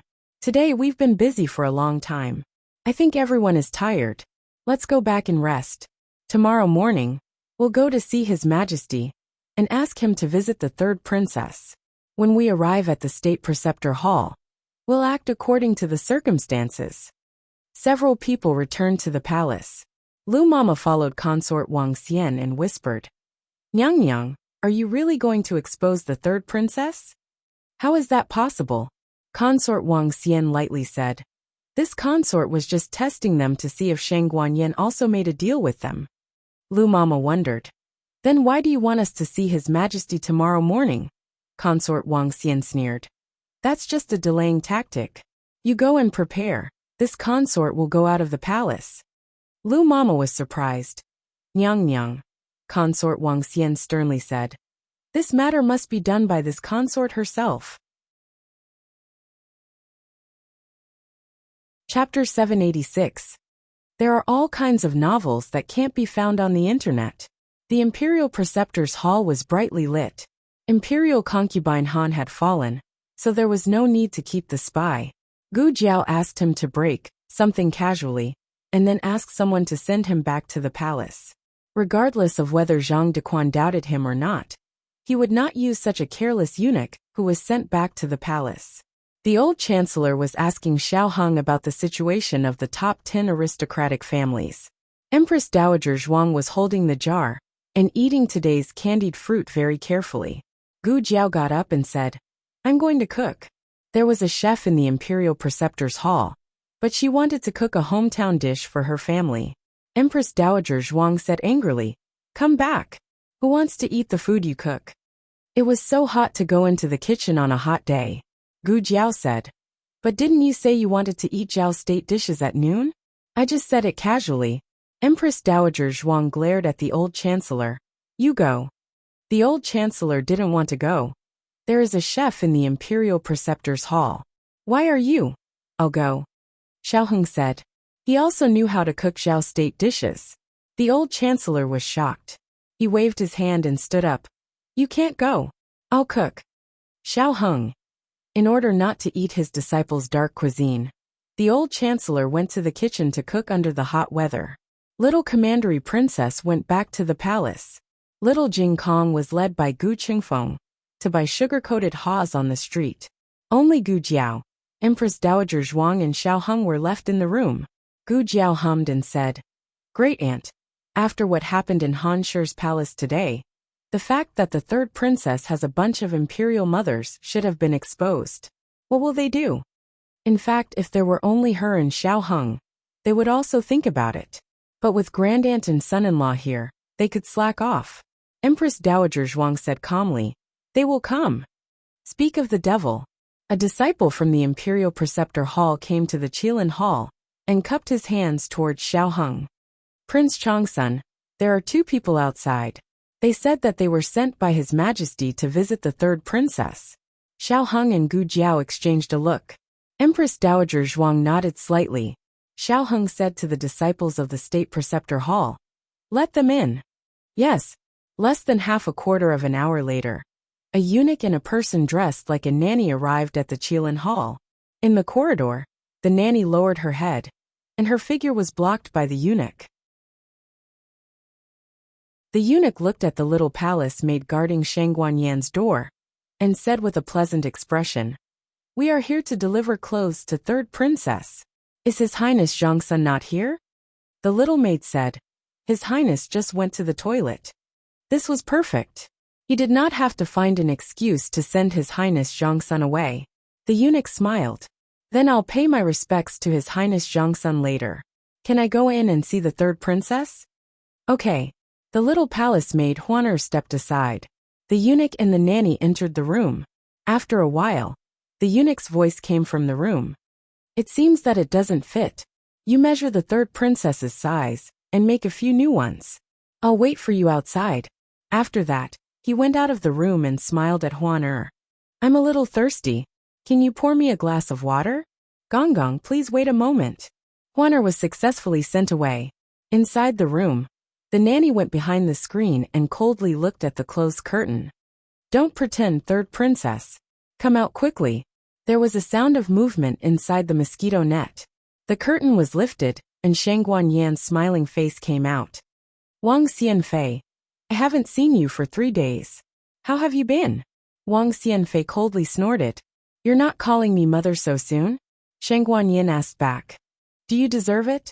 Wang Xianfei was so angry that she leaned back. She was really a ruthless person, who kicked her aside after using her. Wang Xianfei arrogantly said. Shang Guanyan, don't be complacent too early. I already know all the things you've done, and the rest of the people also know your face. Tomorrow morning, everyone will come with His Majesty to check your injuries. At that time, I'm afraid you won't even be able to cry. Shang Guanyan raised an eyebrow. Oh, is that so? Then Wang Xianfei came all the way here to remind me. You don't want to see me cry? Wang Xianfei's eyes were cold. Shang Guanyan, don't talk nonsense.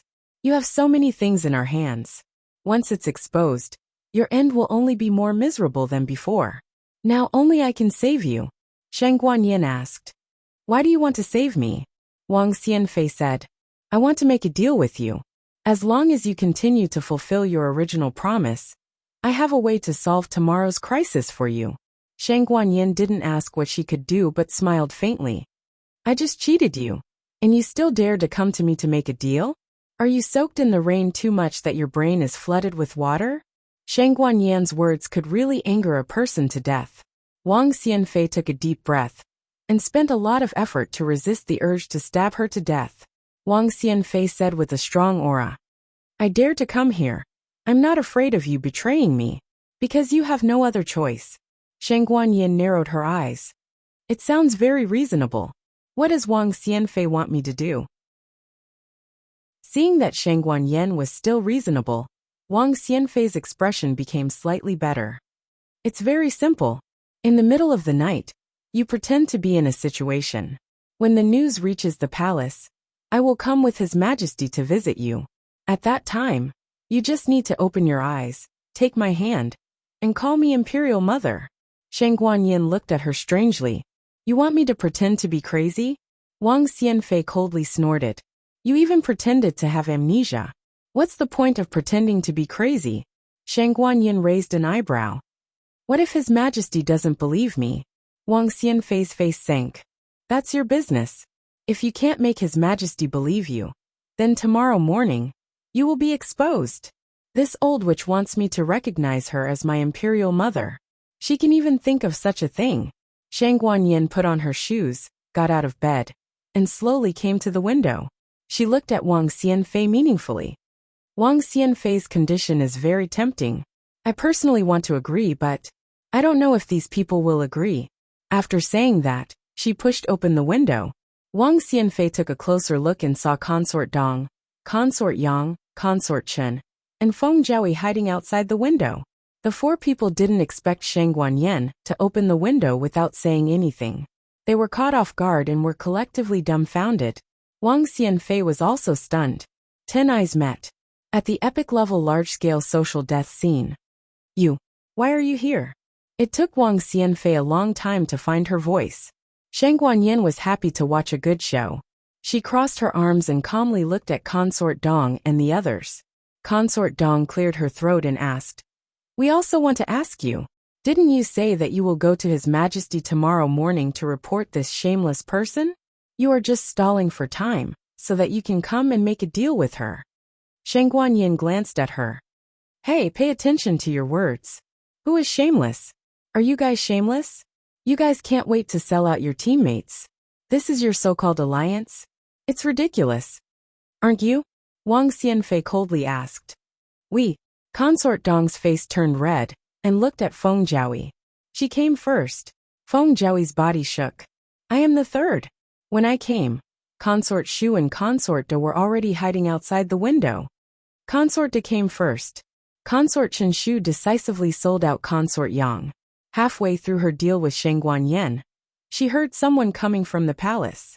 She climbed out of the window to hide, only to see Consort Yang standing in front of her. God knows what kind of mood she was in at that time. Then Feng Zhaoyi came. When Feng Zhaoyi climbed out of the window, Shi Yi experienced a wave of shock. Then came Consort Dong and Consort Wang. Consort Wang's whole body was not good. She was so angry that she could see stars. It was obviously her plan, but how did she become the slowest one? There has never been a stupid woman in the harem. Even if there were, they would have died long ago. Who could hold on until now? They were tricked by Shang Guanyin, because they didn't expect that Shang Guanyin would win by a surprise move. In addition, Shang Guanyin knew them very well.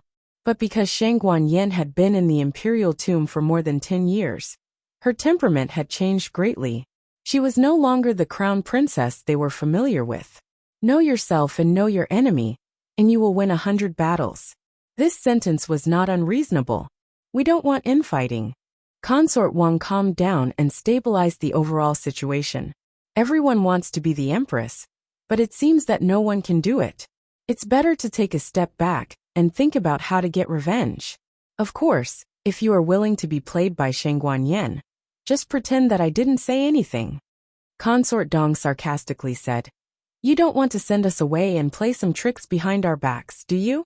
You said it like you didn't play any tricks? Each one of you is more impatient than me, and you still have the face to mock me? Consort Wang suppressed her anger. She didn't want to fight with Consort Dong at this juncture. She seriously said, Let's go to the palace together and invite His Majesty. Don't say that we have seen her. Her testimony alone is not enough to convince us. Think of a way to let His Majesty see her injury. The 4 people were silent. At this point, they certainly understood that the deal with Shang Guanyin would not work. They were the 5 dignified imperial concubines, but they were played by a junior. They really couldn't swallow this.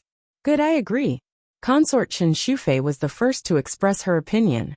I also agree. Immediately after, Feng Zhaoyi and Consort Yang also expressed their opinion. Consort Dong impatiently frowned. You all agreed. What else can I do? All right, let's go back to the palace. Shang Guanyin slowly said. Are you sure you want to leave like this? Consort Wang warned. Shang Guanyin. Don't even think about doing anything to us here. Our people are not to be trifled with. If we really go to His Majesty, we can just say that we were worried about you and secretly went out of the palace to visit you. You won't get any benefits. Shang Guanyin took out a stack of paper from her wide sleeve and patted it on her palm, saying, It seems that you don't care about this.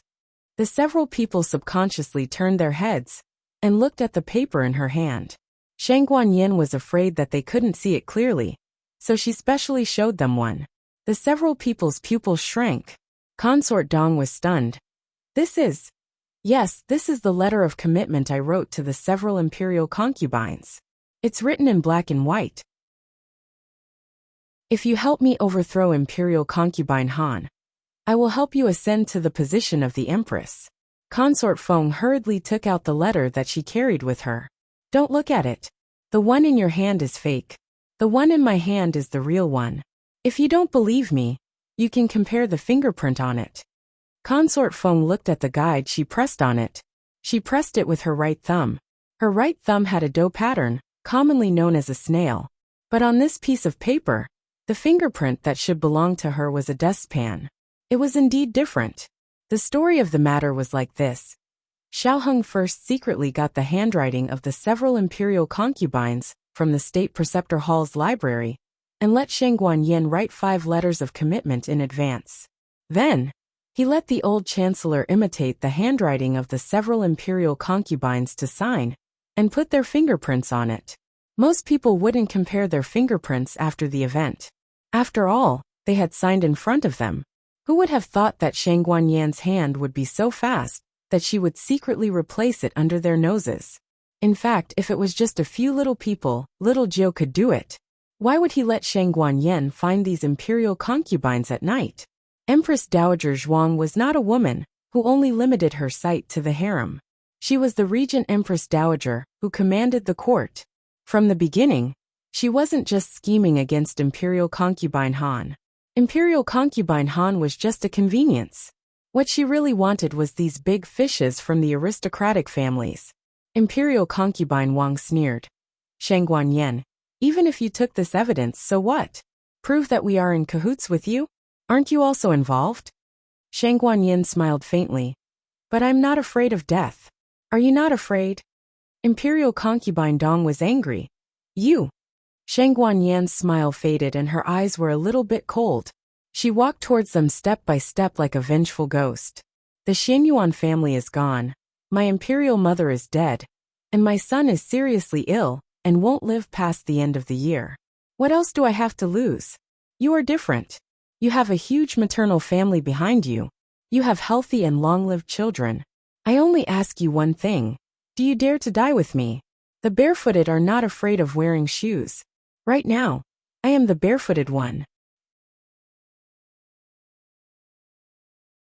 Chapter 787.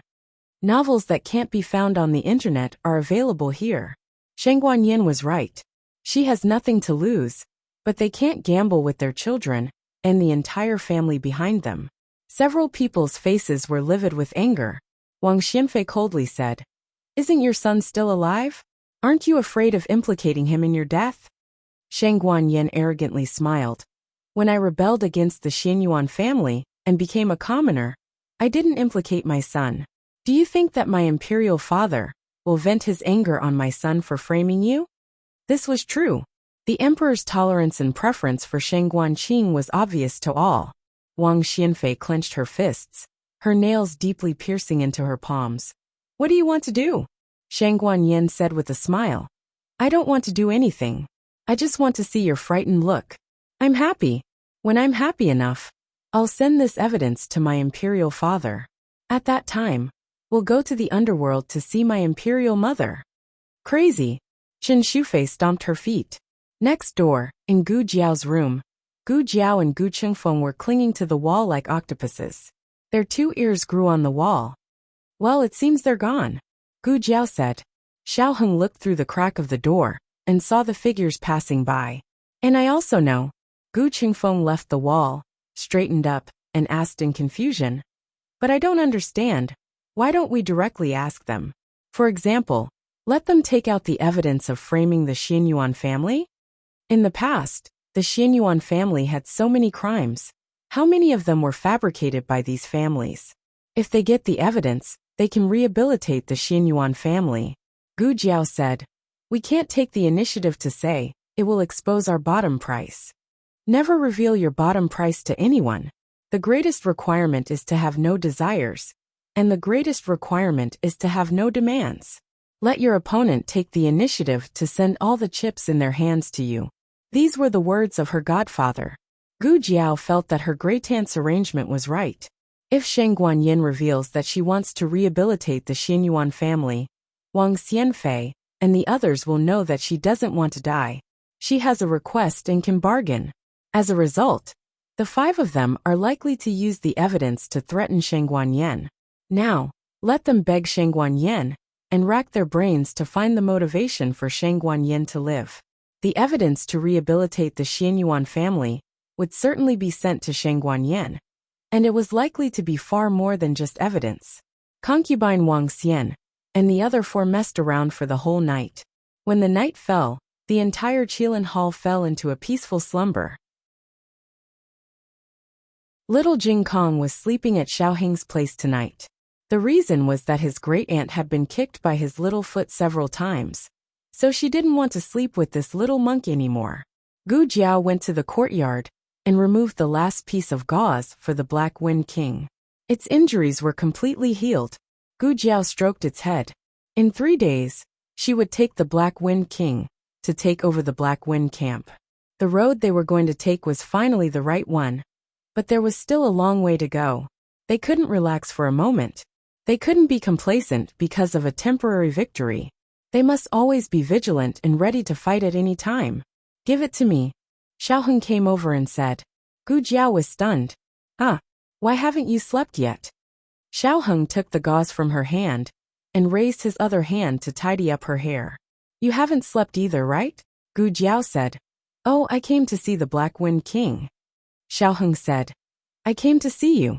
His eyes were heavy, gentle and affectionate. His whole heart and eyes were filled with the person in front of him. Gu Jiao blinked. This guy was getting more and more outrageous as he grew up. As soon as there was no one around, he would flirt with her. He was about to become a walking hormone. If this continued, she wouldn't be able to handle it. From a physiological point of view, Her body was gradually maturing. It was indeed easy for her to be attracted to the hormones of the opposite sex. It's not my problem, it's the hormones' problem. Before Xiao Heng could say anything, he saw the little girl shake her head. He said in amusement, "Why are you shaking your head? Are you not letting me see you?" "Let me see you," Gu Jiao said. Xiao Heng smiled gently. Gu Jiao suddenly smacked her head into his chest, her forehead resting on his firm chest. He stretched out his strong and slender arm, and gently stroked her shoulder. "Are you tired?" Gu Jiao shook her head against his chest. "I'm not tired. I'm tired for grandaunt and granduncle. They're already so old, but they still have to worry so much. Grandaunt doesn't like scheming against each other. She likes to play leaf cards in Jade Water Alley." Xiao Heng smiled.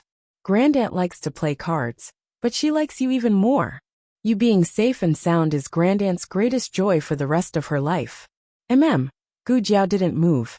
She just leaned against his chest like a lazy calf. She rarely relaxed like this. Only in front of him did she release a little bit of her fatigue. She was indeed exhausted during this period of time. It seemed that ever since she entered the Yin Kingdom, she hadn't stopped. The boxing competition, Guyan's surgery, the fight with the Han family and Nangong family, the fight for the Black Wind Cavalry. She was so busy that she couldn't stop. She was worried that others would be tired. She just didn't remember how tired she was. Xiao Heng looked at the little head in his arms and said, "At most 3 months. I'll let the Yin Kingdom finish." Gu Jiao. She had a tone of confidence. Xiao Heng hugged her and asked softly, "When you're done, what do you want to do?" Gu Jiao thought seriously and said, "Eat you." Xiao Heng. The two of them stayed in the courtyard for a while until they were almost carried away by the mosquitoes. Xiao Heng held her hand and returned to the house. Xiao Heng stood at the door and said to her, "Let's go in." Gu Jiao didn't hear him. She was in a daze. Xiao Heng pointed at her forehead. "What are you thinking about?" Gu Jiao came back to her senses. "Nothing. I just suddenly remembered what Nangongli said to me before he died. I do deserve to die. I betrayed you and the Xianyuan family. My death is not regrettable. I'm not surprised that you came to me for revenge. There's nothing to feel wronged. But you really think that the Nangong family did all those things? You're wrong. Ha ha ha. You're very wrong. The Nangong family can't even be considered as an accomplice. They're just a hunting dog that wants a piece of fat meat. The person who really harmed the Xianyuan family is Gu Jiao recalled. Jin something, it seems to be Yang, but it also seems to be Liang. He couldn't speak clearly at that time. It's Jingyang, right? Xiao Heng said. The Yin monarch's name is Shengguan Jingyang. Gu Jiao nodded. Oh, then it should be him. Xiao Heng held her shoulder and said seriously, the Xianyuan family will be rehabilitated, whether the Yin monarch is willing or not. In the middle of the night, Gu Jiao went to the secret room again. She wasn't surprised to see the state preceptor inside. This person came often recently. However, he didn't seem to have done anything bad to her. I'll guard him tonight. The state preceptor spoke just as Gu Jiao put the small medicine box into the groove. I'll guard him myself, Gu Jiao said. Are you sure? The state preceptor asked. Gu Jiao felt that there was a hidden meaning in his words. What do you want to say? The state preceptor said. You tricked so many people at once. Wang Xian and the others don't know about you. But the Han family more or less knows a thing or two.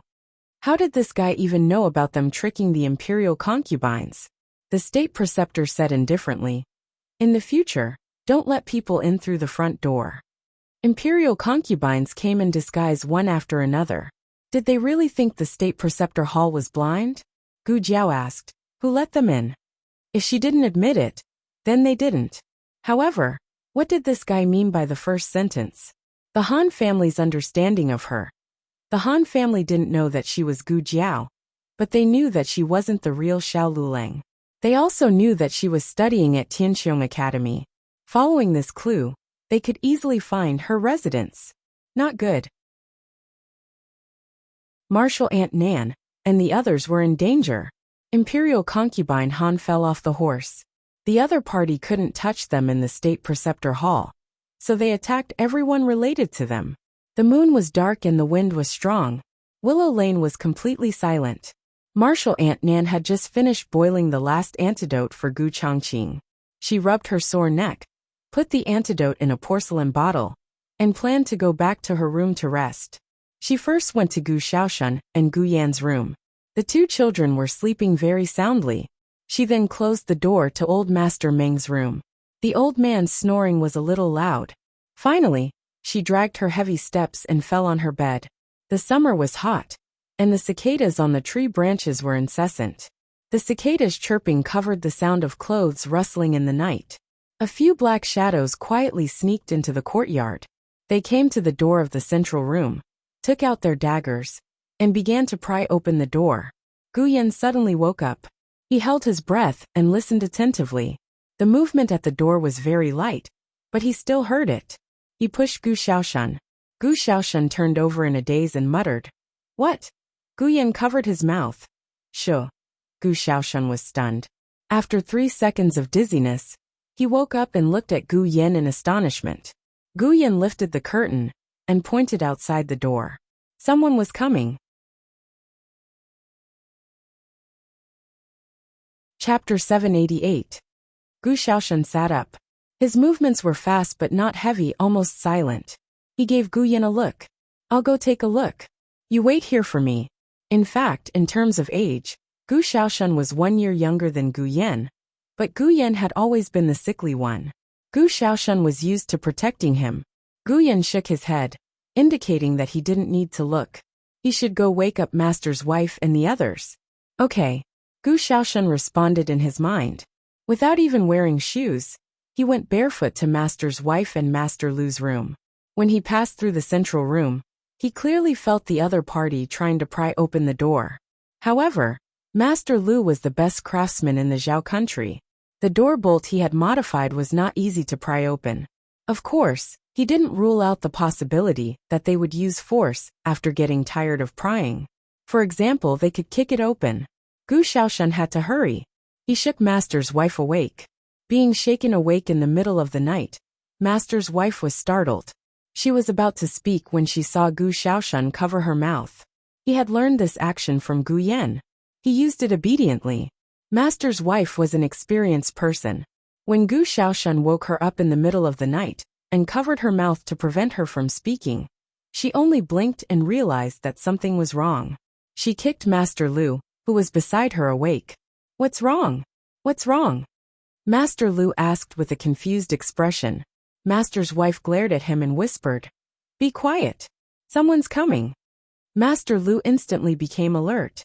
Master's wife had to get up once or twice at night, so she slept outside. Master Lu gently walked past her and got out of bed.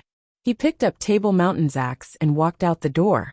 Master's wife quickly put on her shoes, put on an outer garment, and went to the central room with Master Lu.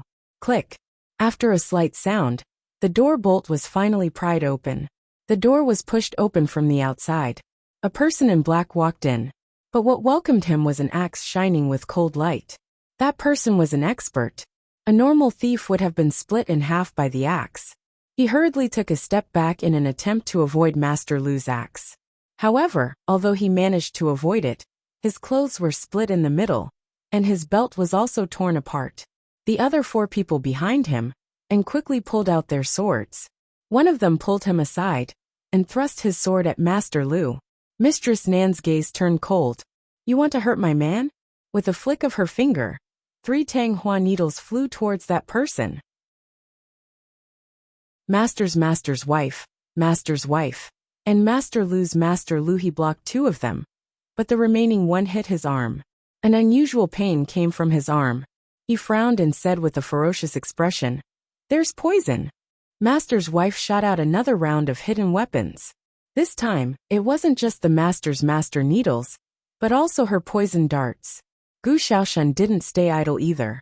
He took out his newly made mechanical box and threw it at the group of people in the courtyard. "Xiaoshan." Master Lu hurriedly closed the door on one side and used his axe to block Gu Xiaoshan and Master's wife to his side. With a few loud bangs, the door was shot into a sieve. Master Lu wiped his cold sweat and said to Gu Xiaoshan, "Next time you make a hidden weapon, Can you make one that doesn't hurt your own people? Gu Xiaoshan scratched his head. Oh, he made many. The only one that didn't hurt him was given to Gu Jiao.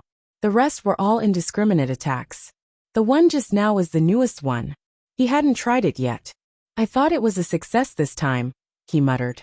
Master's wife and Master Lu worked together to take care of the 5 people in the yard. Master's wife looked at the men in black, who were lying on the ground, and frowned in confusion. Only 5 came. I heard that there were 6 of them just now. Ah!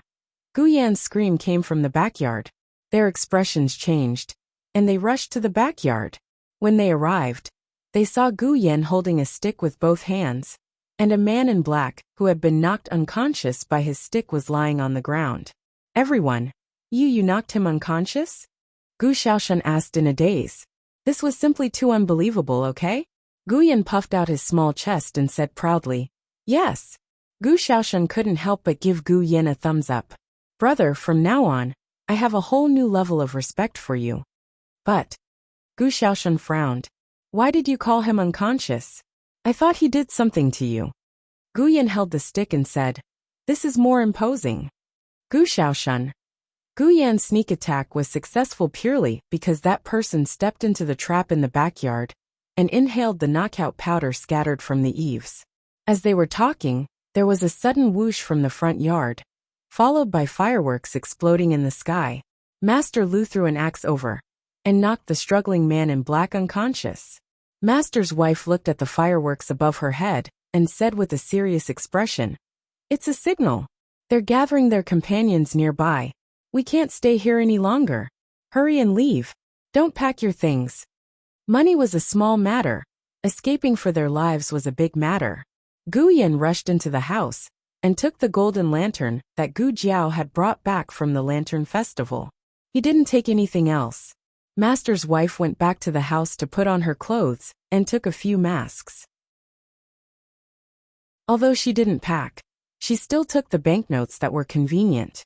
Master Lu carried her hidden weapons and poison on his back. We can't forget this. This is the antidote for Chongqing. Master's wife took the medicine bottle from the table and put it in her arms. On the other side, Gu Xiaoshan and Gu Yan went to call Master Meng. However, Master Meng was in a deep sleep and couldn't be woken up even if 5 bolts of lightning struck him. I really have to hand it to you. Gu Yan was mad. Xiaoshan, you can carry him. I'll do it. Master Lu walked into the house and handed the basket on his back to Gu Xiaoshan. Go and prepare the carriage. Okay. Gu Xiaoshan agreed. He and Gu Yan went to the stable, took the horse out, put it on the carriage, and opened the back door. Master Lu carried the sleeping Master Meng on his back. Gu Yan and Gu Xiaoshan also sat on the carriage. Master's wife sat on the outside seat and grabbed the reins. I'll drive the carriage. I'm more familiar with the terrain of Chengdu. After Master Lu put Master Meng in the carriage, he came out and sat with her. I'll look after it for you. Okay. Master's wife didn't refuse. In the middle of the night, a carriage drove out of Willow Lane and left on the quiet street. There was no curfew in the outer city of Chengdu, but at this time, there weren't many carriages on the street. Their carriage would be very eye-catching. Go to a crowded place. Master Lu said. Where's the crowded place? Master's wife asked subconsciously. Heavenly Fragrance Pavilion. Gu Yan lifted the curtain and said. Heavenly Fragrance Pavilion, the place where Gu Chengfeng sang opera. Now only that street was bustling all night. That was the best place to go. Master's wife turned the carriage and rushed in the direction of Heavenly Fragrance Pavilion. Quick! They're over there. Hearing the assassin's voice, Master's wife clenched the reins in her hand. Not good. They're catching up. This time, it wasn't 5 black-clothed men, but a total of 10. 10 assassins leaped onto roofs and vaulted over walls, following the loud sound of horse hooves and the clunky sound of the carriage wheels. They gradually closed in. I see the carriage. Go. Remember to capture the 2 young ones alive. Kill the rest without mercy. Yes. The black-clothed men split into 2 groups, 5 on the left side of the road, 5 on the right side of the road, surrounding the carriage. Following the leader's hand gesture, everyone used qinggong to soar into the sky in the night. They pulled out their long swords and slashed open the carriage. The horse was frightened, and with the sword energy cutting the reins on the horse's back, the horse fled in panic in the night. At this time, no one cared about the horse. Everyone surrounded the collapsed carriage. Who did it? The leader was fierce. I said to keep the two young ones alive. What if they died? Everyone lowered their heads. The leader pointed at the black-clothed man beside him. You go take a look. Yes. The black-clothed man who was pointed at bravely walked forward, using his long sword to pry open a collapsed carriage wall, but found that there was no one in the carriage. He turned back and said, Leader, they ran away. The leader narrowed his eyes. They can't have gone far, split up and chase. Did they leave? In a small shop that was closed, Madame Nan asked in a small voice. Master Lu slowly poked his head out of the wall, leaning against the wall and looking outside. Seems like they left. Phew. Madame Nan leaned against the wall and sighed in relief. This group of people's breath is different from the ones just now. They are death warriors, very difficult to deal with. Gu Yan's expression suddenly became a bit strange. Gu Xiaoshan noticed his strangeness and asked, Are you okay? Does your heart hurt again? No. Gu Yan shook his head. I just feel there's danger. As soon as he finished speaking, a sword energy cut through the air. Master Lu and Madame Nan each held a child and dodged to the side. The sword energy fell to the ground. An innocent water tank was hit and split open on the spot. Old Mr. Meng, who was tied to Master Lu's back, was shaken awake.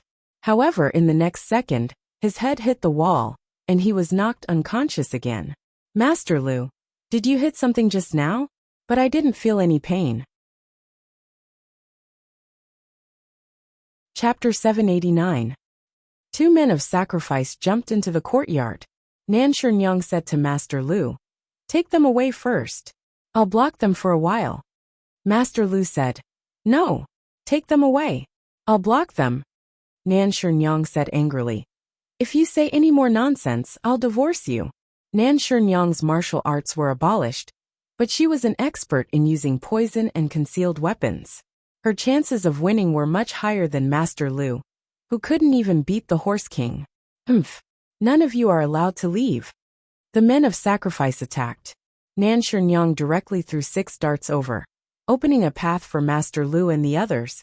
Go quickly. Master Lu gritted his teeth, grabbed Gu Xiaoshan with one hand and Gu Yan with the other, stepped on the ground and flipped over the wall. Unfortunately, Master Lu and the others were not far away before the remaining men of sacrifice caught up with them. The 8 people blocked all their escape routes. The leader of the men of sacrifice said, Hand over the 2 little ones, and I'll leave your corpse intact. Bah, Master Lu said coldly. Come at me if you have the guts. I'll see what skills you have. After he finished threatening, he whispered to the 2 disciples, Do you still remember how to use the mechanism box? The mechanism box he spoke of was not a half-finished product made by Gu Xiaoshan. He made it himself. It was something that could really save their lives. But it took a lot of time to make. He had only made 2 so far, and gave them to the 2 children. He and Nan Xiang didn't have any. The 2 nodded. Master Lu lowered his voice and said, In a while I'll hold them back. You guys split up and find a place to hide. Use the breathing technique I taught you to hide your breath. He always disagreed with Nan Xiang's various impulsive actions. For example, don't be enemies with the imperial family of Zhao country. Don't come to Yin country and take risks. You're only a master's wife, not a biological mother. But when it came to a real life and death situation, he still didn't hesitate to sacrifice his own life to find a way out for the 2 children. Gu Xiaoshan grabbed Gu Yan's wrist. I know, father. The word father made the tip of Master Lu's nose sour, and a swollen pain surged up his throat. Xiaoshan usually only called him Shifu, but she would occasionally call him adoptive father. This was the first sound, and also the last one. Tears flashed in Master Lu's eyes. When one got older, it was easy for their eyes to leak urine. He smiled and said to the men of sacrifice in front and behind him, Come on, come at me together if you have the ability. The death warriors didn't waste any time talking to him. They raised their swords and rushed towards him. Old Master Meng, I'm sorry. The two children can't run away with you. I can only wrong you to stay with me. Master Lu untied the ropes on his body. Old Master Meng had just woken up when he was thrown to the side of the road by Master Lu. He fainted again. Old Master Meng. Master Lu wasn't a match for these death warriors, but he fought as if he didn't care about his own life, forcibly carving out a bloody path. Originally, it was Gu Xiaoshan who was grabbing Gu Yan. Unexpectedly, Gu Yan's wrist suddenly turned, and he grabbed Gu Xiaoshuan's wrist instead. Let's go, he said decisively. The two of them rushed out of the street and fled for their lives in the empty night. In order not to let the two children's hearts soften, Master Lu didn't cry out even when he was stabbed. He just gritted his teeth and swallowed all the pain back into his throat. However, a few death warriors still chased after them. There's a well over there. Gu Yan looked at the empty space in front of him and said, Go! Hide in it. Gu Xiaoshan was very good at swimming. He pulled open the well cover and jumped down first. Then he raised his head, wiped the water droplets off his face, and reached out to Gu Yan. Jump down, I'll catch you. Gu Yan stood beside the well and stared at Gu Xiaoshan, whose eyes were filled with encouragement. He smiled slightly and grabbed the well cover forcefully. Gu Xiaoshan suddenly panicked and whispered, Gu Yan, what are you doing? Gu Yan said, Don't make a sound. Gu Xiaoshan paddled and tried to climb up. Hey, come down. I'm your older brother. Gu Yan said, This time, it's my turn to protect you. His body was very weak, and his strength was very little. He almost used up all the strength in his arms to cover the heavy well cover. Then he broke into a run. As he ran, he said to the people on the other street, Let's split up. You go that way. The death warriors who chased after them decisively ignored the well and split into two groups to chase after them. Gu Yan ran forward with all his might. He had been sick for the first 16 years. He would pant after walking a few steps. After the operation, he finally understood how easy it was to be a normal person. He had never run so wildly before. He felt his heart contract violently, and there was a majestic power flowing through his body. Was this the body of a normal person? It felt good. He felt it. Stop. Otherwise, I'll make a move. A death warrior stood on a roof not far away and shouted at Gu Yan. Of course, Gu Yan didn't stop. He used all his strength to run forward. He was like a child who had never eaten candy before and wanted to eat it all at once. He also wanted to run as fast as he could. The death warrior's mission was to capture someone alive. It was said to capture, not invite. It didn't matter if he was slightly injured or seriously injured. It was fine as long as he was still breathing. The death warrior saw that Gu Yan didn't follow his orders. His eyes turned cold. He jumped up and slapped at Gu Yan's back. He didn't know that Gu Yan was a weak person. This slap was enough to injure Gu Yan's heart again. At this critical moment, the sound of horse hooves that were as swift as lightning came from the night sky. Almost at the same time, a red-tasseled spear with a murderous aura shot towards the death warrior like lightning and directly pierced through the death warrior's shoulder. The death warrior let out a mournful scream. The strength of the red-tasseled spear was beyond the death warrior's imagination. The death warrior didn't have any strength to fight back and was directly knocked over. He fell heavily on the hot bluestone street. Gu Jiao rode the Black Wind King and rushed over with a cold expression. She pulled the reins and blocked in front of Gu Yan. She coldly looked at the death warrior who was bleeding nonstop. Who allowed you to touch my brother with your dirty hands? The death warrior kept vomiting blood. He pulled out the dagger at his waist, but before he could make a move, the Black Wind King stomped on his chest, and he died on the spot. Gu Jiao pulled out the red-tasseled spear. The other death warrior saw that the situation wasn't good and ran away. He wanted to find his companions. But could he run away? Gu Jiao's red-tasseled spear was like a sharp blade in the hand of the King of Hell. It didn't give him a chance to escape, and instantly pierced his heart. Gu Jiao took back the red-tasseled spear and rode the Black Wind King back to Gu Yan's side. Gu Yan was in a sorry state. The tuft of hair on his head couldn't stand up and drooped listlessly. Gu Yan stared blankly at Gu Jiao. Gu Jiao reached out her hand to him. Gu Yan guiltily gave his hand to Gu Jiao. Gu Jiao pulled him up and sat behind her. Gu Jiao said seriously. You're acting like an older brother now? Gu Yan's eyes flashed. He stretched out his arm and hugged Gu Jiao's waist. He put his head on Gu Jiao's body and said shamelessly, Aya, my head seems to be a little dizzy. Did I run too fast? My heart also hurts. Is my heart disease acting up again? Gu Jiao closed her eyes and held the reins tightly. Biological brother, biological brother. Don't be angry, don't be angry. Gu Jiao brought Gu Yin to find Master Lu and Madame Nan. Madame Nan had already escaped from the small courtyard and was surrounded by 6 people with Master Lu. Perhaps the mission this time wasn't too difficult. The men of sacrifice sent by the Han family weren't too strong. Gu Jiao and the Black Wind King quickly took care of them.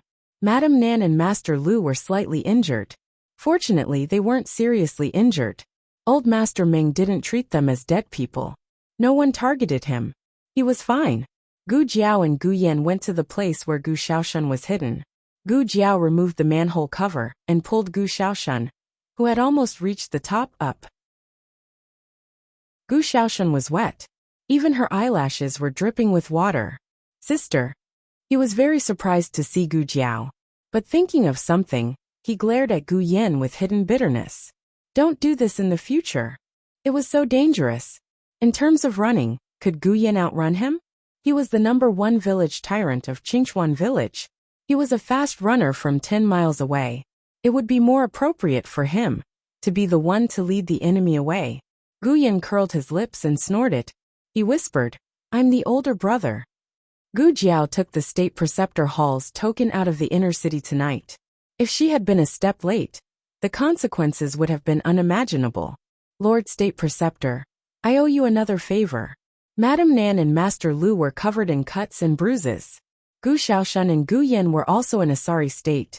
Even if they had the State Preceptor Hall's token, they would still be strictly checked. And they didn't have the inner city's token, so it was impossible for them to enter the city. As for their original residence, it was already targeted by the Han family, so it wasn't safe. Gu Jiao said, let's find an inn to stay for the night. Madame Nan and Master Lu's injuries need to be treated as soon as possible. It's just a small injury, Madame Nan said indifferently. Jiao, who are those people? Gu Jiao replied, they're the Han family's death warriors.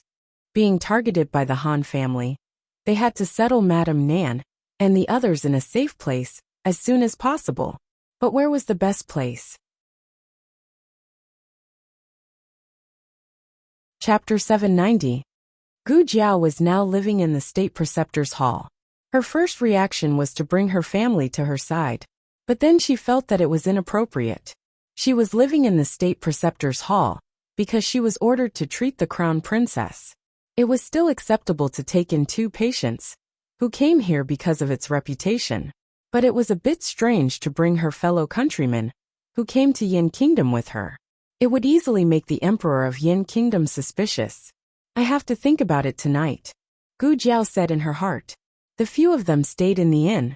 Gu Jiao took out iodophor and golden sore medicine from the first aid kit. She carefully cleaned the wounds of Nan Sherngyang and Master Lu. Most of the injuries were superficial.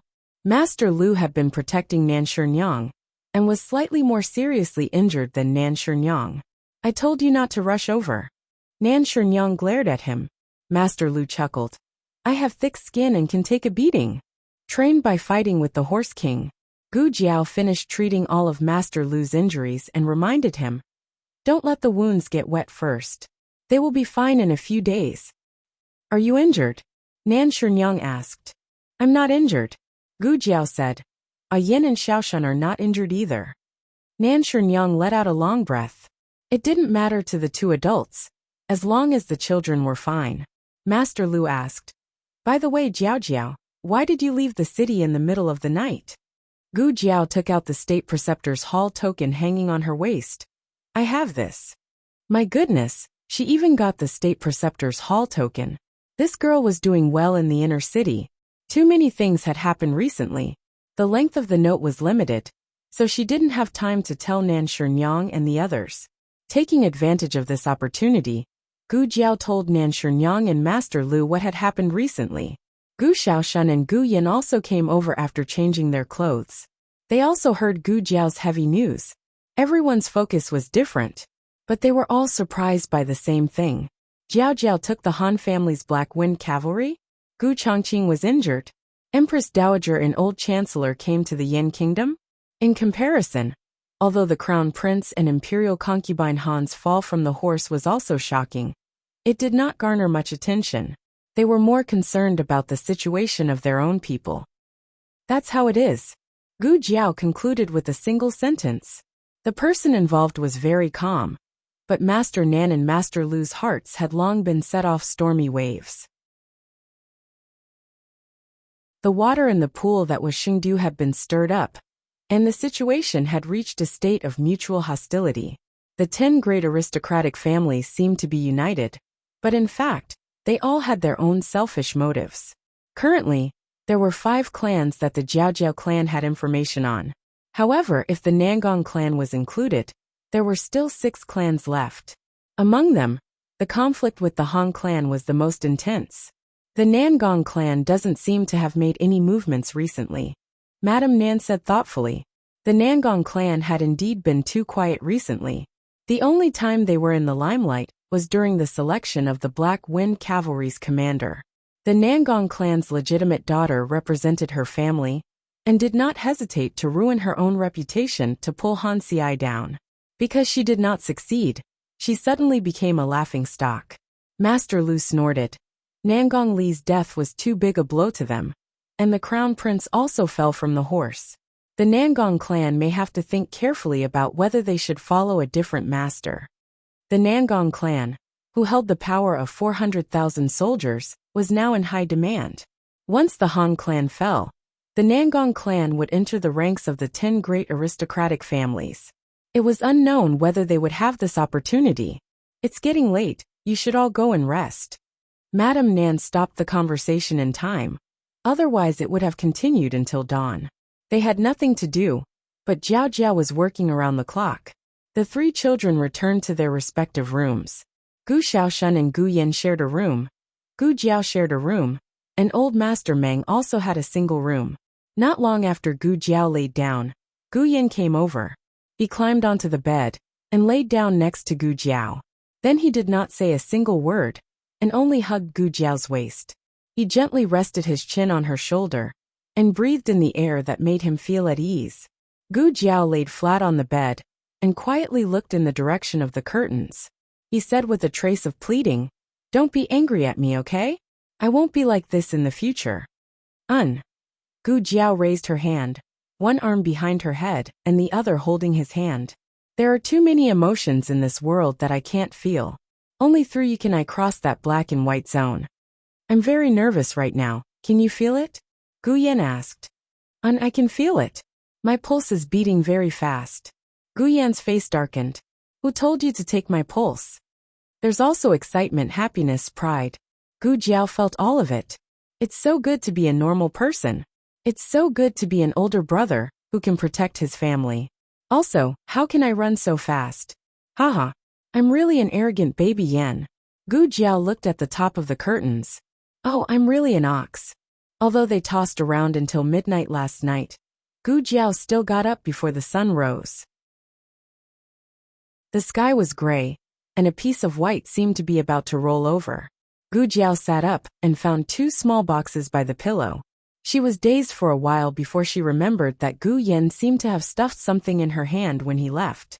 She was a little confused at the time, and didn't pay much attention to it, so she casually put it by the pillow. As for why there were 2, after Gu Yan left, Gu Xiaoshan seemed to have come over. He also stuffed something in her hand. Is this a mechanical box? Gu Jiao took it in her hand and looked at it. These 2 mechanical boxes were given to Gu Xiaoshan and Gu Yan by Master Lu to save their lives. Last night was so dangerous, but the 2 were unwilling to use them, so they gave them to Gu Jiao without hesitation. It's obviously Master Lu's handiwork. Gu Xiaoshan couldn't make something of this level. Gu Jiao more or less understood the importance of these 2 mechanical boxes. She dressed neatly, washed up, and quietly went next door. Gu Yan and Gu Xiaoshan were sleeping soundly. Gu Yan's sleeping posture was very good. He could stay motionless for the whole night. Gu Xiaoshuan's sleeping posture was originally quite bad, but in order not to kick Gu Yan, he forced himself to endure. Gu Jiao put the mechanical boxes back into their pockets. Gu Jiao left a note in her room, saying that she was going out, and would come back in the afternoon. She was going to solve the problem of her accommodation. She went back to the state preceptor palace. Her grandaunt was still sleeping. Gu Jiao didn't wake her up, and went directly to Xiao Heng's room. Little Jing Kong didn't have classes today, so he got up early, and went to the courtyard to plant a tree. Xiao Heng had just changed his clothes and looked like he was going out. When he saw Gu Jiao coming back, he hurriedly asked, "How is it?" Only he and the state preceptor knew that Gu Jiao went out to save people last night. Gu Jiao said, "The Han family took action. Everyone is fine. They are resting at the inn tonight. I think it's time to arrange a place for them to live." "Let's live in the inner city," Xiao Heng said. "Anyway, the Han family has their eyes on us. There is no difference between the inner city and the outer city. The Han family won't expect us to have the guts to bring them to the inner city." Gu Jiao thought it was feasible. Xiao Heng said, "I have been looking for a house these days.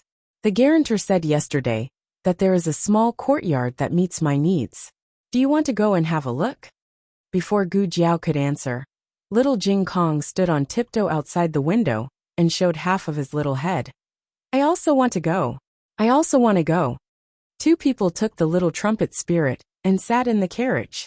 When they arrived at the agreed-upon location with the guarantor politely cupped his hands in greeting. He didn't inquire about the identity of the other two young masters that Xiao Heng had brought over.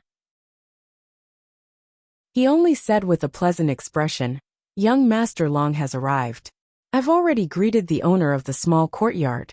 We can go take a look now." The guarantor led the way in front. Gu Jiao whispered, "Why are you still using Long Yi's name? What are you going to do when you sign the lease document?" Xiao Heng also whispered, "Granduncle made a fake travel permit. It's enough to fool the guarantor."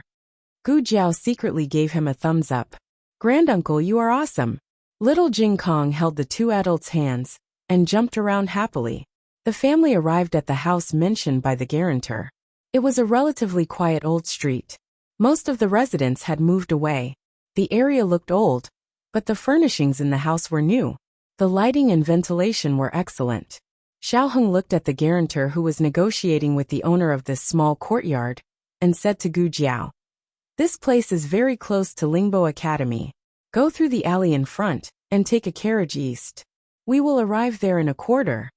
Since Gu Yan and Madame Nan were hunted down, then Gu Jiao, of Kanglin Women's Academy, who was related to Xiao Lulang, would soon become the target of the Han family.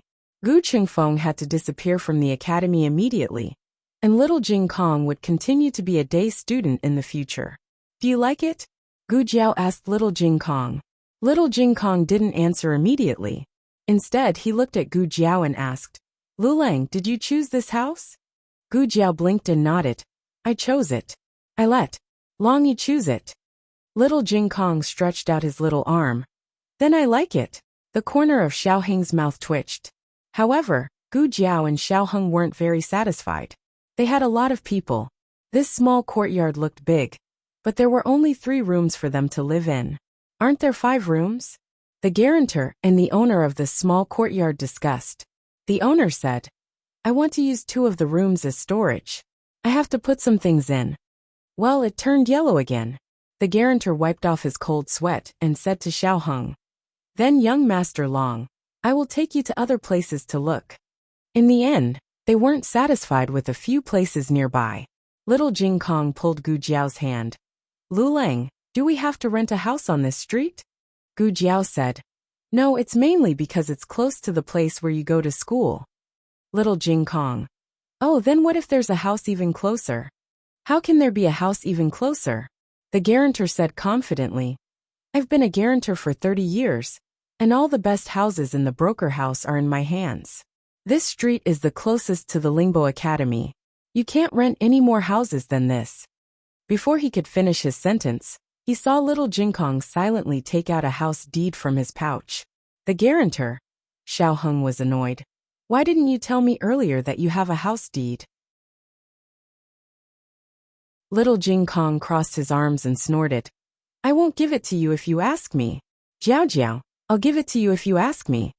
The guarantor found a shady tree to check the authenticity of the house deed. So he didn't hear their conversation.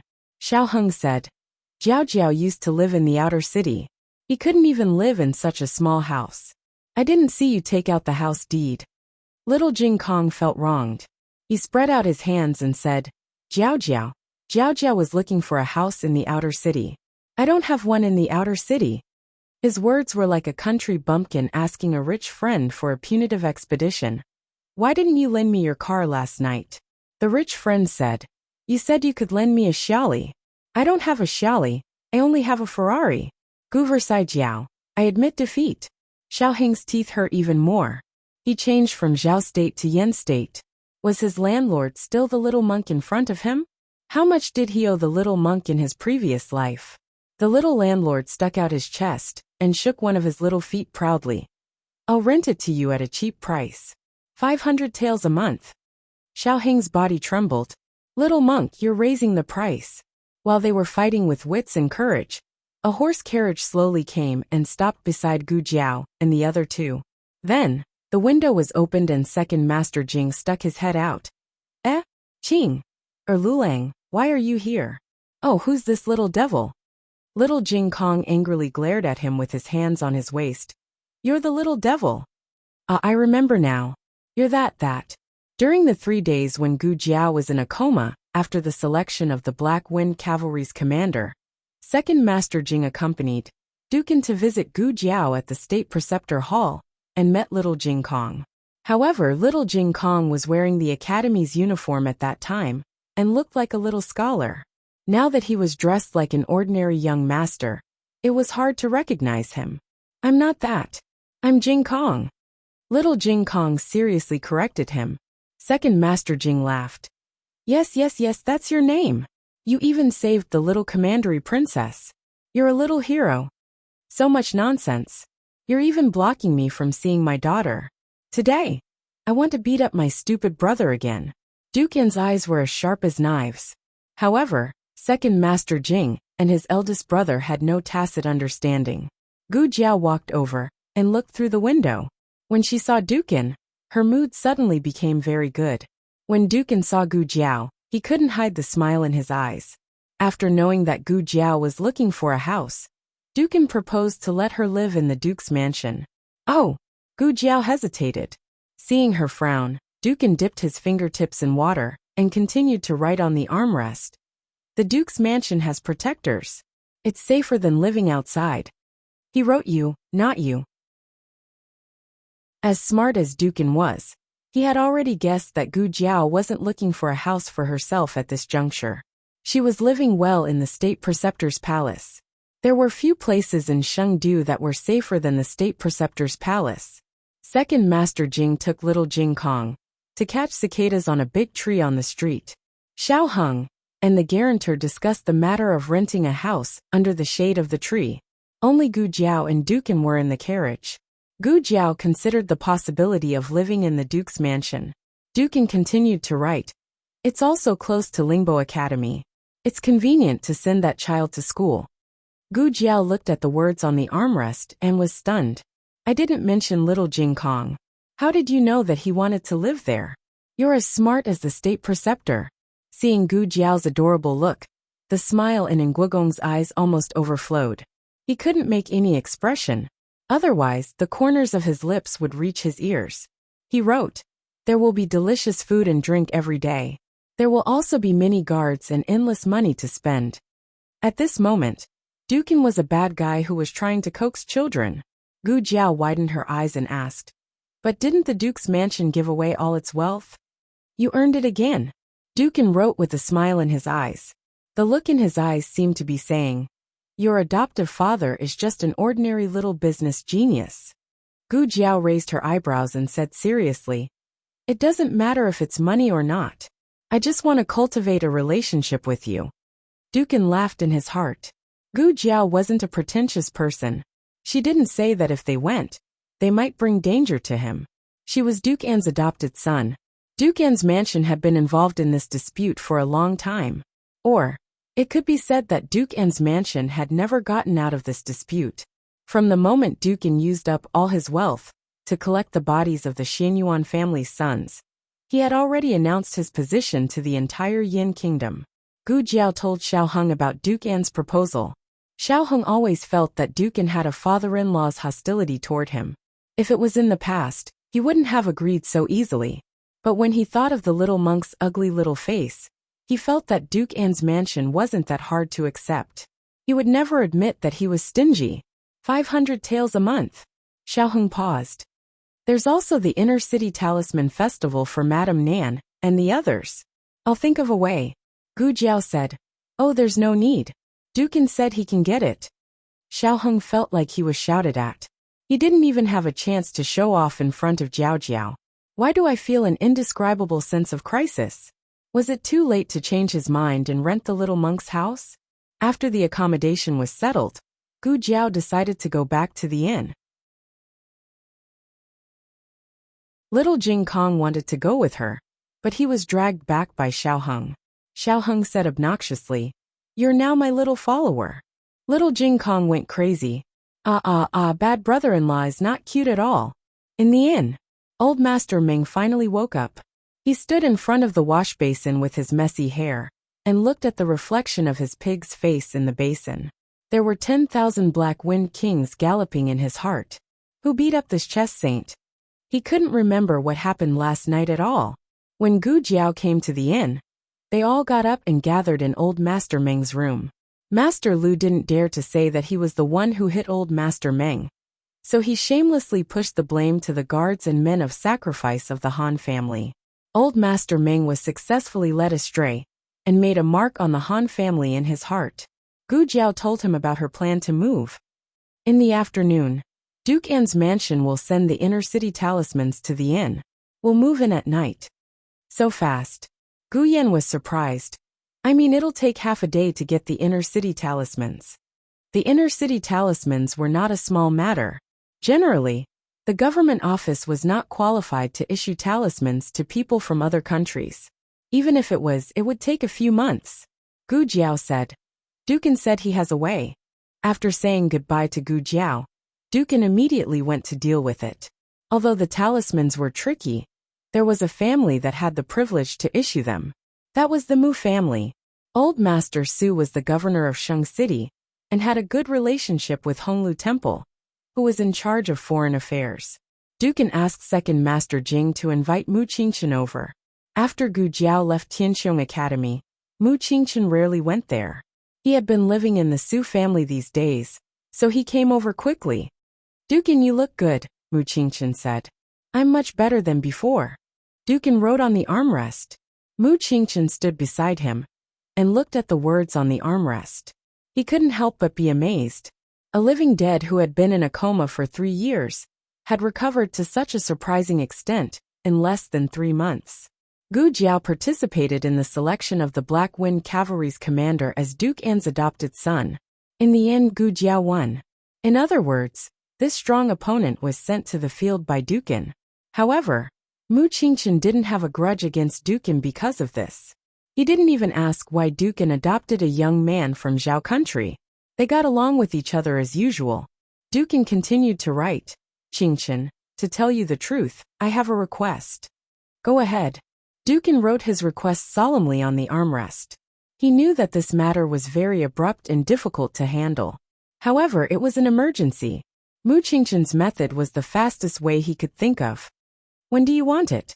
Mu Qingchen asked. This was a promise. Although he knew that Mu Qingchen wouldn't refuse his request, he still heaved a sigh of relief. He wrote, today.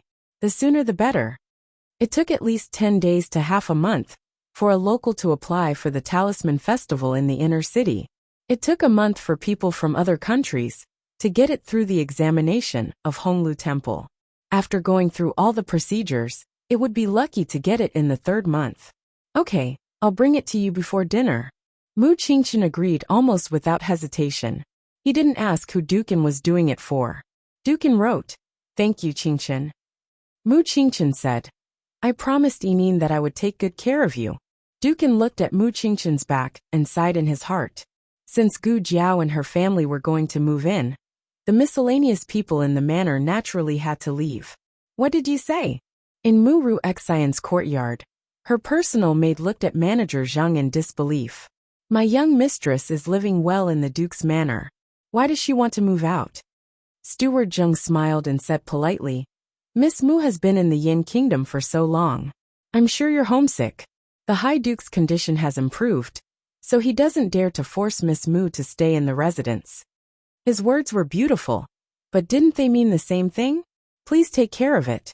Manager Zhang took the brocade box from the servant behind him and handed it to Mu Ru Xian. This is a token of appreciation from the Duke. Although he has already paid the consultation fee, since Miss Mu wants to go back, he has also prepared the travel expenses for you. The maid was furious. Who said my young mistress wants to go back? My young mistress hasn't become the daughter of the Duke's manor yet. Mu Ru Xian's reaction was calmer than the maid's.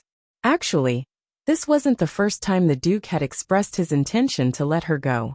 When the Duke was able to write freely, he had tactfully expressed his thanks to her. But at that time, the Duke didn't give her enough face in front of a third person. It was she who didn't want to go.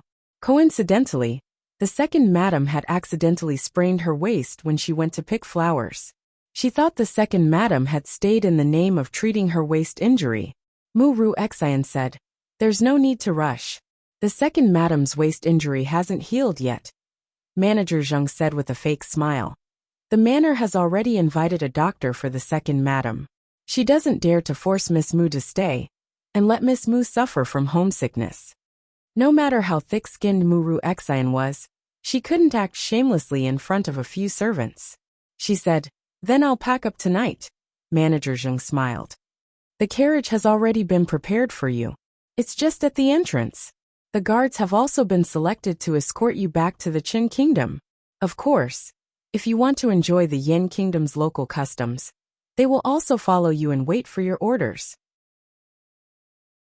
Mu Ru Xian's face burned. How was this rejecting her? It was clearly driving her out. Mu Ru Xian said with a calm expression, I still have some private matters to attend to in the city these few days.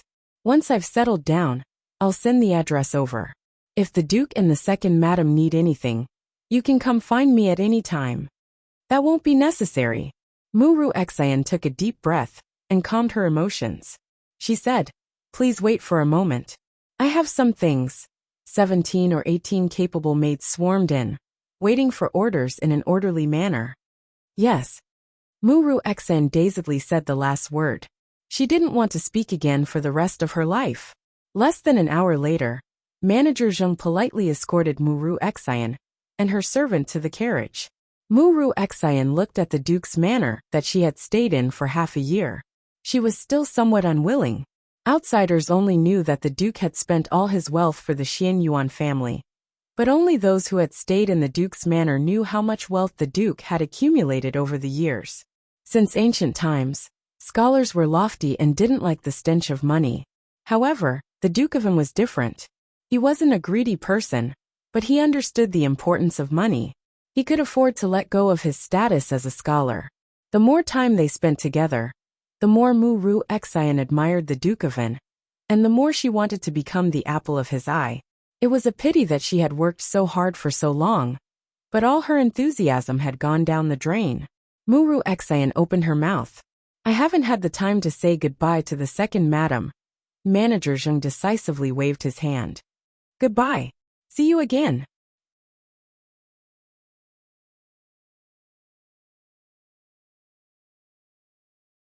Chapter 792. Mu Ru Xian was so angry that she almost fainted. She didn't understand what was going on. She was obviously getting along well with the Duke, but the Duke suddenly changed his attitude and asked her to leave. Did something happen? Or did someone put a bad taste in the Duke's mouth? When the carriage was about 10 feet away from the Duke's residence, Mu Ru Xian looked at the Duke's residence for the last time. Who knew that she would see a few carriages from the Duke's residence, with the leading one being the second Master Jing's carriage. The second Master Jing didn't need to get out of the carriage to return to his own home. The manservant respectfully opened the main door for him. The second Master Jing was bored in the carriage, so he lifted the curtain to take a breath of fresh air. With this breath of fresh air, Muru Xian saw the figure of a young man beside him. Muru Xian's pupils shrank. It's him, Xiao Luleng. Why is he sitting in the second Master Jing's carriage? The carriage slowly entered the Duke's residence, and the two carriages behind it followed closely. Muru Xian didn't see who was sitting in the carriage behind them, but that wasn't important. All her attention was on Xiao Luleng. In an instant, a message suddenly flashed through her mind. Humans were a strange species. It was obviously the same thing, but due to different states of mind and expectations, it would lead to different conclusions. Muru Xian recalled her situation in the Duke's residence. The more she thought about it, the more she felt that the Duke's relationship with her was very harmonious. It was only after this Xiao Luleng from the Zhao Kingdom appeared that the Duke slowly distanced himself from her. The Duke's attitude towards her took a nosedive after she had a big fight with Xiao Luleng at the entrance of the Grand Preceptor Hall. But at that time, didn't the chess sage of the 6 countries support Xiao Luleng? Xiao Luleng didn't suffer any losses. Muru Xian thought that they would have a big fight. In fact, Gu Jiao was too lazy to argue with her, and didn't even bother with her. She was the one who jumped up and down. Old Master Meng couldn't stand it anymore, and directly came out to humiliate her. As for saying that the High Duke got along well with her, that was purely a figment of one's imagination. The High Duke used to be in a coma, and was like a living dead. How could he get along with her? The High Duke's attitude towards her plummeted, not because he knew what happened at the entrance of the State Preceptor's Hall, but because the High Duke could right now. He had wanted her to leave for a long time. The first thing the Duke wanted to write when he woke up was, Muru Xian dismiss her. However, he didn't have enough strength, so he only wrote a single Mu character. Jing Sheng, that simple-minded person, mistakenly thought that the Duke was worried about Muru Xian. Second Madam had also misunderstood the Duke's intentions. Coupled with the unrealistic dreams of her maidservants, she completely believed that she could one day become the daughter of an aristocratic family in the Upper Kingdom. The maidservant asked doubtfully, Miss, who are you looking at? The carriage had already entered the High Duke's residence, and the door was closed. There was no one outside. Muru Xian put down the curtain and said softly, Xiao Luleng. The maidservant also lowered her voice. Is he the High Duke's adopted son? Muru Xian frowned. Adopted son? What adopted son? The maidservant said in surprise. Miss, you still don't know? The High Duke took in an adopted son, and that adopted son participated in the selection for the Black Wind Cavalry's commander. I heard that he won. In the future, the High Duke will have a son who can be a commander. Miss, do you think the High Duke's residence will be overturned? Muru Xian's face darkened. Why didn't you tell me earlier that the High Duke took in an adopted son? The maidservant lowered her head, and embarrassedly grabbed her handkerchief. Miss, you always go to Second Madam's courtyard. I thought Second Madam had already told you. Second Madam didn't mention a single word to her. She loved her so much and praised her, as if she was the only one in the world. But in the end, she didn't even hide the news of taking in an adopted son from her. Are you sure it's Xiao Luleng? She asked coldly. The maidservant said, I'm sure. I heard Second Master Jing and Second Madam talking about it with my own ears. Both of them were quite happy, and said that they didn't expect that brat to be so capable. Muru Xian was so angry that she threw the teacup on the table. Why was it that she couldn't become the High Duke's adopted daughter, even after working so hard for so long? While Xiao Luleng, that despicable and shameless person from a lower country, could become the High Duke's adopted son. She was the one who cured the High Duke, so why did Xiao Luleng take advantage of her? She couldn't accept it. She couldn't accept it. The High Duke's residence occupied a large area. Under the old Duke, it was divided into East and West residences. The Second Madam lived in the West residence, while the High Duke lived in the East residence. At that time, the old Duke was thinking that after he passed away, the two brothers would live further apart, so that there would be less unnecessary friction. This caused the Second Madam to die, The second madam was in charge of the High Duke's residence and had to run over from the West residence every day. Why was she so skinny? It was all because she was tired. Needless to say, Second Master Jing was just his eldest brother's little tail. He would go wherever his eldest brother went. Before they came, the High Duke had already discussed with Gu Jiao about her needs and arranged a courtyard with 3 entrances for her. There were enough rooms for each of them to have one room, and there were still some left over. The servants were also carefully selected and were very tight-lipped. The carriage stopped directly in front of Feng Courtyard. The High Duke had already been waiting in the courtyard for a long time. After Madame Nan and the others got off the carriage, they saw the High Duke sitting under the crabapple tree. He was sitting in a wheelchair, facing the direction of the door. Although he couldn't speak or move, his joy and welcome were written in his eyes. Master Lu brought Madame Nan forward and greeted the High Duke. "High Duke, I'm afraid we'll have to disturb you for the next few days." The High Duke wrote on the armrest, "We won't disturb you. My son's family is my family." My son. The two were stunned. "Didn't you know that Lulang was a girl? Are you addicted to acting like you have a son?" Gu Jiao didn't hide anything about the High Duke from her family. The only thing she didn't say was about Jing Yining. She didn't even tell the High Duke about this. "All right, since one of you is willing to be the father, and the other is willing to be the son, then so be it. Jiao Jiao's adoptive father is very powerful." Master Lu looked at the words on the armrest and couldn't help but sigh. Because they were standing face to face, the High Duke wrote all the words upside down to make it easier for the two of them to recognize. "You're worthy of being the Pearl of Yin Kingdom." Master Lu's voice was a bit loud, and the High Duke heard it. The High Duke wrote, "What Pearl of Yin Kingdom?" Master Lu was embarrassed. This," Madame Nan smiled and explained. "It's a rumor in Jianghu. They say that you're talented and knowledgeable. You're also a celestial beauty. You're a literary star from the 9 heavens. So the people of Jianghu gave you a name, the Pearl of Yin Kingdom." The High Duke's legend when he was young was no less than Xingyuan Cheng's. One of them was a scholar, and the other was a martial artist. They were the envy of all the men in the world. They were also the dream lovers of all the women in the world. "You don't have to be so polite," the High Duke wrote. He was referring to the honorifics. They were both Gu Jiao's elders. They were of the same generation. There was no need to distinguish who was superior. The first meeting was very pleasant. Dukin was essentially a scholar, but he did not have the arrogance of those scholars outside. He was approachable, honest and generous. Even Gu Yan, who was always picky, felt that he was an elder who was easy to get along with. Gu Jiao and Madame Nan went to distribute the rooms. The High Duke sat quietly under a tree.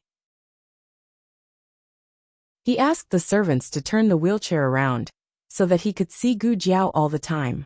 Looking at her made him very happy. It was as if he had regained something important that he had lost. His heart was filled to the brim. Gu Yan suddenly stuck out a small head from behind the tree. "This is for you." Gu Yan put a small clay figurine on the armrest on his left hand. The High Duke wrote with his right hand, "What is this?" Gu Yan went in front of him and squatted down. He fiddled with the clay figurine on the armrest and said, "It's a greeting gift.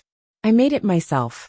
After learning from Master Lu for so long, Gu Xiaoshan had perfectly inherited his master's skills. Gu Yan had only learned how to play with clay. Gu Yan looked up at him and asked, "It's my sister. Do you like it?" It turned out to be a human. The High Duke was speechless. He almost thought it was a monkey. After tidying up the room, Gu Jiao had to go back to the master's hall. First, she wanted to see Gu Chongqing's injury. Second, she wanted to pick up her grandaunt and son-in-law. The High Duke walked her to the door. Gu Jiao pushed his wheelchair towards the door. When they passed by an elegant courtyard, Gu Jiao asked unconsciously, "Whose courtyard is that?" The High Duke wrote, "Yining's. Do you want to go in and see?" "Yes." Gu Jiao nodded. The servants put a board on the threshold to make it easier for the wheelchair to go up and down. Gu Jiao pushed the High Duke in. Although this was Jing Yining's courtyard, Jing Yining had died before she could move in. There were 2 swings in the courtyard and some orchids. It was very elegant and unique. After the High Duke showed Gu Jiao around the front yard, He went to Yinin's boudoir. This was the most exquisite and luxurious room Gu Jiao had ever seen. Even a random Eastern pearl used as a decoration was priceless. These things are. Gu Jiao pointed at the strange small weapons on the shelf. The High Duke wrote, "These are gifts from Yinin's grandfather." Gu Jiao's eyes fell on a painting scroll. He also sent a portrait. "Can I see it?" The High Duke wrote without hesitation. Of course. This portrait was sent with the sword and bow in the box. It must have been accidentally put in the wrong box. He wanted to send it back, but he didn't have the chance. The things in the box were sent by Xian Yuanli before he went to war. When they met again, Xian Yuanli was already a cold corpse. Gu Jiao opened the portrait and was stunned. Huh. Wasn't this the portrait she saw in the study in the purple bamboo forest? It was a general wearing armor, and holding Xian Yuanli's red tasseled spear. His face was empty. "Is this Xian Yuanli?" Gu Jiao asked. "No." The High Duke said. Yinin's grandfather didn't have this set of armor. Xian Yuanli's most famous armor was his golden armor. He also had a few sets of silver armor and black armor, but it wasn't this set. Gu Jiao tilted her head. Then who was this person? Why was he able to hold Xian Yuanli's weapon? Why did the state preceptor and Xian Yuanli keep his portrait? Could he be the third little clay figurine in the peach garden, with Xian Yuanli and the state preceptor? The very important person that the state preceptor mentioned, who was also a teacher and a friend.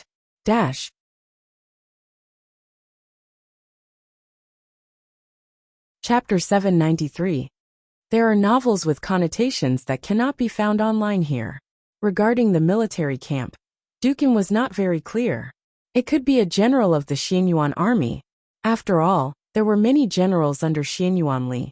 Dukin was a junior, so he did not know most of them. Gu Jiao put the portrait back. Old Master Meng did not live in the Duke's public house with them. The reason was that something happened at the chess manor, and he had to go back to deal with it. Gu Jiao was not worried about his personal safety, so she let him go. Dukin sent Gu Jiao to the door. The door of the Duke's public house was open for her. Steward Zheng stood in the open space with a smile. Behind him was an incomparably luxurious carriage. The canopy was made of superior yellow pear wood. The top was inlaid with eastern sea pearls. There were 2 layers of hanging curtains. The inner layer was a bamboo curtain, and the outer layer was a broken jade bead curtain.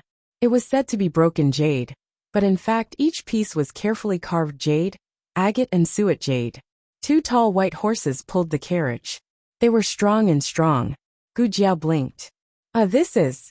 Steward Zheng walked forward with a beaming face and bowed respectfully to the 2 of them. "High Duke, young master." He then said to Gu Jiao, "This is the carriage that I prepared for young master. I wonder if young master is satisfied." Dukin was very satisfied anyway.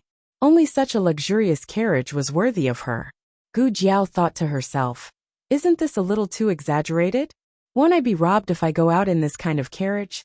Forget it. It seems like no one can rob me." "Thank you, foster father." Gu Jiao thanked Dukin and was about to sit in the carriage. "Young master, please wait a moment."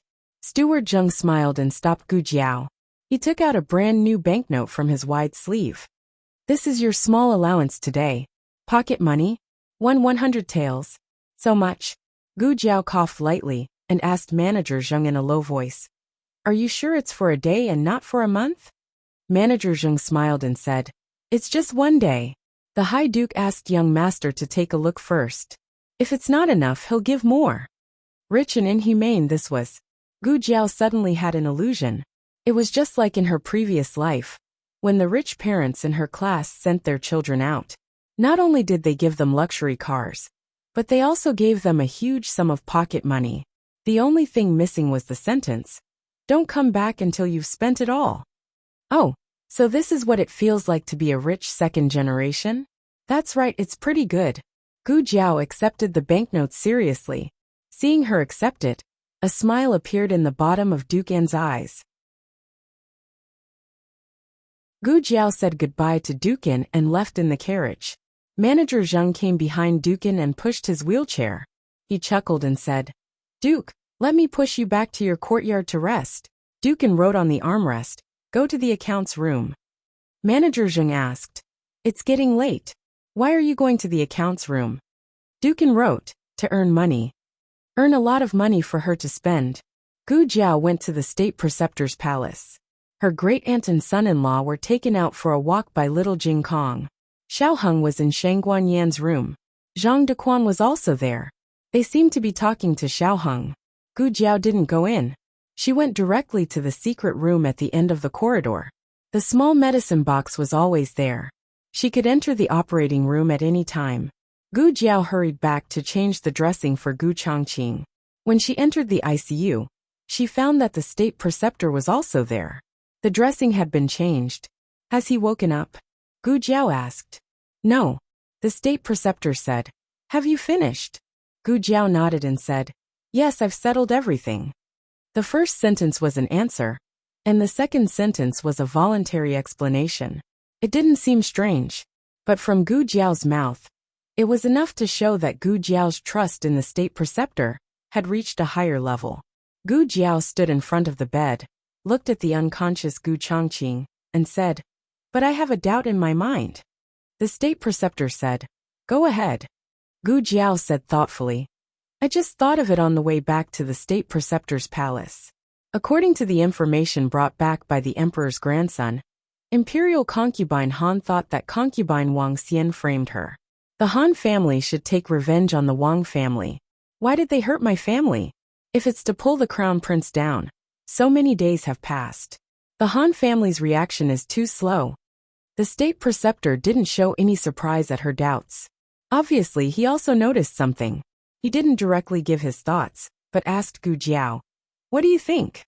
Gu Jiao said, I'm thinking, is there a mole among the 5 people of imperial concubine Wang Xian? They told imperial concubine Han about Shang Guanyan's fake injury to frame imperial concubine Han and her son.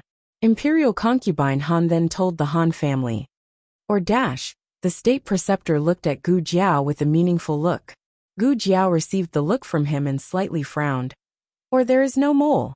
The Han family took the initiative to attack, not for imperial concubine Han, but for speaking of this, an idea flashed in her mind. I will take over as the commander of the Black Wind Cavalry. The Han family wants to use my family to threaten me and force me to give up the commander position. You're not too stupid. The state preceptor said coldly, then turned to the medicine cabinet and took out a bottle of anti-inflammatory medicine. You won't go smoothly in the Black Wind camp. You'd better be mentally prepared. I know, Gu Jiao said. You go do your work. The state preceptor lightly said. Don't you still have something to do? He suddenly became so cold, more and more like a godfather. Is he my godfather or not? If so, I can bully him back. In her previous life, her godfather's strength was too high, so she was always the one who was beaten. Why are you looking at me like that?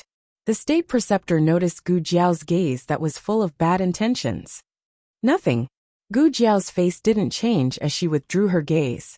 You don't know martial arts, so you're easy to bully. Don't let me find out that you're my godfather. Otherwise, I'll beat you up before I recognize you and get back at you for what you did to me in my previous life. Xiao Luleng. The state preceptor suddenly called Gu Jiao, who had already walked to the door. Gu Jiao turned her head. What's the matter? The state preceptor said. If, and I'm saying if, Gu Chongqing wakes up and becomes a cripple, Gu Jiao said without hesitation. I will take care of him. Gu Jiao still had to send her grandaunt and son-in-law to the duke's residence, so she temporarily left this matter to the state preceptor. However, just as she stepped out of the secret room, the state preceptor's foot came to the bedside. On the bed, Gu Chongqing's eyelids moved slightly, and he slowly opened his eyes. It was just a simple action of opening his eyes, but it almost used up all his strength. The entire intensive care unit was filled with his heavy breaths from the oxygen mask. The state preceptor calmly looked at Gu Chongqing. Are you sure you want to do this? Gu Chongqing used all his remaining strength to nod. After Mu Ru Xian saw Gu Jiao outside the duke's residence, her uneasiness reached its peak. She firmly believed that it was that person from Zhao Kingdom who instigated her relationship with the Duke of An Kingdom. A truly capable person would disdain to put down their status and use flowery words. However, that person from Zhao Kingdom curried favor with the chess sage of the 6 countries and the Duke of An Kingdom. It could be seen that he was a flatterer. Muru Xian hated herself for being too virtuous and disdaining to use underhanded means. Otherwise, how could she let a person from Zhao Kingdom take advantage of her? The more Muru Xian thought about it, the angrier she became. Since you did it, don't blame me for doing it 15 times. Muru Xian found an inn to stay in. She said to the guards of the Duke's residence who were escorting her, "Go back. I don't need you by my side. I will return to Qin country by myself." The leader of the guards said, "But the Duke ordered us to safely send Miss Mu back to Qin country." Muru Xian raised her chin and said, "No need. Go back and tell your Duke that I appreciate his kindness. If I have the chance to visit Yin country again, I will definitely pay him a visit." The guards tried to dissuade her, but when they saw that Muru Xian had already made up her mind, they didn't continue to pester her. The leader of the guards had Muru Xian write a letter to express her intention to return to Qin country by herself. Only then did he lead the rest of his brothers back. Once the guards of the Duke of An Kingdom left, Muru Xian called a maid to hire a carriage and left the inn by herself in the carriage. The Han family had been in troubled times recently. First, the Han family's disciples had met with mishaps. Then the Han family lost the Black Wind Cavalry. Now, even imperial concubine Han and her son had been plotted against and lost their positions as imperial concubine and crown prince. The Han family's vitality had been greatly damaged and couldn't bear any more losses. How could it fail? On the main seat in the central room, old Master Han, who seemed to have aged 10 years, rested his hands on the handle of his walking stick as he spoke. Han Lei and Third Master Han stood on either side of him. Fifth Master Han was recuperating in the courtyard and didn't come over. In the current atmosphere, even Third Master Han didn't dare to show the slightest bit of disobedience. Old Master Han continued. Furthermore, why are all the men of sacrifice who are highly skilled in martial arts dead? But the guards are fine. It wasn't that they were fine, but they still had a life.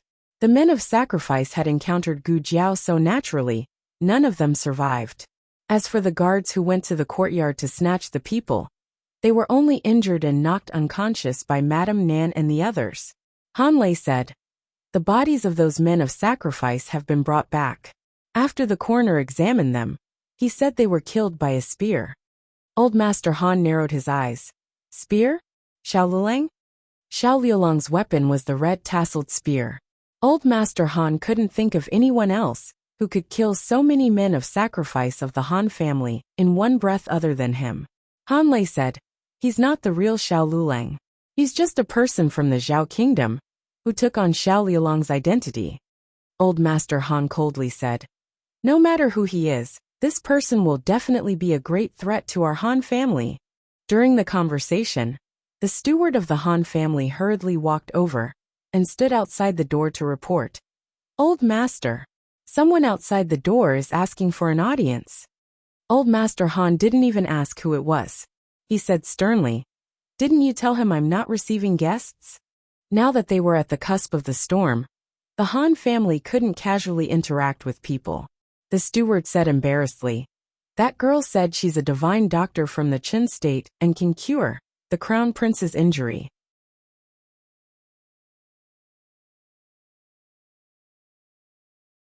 Chapter 794. Novels with content that can't be found on the internet are available here. Today, Zhang Dequan came to inquire about Shang Guanyan's condition. According to the plan, Xiao Heng told Zhang Dequan that Shang Guanyan woke up for a while during the day and fell asleep again in the afternoon. Zhang Dequan was overjoyed when he heard this and hurried back to the palace to report the good news of Shang Guanyan to the king. When Wang Xian and the other 4 people in the palace heard that Shang Guanyan woke up, they couldn't help but panic. Originally, they still had a glimmer of hope, thinking that Shang Guanyan was just scaring them and wouldn't really dare to perish together with them. But now, Shang Guanyan's awakening was undoubtedly the last wake-up call for them. They must find something that could move Shang Guanyan as soon as possible and redeem their weakness in Shang Guanyan's hands. At night, after little Jing Kong was bathed by his bad brother-in-law, he climbed onto the bed and fell asleep after jumping twice in dissatisfaction. Gu Jiao and Xiao Heng had a discussion. Little Jing Kong was now his little follower, so it was best for him to stay with him. After Shang Guanyan recovered enough to return to the palace, he would find an excuse to take little Jing Kong to live in the Duke's mansion. I said, let's go to Uncle's house and stay for a few days. Anyway, the Emperor's grandson didn't have many months left to live. His last wish would be fulfilled by the king. Gu Jiao felt that it was feasible. After the two finished talking, they went to her grandaunt's place.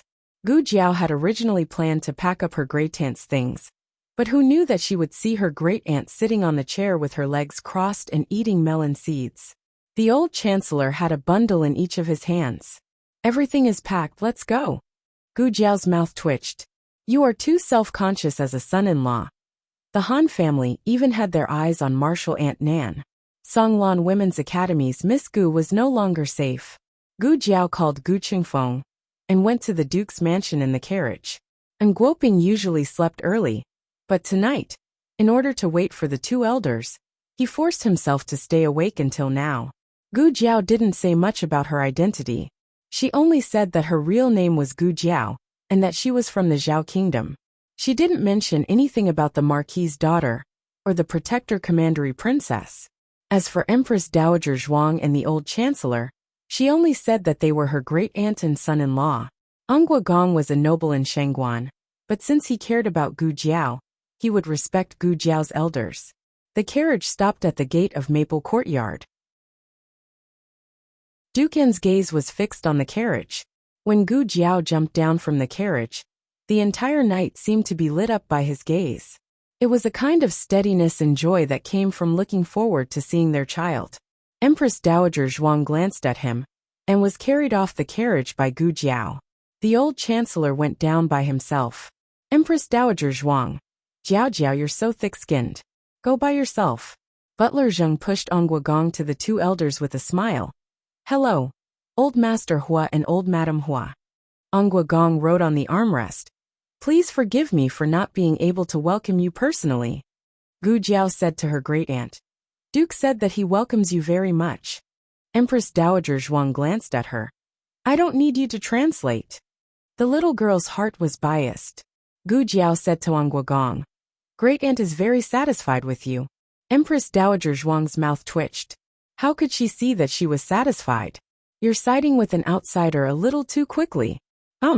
Empress Dowager Zhuang snorted and walked into the courtyard with a strong aura. Gu Jiao took the bag from the old chancellor and sent her great-aunt to the decorated room. Great-aunt, what do you think of Duke? Empress Dowager Zhuang said expressionlessly. You didn't ask me at that time. How about Luleng? Gu Jiao blinked. The melons are cut. I'll go get them. She flashed out of the room. Empress Dowager Zhuang was angry and amused. She muttered carelessly. He looks better than your father in Lord Protector's manner. Great-aunt. Great-uncle. It was Gu Yan's excited roar. Empress Dowager Zhuang had just secretly taken out a candied fruit. She was so scared that her hand shook, and she almost dropped the candied fruit. Gu Yan, you've changed. You weren't so noisy before. After more than 3 months, Gu Yan and Gu Xiaoshan finally saw their great-aunt and son-in-law again. Both of them were very happy, but when they smelled the unconcealable smell of medicine and wine on the two elders, their eyes dimmed again. Are you hurt? Gu Yan asked. Empress Dowager Zhuang waved her hand carelessly. It was raining that day. I fell. It's okay.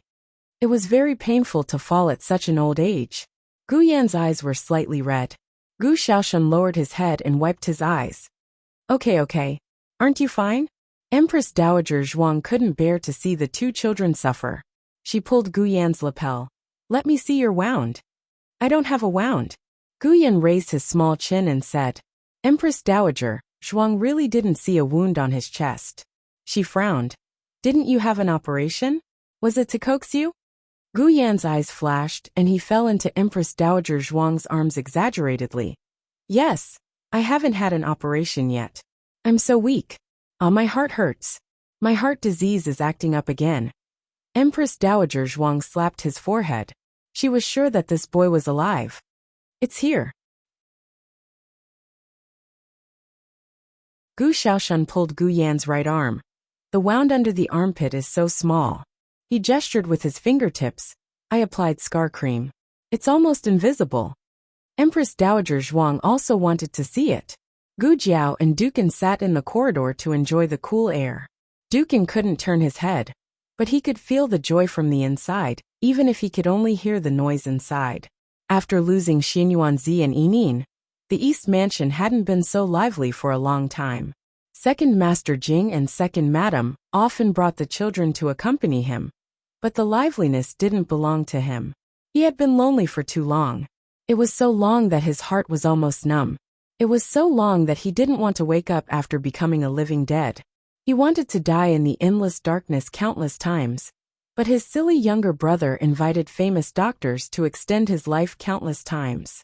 Now he was very grateful to his younger brother who never gave up. Gu Jiao looked and asked, "Are you thinking about something?" "Yes." Dukan wrote. "What are you thinking about?" Gu Jiao asked. Dukan hesitated for a moment, but he still wrote truthfully. "I'm thinking that you being by my side is like Yinin being by my side." That kind of feeling in the bottom of his heart was the same. "Oh." Gu Jiao looked down. Dukan hurriedly wrote, "Don't misunderstand. I'm not using you as Yinin's substitute."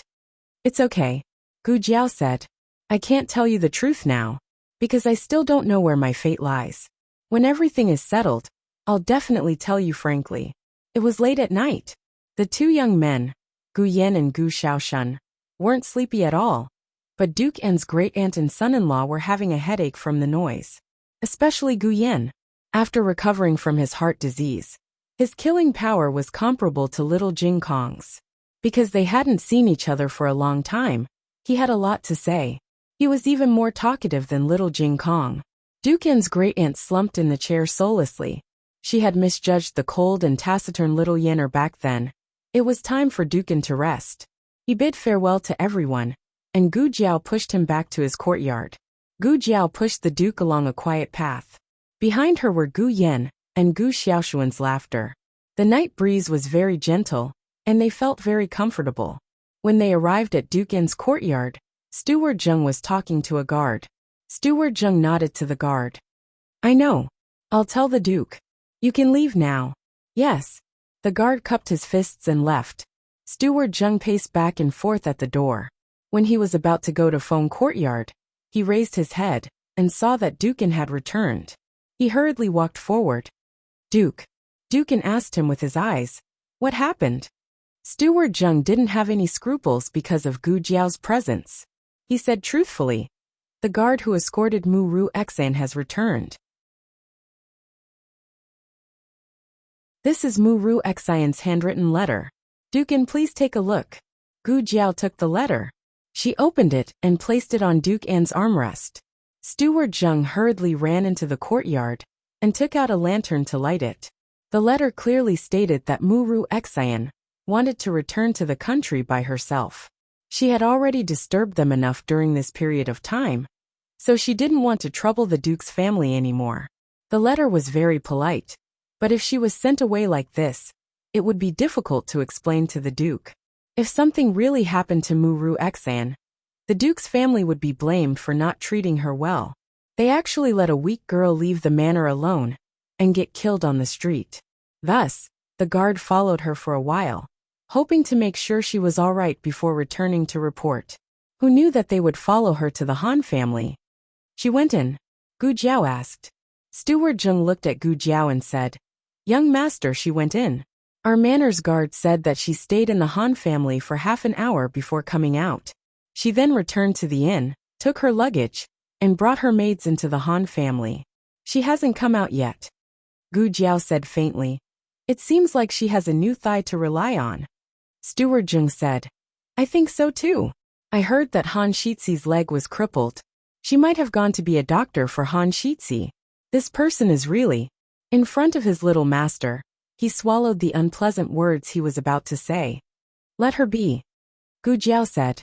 With her medical skills, it was hard to say whether she could cure Han Yi. The Duke didn't care about Mu Ru Xian's whereabouts. He wrote, keep an eye out. There might be people coming to the manor to inquire about news. Steward Jing's brain was very flexible. He immediately understood the Duke's meaning. You think that Mu Ru Xian will inform the Han family? Say that the young master's family has moved into our manor? Don't worry. She won't be able to guess it. Even if she guessed it, I have a way to deal with it.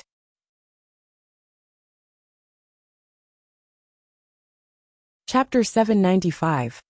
Novels with connotations that cannot be found on the internet are all available here. When Gu Jiao returned to Feng Courtyard after sending the Duke off, Gu Yan and Gu Xiaoshan were forced to take a bath by her great-aunt. Her great-aunt's brain was buzzing. She finally did not have any energy to see anyone else. She closed the door and went to take a bath. Her great-uncle returned to his room. It was obvious that he had gone to wash up. Only Gu Qingfeng's room door was left ajar. There was no sound coming from inside. Gu Jiao went up to take a look, puzzled. No one would believe it. Gu Qingfeng was wandering around the room like an idiot, admiring every table and chair in the room. His eyes were full of disbelief. It was like a curious baby entering a magical paradise. Gu Jiao was confused. I know the Duke's residence is good, but you are the son of the Marquis. Your quality of life is not bad. Is there a need for this reaction? A normal person would not disturb Gu Qingfeng at this moment. But Gu Jiao was not a normal person. She was not a normal person at all. She pushed open the door with a crash. Gu Qingfeng was shocked by this sudden movement. He did not have time to retract the novelty and intoxication on his face before a layer of awkwardness floated up. That was a silly expression that Gu Jiao would not forget even after 10 years. What are you doing? Gu Qingfeng came back to his senses. He straightened his expression and asked Gu Jiao angrily. Gu Jiao strode into the room. She looked at the furnishings in the room and then looked at the embarrassed Gu Qingfeng. I should be the one asking you that. What are you doing? Gu Qingfeng's eyes flashed. I can't just look around. Gu Jiao hit the nail on the head. Not only are you looking, you are also touching. Gu Qingfeng choked and retorted fiercely. I'm not allowed to touch. Gu Jiao thought about it seriously. That's not it. Gu Qingfeng secretly sighed. Gu Jiao continued to ask. But why did you touch it? Do you have some weird fetish that no one knows about? Gu Qingfeng exploded. What do you mean by weird fetishes? What's wrong with touching it? Gu Jiao thought about it seriously and concluded. Not really. Gu Qingfeng took the initiative and said, why aren't you going back? Was it good to stay in her brother's room in the middle of the night? Do you think you're really a man just because you're dressed as a man? Gu Jiao frowns and corrects him. Don't be rude. Call me granduncle. Gu Qingfeng. You still haven't forgotten about becoming sworn brothers with my grandfather? I forgot all about it. Gu Qingfeng hurriedly pushed her out. All right, hurry back to your room. Aren't you going to the barracks in 2 days? If you don't rest well and go out looking listless, do you want others to laugh at you? After Gu Jiao left, Gu Qingfeng decisively closed the door and bolted it. Then, he came to the table, looked at the small ornaments on the table, and let out a long sigh. Why was it like this? Because he didn't expect it. In Zhao country, he had a home after all, and this feeling was not obvious. But after coming to Yan country, the loneliness of being in a foreign land was vividly displayed. When Gu Xiaoshan and Gu Yan lived with everyone else, he could only lie in the unfamiliar Tianxiang pavilion. He also felt lonely, sad, and lonely. Later, when he went to the State Preceptor Hall, he replaced Xiao Heng to go to school at Kanglin Women's Academy. He could only hide in the dark. Even his elder brother could lie in his own intensive care unit, but he could only quietly sleep in a room that didn't belong to him. After leaving in the morning, he couldn't leave any trace of himself in the room. It was as if he had never been there. He was a shadow. Everyone's shadow, except for his own. He thought that this time, he would just hide in one of the rooms. But it turned out that was not the case. This room was for him, not for Kanglin Academy's Gu Jiao, not for Tianxiang Pavilion's Chang Jing, but for Gu Qingfeng. Suddenly, He had a sense of belonging that was seriously accepted, and no longer looked at this family as an outsider. As Gu Qingfeng thought about it, the rims of his eyes started to sting. Suddenly, Gu Jiao poked her small head in from outside the window. Gu Qingfeng. Gu Qingfeng's body shook, and he carelessly wiped his eyes. He didn't turn around, and very coldly asked with his back to the window, "What are you doing?" Gu Jiao threw something over. He caught it with his hand, and it was a medicine bottle. "What is this?" he asked. Gu Jiao said, "Medicine, apply it once in the morning and once in the morning apply it thinly." Gu Qingfeng was puzzled. "Why do I need to apply medicine?" Gu Jiao said, "The slave mark should have grown after so many days, and you can apply the medicine. If it hasn't fallen off in a month, you will have surgery." Gu Qingfeng's heart was fiercely rubbed again. So this girl remembers, she remembers everything. Damn it. Damn tears. It doesn't listen to me anymore, it wants to rebel. I can't stop it anymore. Gu Jiao left after giving him the medicine, but she quickly turned back and poked her head in to ask, "But why did you touch it just now?" Gu Qingfeng's tears beat the gong to retreat. Damn girl, is there no end to this? 2 days later, Gu Jiao rode the Black Wind King to the army camp. The Horse King was also brought along. It was almost 3 years old, and it was time for it to receive training. The other Black Wind cavalry started training when they were young, and it was considered late. However, its talent was strange, and it wasn't worse than other Black Wind cavalry that had been trained at the same age. You can't be too sure.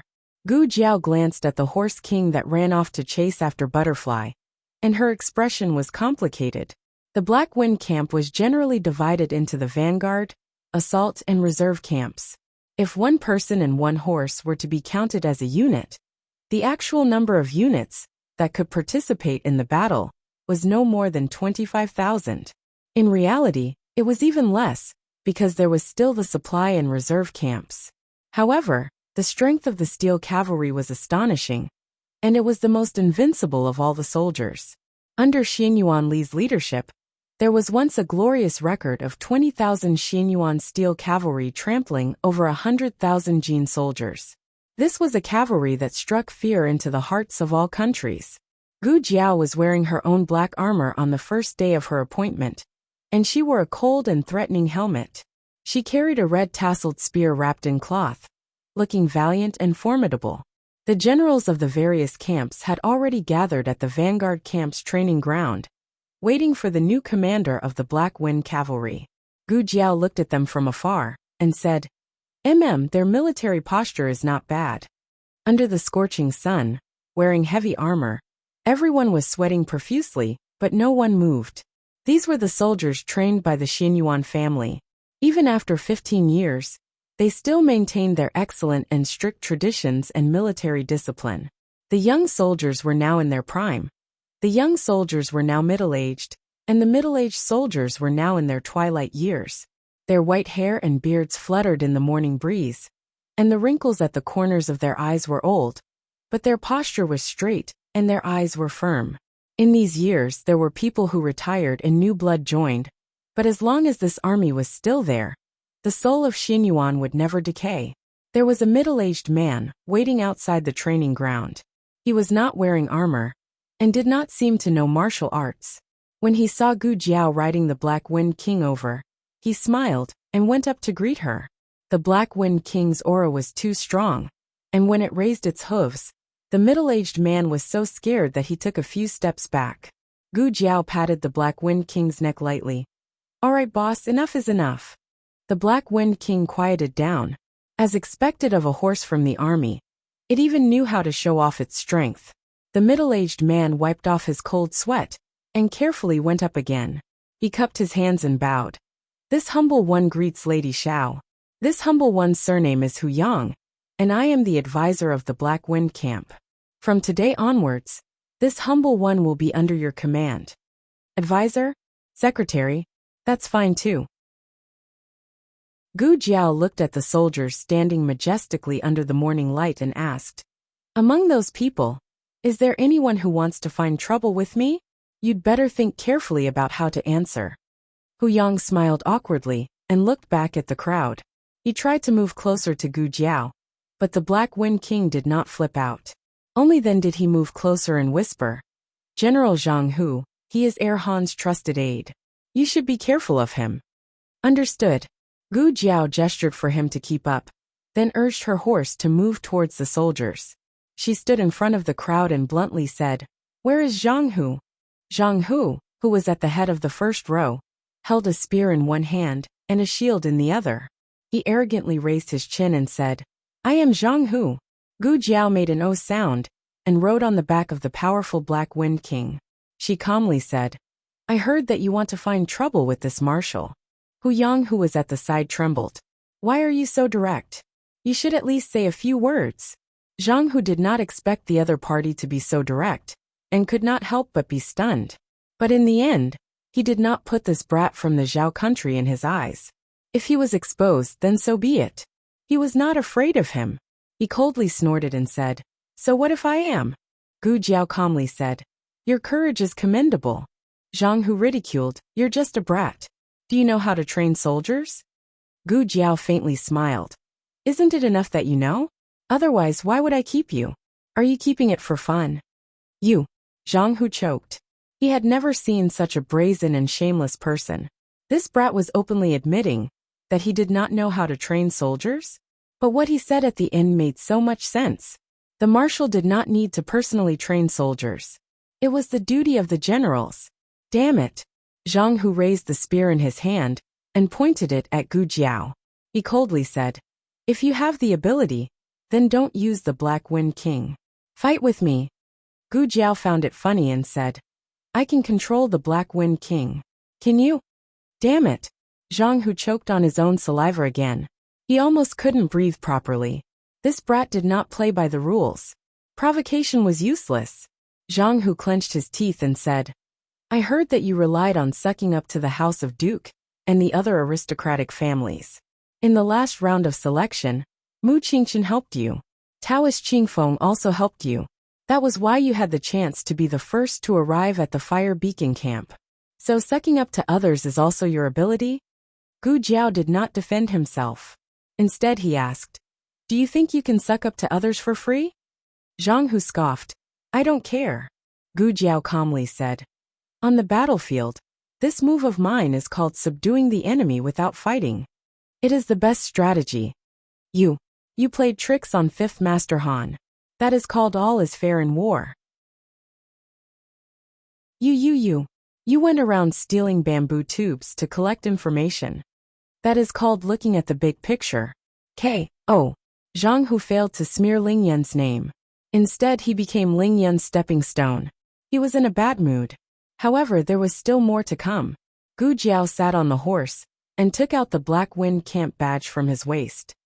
"My name is Xiao Lulang. I am the new marshal of the Black Wind Cavalry. Now, I will announce a new transfer. Zhang Hu has committed a crime. According to the military regulations, he will be removed from the position of the Left General of the Vanguard Camp and will be replaced by Li Shun. Right Deputy General of the Reserve Camp, Tong Zhong, will be transferred to the Assault Camp. Zhao Defeng will be the Left Commander of the Vanguard Camp. Wenren Chong will be the Right Commander of the Vanguard Camp." A series of transfer orders were issued. Anyone with a discerning eye could see that the Han clan's power had been uprooted. There was no hesitation or apprehension. This new marshal was very arrogant. Sir. Hu Yang stood beside Gu Jiao's horse and gave her a meaningful glance.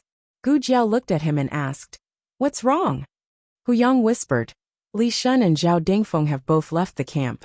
Wenren Chong, he went to forge iron." Forging iron was a more common way of saying it. In truth, Wenren Chong had been transferred to the reserve camp to repair weapons and armor. All day long, he was either tinkling or mending. His status was as low as it could get. The last time Hu Yang saw him was a year ago.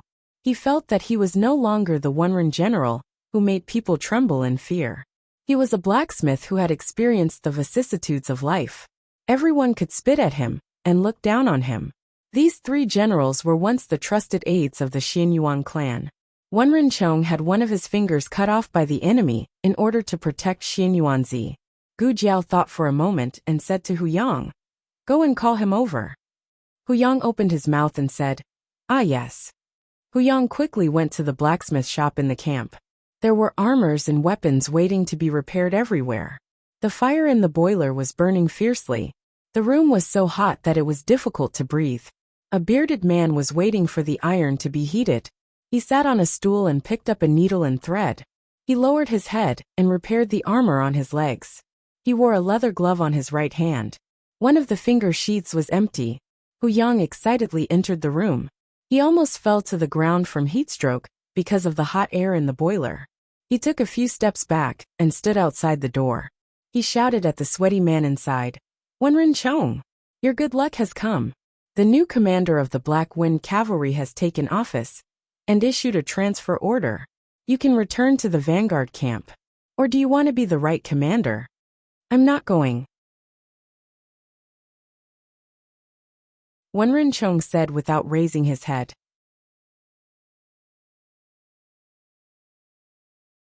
Chapter 796. Novels with inner content that can't be found online are available here. Hu Yang was puzzled. "No, you don't understand, do you? Erhan is gone. The Black Wind Camp is Master Zhao's territory now. Master Zhao appreciates you, so he promoted you on the first day he took office. Don't be so ungrateful. I'm telling you," Wenren Chong said. "I said I won't go, so I won't go." "Hey, you." Hu Yang put his hands on his hips and was about to point at him when a soldier walked over boldly from behind. "Old Chong, is my armor fixed yet?" Wenren Chong didn't even lift his eyelids. He just pointed at the wall on the back left. "It's done. It's on the third shelf over there. Go get it yourself." The soldier pushed Hu Yang aside. Hu Yang was an advisor in name, but he didn't have much status in the camp. The generals of the Han family didn't need an advisor. They had their own aides. To put it bluntly, he was just a decoration, a soldier's salary. Hu Yang staggered and steadied himself by holding onto the wall. He glared at the soldier and gritted his teeth. "You little brat, don't you look where you're going?" The soldier took his armor and swaggered away without looking at advisor Hu or Wenren Chong. Advisor Hu only stood in front of the iron shop for a little while, but he felt like he was about to be roasted by the high temperature. He looked at Wenren Chong, who was sitting next to the furnace. He couldn't understand how this guy could withstand the heat. Advisor Hu wiped his sweat with his sleeve and said earnestly, "Wenren Chong, you were a confidant of the Xianyuan family. You should know that even if it wasn't the Han family, you wouldn't have a chance to be put in an important position in any other aristocratic family. You're just lucky to have met our Lord Xiao." Lord Xiao dared to risk offending all the aristocratic families, and even His Majesty to promote an old subordinate of the Xianyuan family. "Don't tell me you're not moved at all?" Wenren Chong continued to repair the armor on his leg. "No." Advisor Hu, Mr. Hu was rejected by Wenren Chong. He turned around and complained about Wenren Chong in front of Gu Jiao. "That guy doesn't know how to appreciate favors." "I'll go take a look," Gu Jiao said.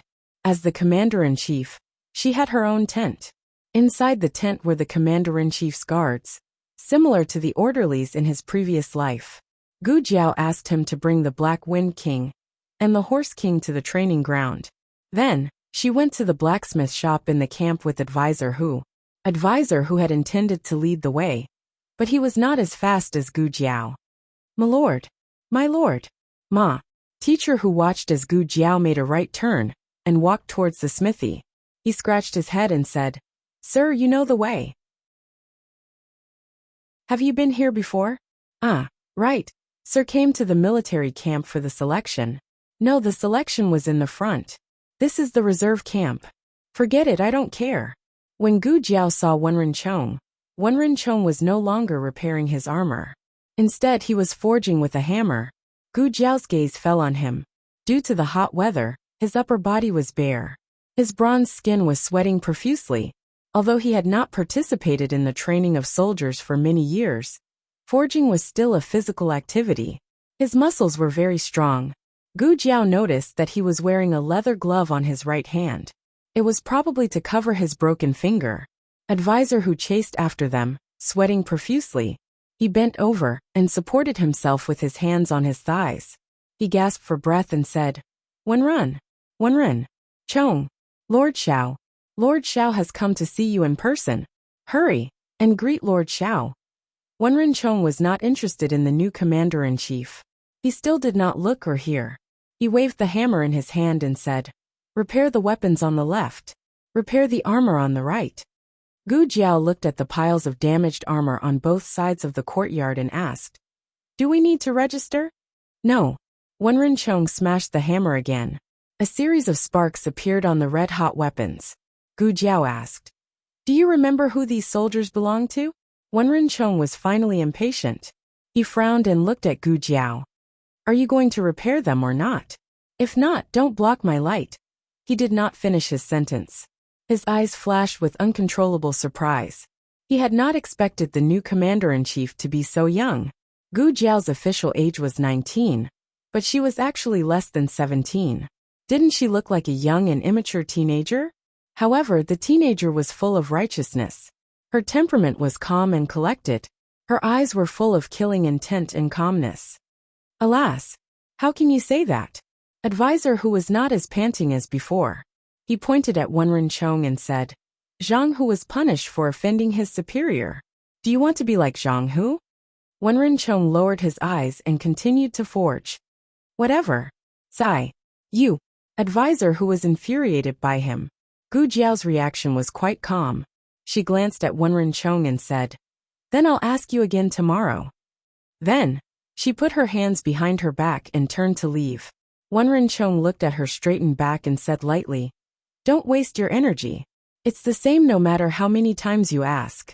I'm just a blacksmith. Gu Jiao did not reply, nor did she stop walking. She took Advisor Hu and left the place. Advisor Hu sighed. Master, don't be angry. Wenrun Chong has a bad temper. The Han family tried to rope him in, but he didn't know how to appreciate their kindness. Otherwise, how could he have been transferred to the reserve camp to be a blacksmith? Gu Jiao nodded as if she had taken his advice. She asked again, You said that Li Shun and Zhao Dingfeng were not in the camp. When did they leave? Where are they now? Advisor Hu thought for a while and chose his words carefully. They have been gone for 3 or 4 years. Li Shun left first, and Zhao Dingfeng left less than 2 months later. They used to be at odds with each other. As for where they are now, you go to the tent and rest for a while. I'll go to the training ground and ask around. Okay. Gu Jiao went back to her tent. The tent was quite big. It was divided into 2 rooms by a screen. The outside was the meeting hall, and the inside was her bedroom. The luxurious furnishings in the tent had been moved away, but she could still see how luxurious the Han family was in the camp from the roof and the walls. The Xinyuan family had always been frugal. Although there were many fields and shops under their name, the money they earned was basically used to supplement the military camp. Sitting in the spacious tent, Gu Jiao felt an inexplicable sense of a familiar mission in her heart. Did I get used to Jing Yinin's identity so quickly? Master! Master! I've got it! Advisor Hu panted as he walked into the tent. He bowed respectfully and said, Li Shun and Zhao Dingfeng are in a town outside the city of Sheng. Gu Jiao asked, How far? Advisor Hu wiped the sweat from his forehead and answered, It's not too far. If we take the shortcut, we can get there in about 2 hours. It was her first day on the job. She was not familiar with the work, so it was not a big deal. Gu Jiao said, Come with me. Were they really so swift and decisive? Advisor Hu was stunned for a while before he reacted. Yes, I'll go prepare the carriage. Gu Jiao stood up, grabbed the red-tasseled spear on the shelf, and carried it on her back. No need. Ride the horse. But she did not know how to ride a horse. The Horse King continued to stay in the camp for training. Gu Jiao rode on the Black Wind King, while Advisor Hu rode on a Black Wind horse. Together with Gu Jiao, they went to Mount Qiushan where they were. Mount Qiushan was in a completely different direction from Tianqiong Academy. Gu Jiao had never been to the north of the city. She felt that it was not as lively as the south, but it was not desolate either. There was a cargo port in Mount Qiushan. Li Shen worked there as a coolie. There were people coming and going at the port. There were customers rushing to get on and off the ship, as well as able-bodied men working hard to move goods. Li Shun was very strong. He grabbed 3 sacks and carried them on his shoulders, while the others only carried 1. Blue veins bulged on his forehead. Large beads of sweat dripped down like a waterfall onto the bluestone floor that was distorted by the scorching sun. They disappeared with a sizzling sound. Many able-bodied men were suffering from heatstroke. They sat weakly under the shadow of the cargo shed and panted. Gu Jiao could see that Li Shun was also suffering from heatstroke. However, he gritted his teeth and moved the 3 sacks into the warehouse before he could rest. He did not rest for long. Before he fully recovered, he walked toward the cargo ship again. Li Shun, Advisor Hu called out from his horse. Li Shun turned to look at Advisor Hu and said coldly, "You've got the wrong person." Advisor Hu said seriously, "I'm not mistaken. You're Li Shun. Wang Dazhu, come and move the goods." A boatman on the cargo ship shouted at him. "I'm coming." He jogged over, sweating profusely. Li Shun." Advisor Hu yelled dryly. In the end, he could not stop him. Gu Jiao sat on her horse and looked in Li Shun's direction quietly. What was his situation back then? Advisor Hu said, "Sir, are you asking why he left the army? I heard that something happened to his family. His younger brother is gone, and his sister-in-law remarried with their child. He only has an old mother. He left the army to take care of his mother. But I don't understand why he even changed his name." "Where's Zhao Dengfeng?" Gu Jiao asked. Advisor Hu hurriedly said, "He's in a restaurant 3 miles away. His situation is better. He opened his own restaurant, and I heard that business is good." As he spoke, he looked around and carefully said to Gu Jiao. At that time, there were rumors that Zhao Dengfeng had already joined the Han family and had been secretly selling information to the Han family. He also had a hand in the Xianyuan family's defeat. Everyone did not believe it before. After all, he was Xianyuan Cheng's most valued lieutenant. But you see, sir, Zhao Dengfeng and Li Shun both left the army around the same time. Li Shun became a coolie at the docks, while Zhao Dengfeng got a windfall and opened a restaurant. "Sir, please take a good look at it." Gu Jiao said. "So it was the Han family who gave him the money?" Advisor Hu said in admiration. "Sir, you're wise. Let's go take a look." Gu Jiao said.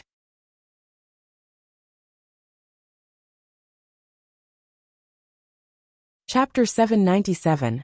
Zhao Dingfeng's restaurant was called the Crane Restaurant. It was quite famous in Mount Hill Town, so it was easy to find the way. Gu Jiao was wearing armor and riding the majestic Black Wind King. She looked like a general, but the birthmark on the left side of her face was a bit of an eyesore. When the waiter saw that the guests had arrived, he enthusiastically went out to greet them. "Dear guests, this way please." Advisor Hu asked, "Is Zhao Dingfeng here? My master is looking for him." The waiter did not dare to offend them, as they were dressed like officials. He smiled awkwardly and said, "My boss is not available for guests at the moment. Boss Zhao, please have another drink with me." "Don't drink from her.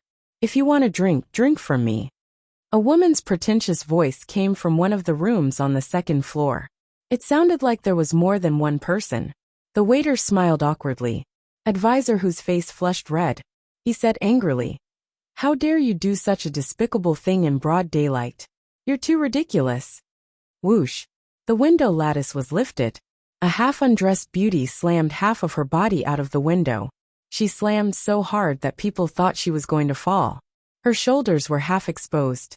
Her cheeks were red, and her eyes were misty. Which stinky man said that? Was it you or? Her pale finger pointed from Advisor Hu to Gu Jiao. Then she smiled drunkenly. "Oh, it's a handsome little general. Come on, general. I'll have a drink with you." Advisor Hu could not bear to look. He dared to look if he was alone, but it was very awkward when he was with his superior. He quickly covered his eyes and turned his face away. Gu Jiao calmly looked up at the 2nd floor, but she was not looking at the woman. The woman huffed. "Am I not beautiful? Who are you looking at?" "Who said my Sanyang is not beautiful?" Accompanied by a teasing and drunken voice, a drunken burly man arrived behind the beauty. One of his arms was propped up on the windowsill, while the other was placed on the beauty's soft and slender waist. His eyes blurred as he looked at the youth downstairs. Naturally, he also saw the Black Wind King beneath the young man. His eyes narrowed slightly as he smiled faintly and said, "Oh, which young master of the Han family is this? I have never seen him before." Advisor Hu raised his eyes and shouted, "How dare you?" This was the new Commander Shao of the Black Wind Battalion, the adopted son of Dukan. Oh, he seemed a little surprised. The Black Wind Cavalry has changed hands again. The Han family is really useless. Zhao Dingfeng. Gu Jiao looked at him calmly. "Are you willing to return to the Black Wind camp?" Zhao Dingfeng chuckled and said, "I'm eating and drinking here, living a carefree and happy life. Why would I go back to the Black Wind camp? It's hard and tiring, and we might have to go to war at any time. It's like playing with your life." Gu Jiao was not angry, nor was she disappointed. She just stared at him without blinking. Her eyes were pure and clear, and they were filled with unyielding determination. Zhao Dingfeng's eyes stung. He stopped smiling and said coldly, "If you are here to eat, this meal is on me. If you have other ideas, I advise you to leave. I, Zhao Dingfeng, do not want to have anything to do with the Black Wind camp in this lifetime." With that, he closed the window with a bang. "Aya, you almost clipped me," a beauty complained from the second floor. Many commoners had gathered to watch. Even the guests upstairs and downstairs looked at Gu Jiao strangely. Advisor Hu coughed lightly and said, "My lord, let's go back first." Gu Jiao nodded. "Boss, let's go." The Black Wind King turned around and galloped towards the north gate. Advisor Hu urged his horse to catch up. "My lord, you had a bad start today. Being rejected 3 times in one day was too miserable." "It's fine," said Gu Jiao. Advisor Hu was stunned. The youth's expression was calm. There was no frustration, no disappointment, nor was he trying to be brave. Advisor Hu suddenly realized that the youth beside him was as calm as still water. He was so young, but his heart was so strong. Advisor Hu had seen countless people, but there were only a few who could reach the youth's level, let alone one who was so young. Advisor Hu asked, "My lord, did you expect the 3 of them to reject you?" "No," said Gu Jiao. "That means you're not an ordinary person who can endure silently." Advisor Hu wanted to say something, but Gu Jiao suddenly pulled on the reins and stopped the horse. Advisor Hu had no choice but to stop as well. He asked in confusion, "My lord, what happened?" Gu Jiao turned to look at the black figure in the tea shed behind her. "You go back first. I won't be returning to the camp today." Yes. Although Advisor Hu was puzzled, this was his first day in contact with the new commander-in-chief. He didn't dare to disobey the new commander-in-chief's orders. Advisor Hu urged his horse back to the inner city. Gu Jiao rode the Black Wind King to the tea shed. She asked the Black Wind King to stay outside the tea shed. She found a table and sat down. "A bowl of herbal tea and 2 steamed buns," she said to the owner. "Yes, sir." The owner of the tea shed filled a large bowl with 2 steamed buns and a bowl of herbal tea for Gu Jiao. This place was close to the relay station and the yamen, so officers often came and went. The owner of the tea shed had never been to the inner city, so he did not recognize the Black Wind Cavalry. He only thought that Gu Jiao was an officer from the yamen. Gu Jiao picked up the teacup and took a sip in silence. She looked like she was drinking tea, but she was actually observing a man wearing a cloak and a hood.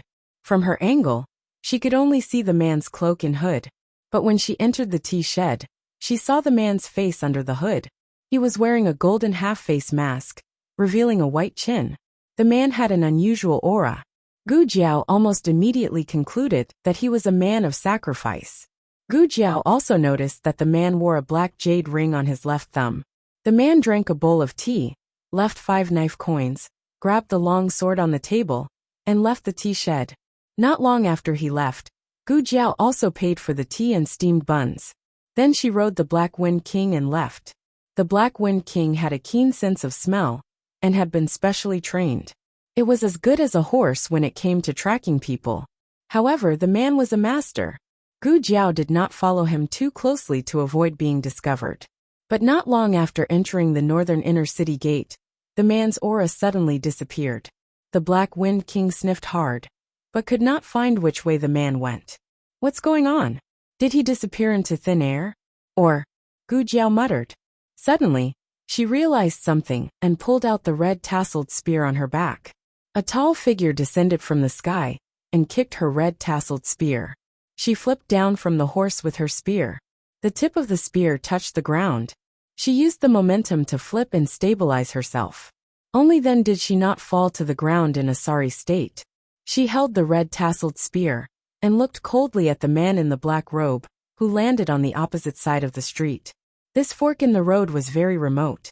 Other than two people and a horse, there was no one else. The man's robe fluttered. The hot summer wind suddenly had a hair-raising chill. Black Wind King?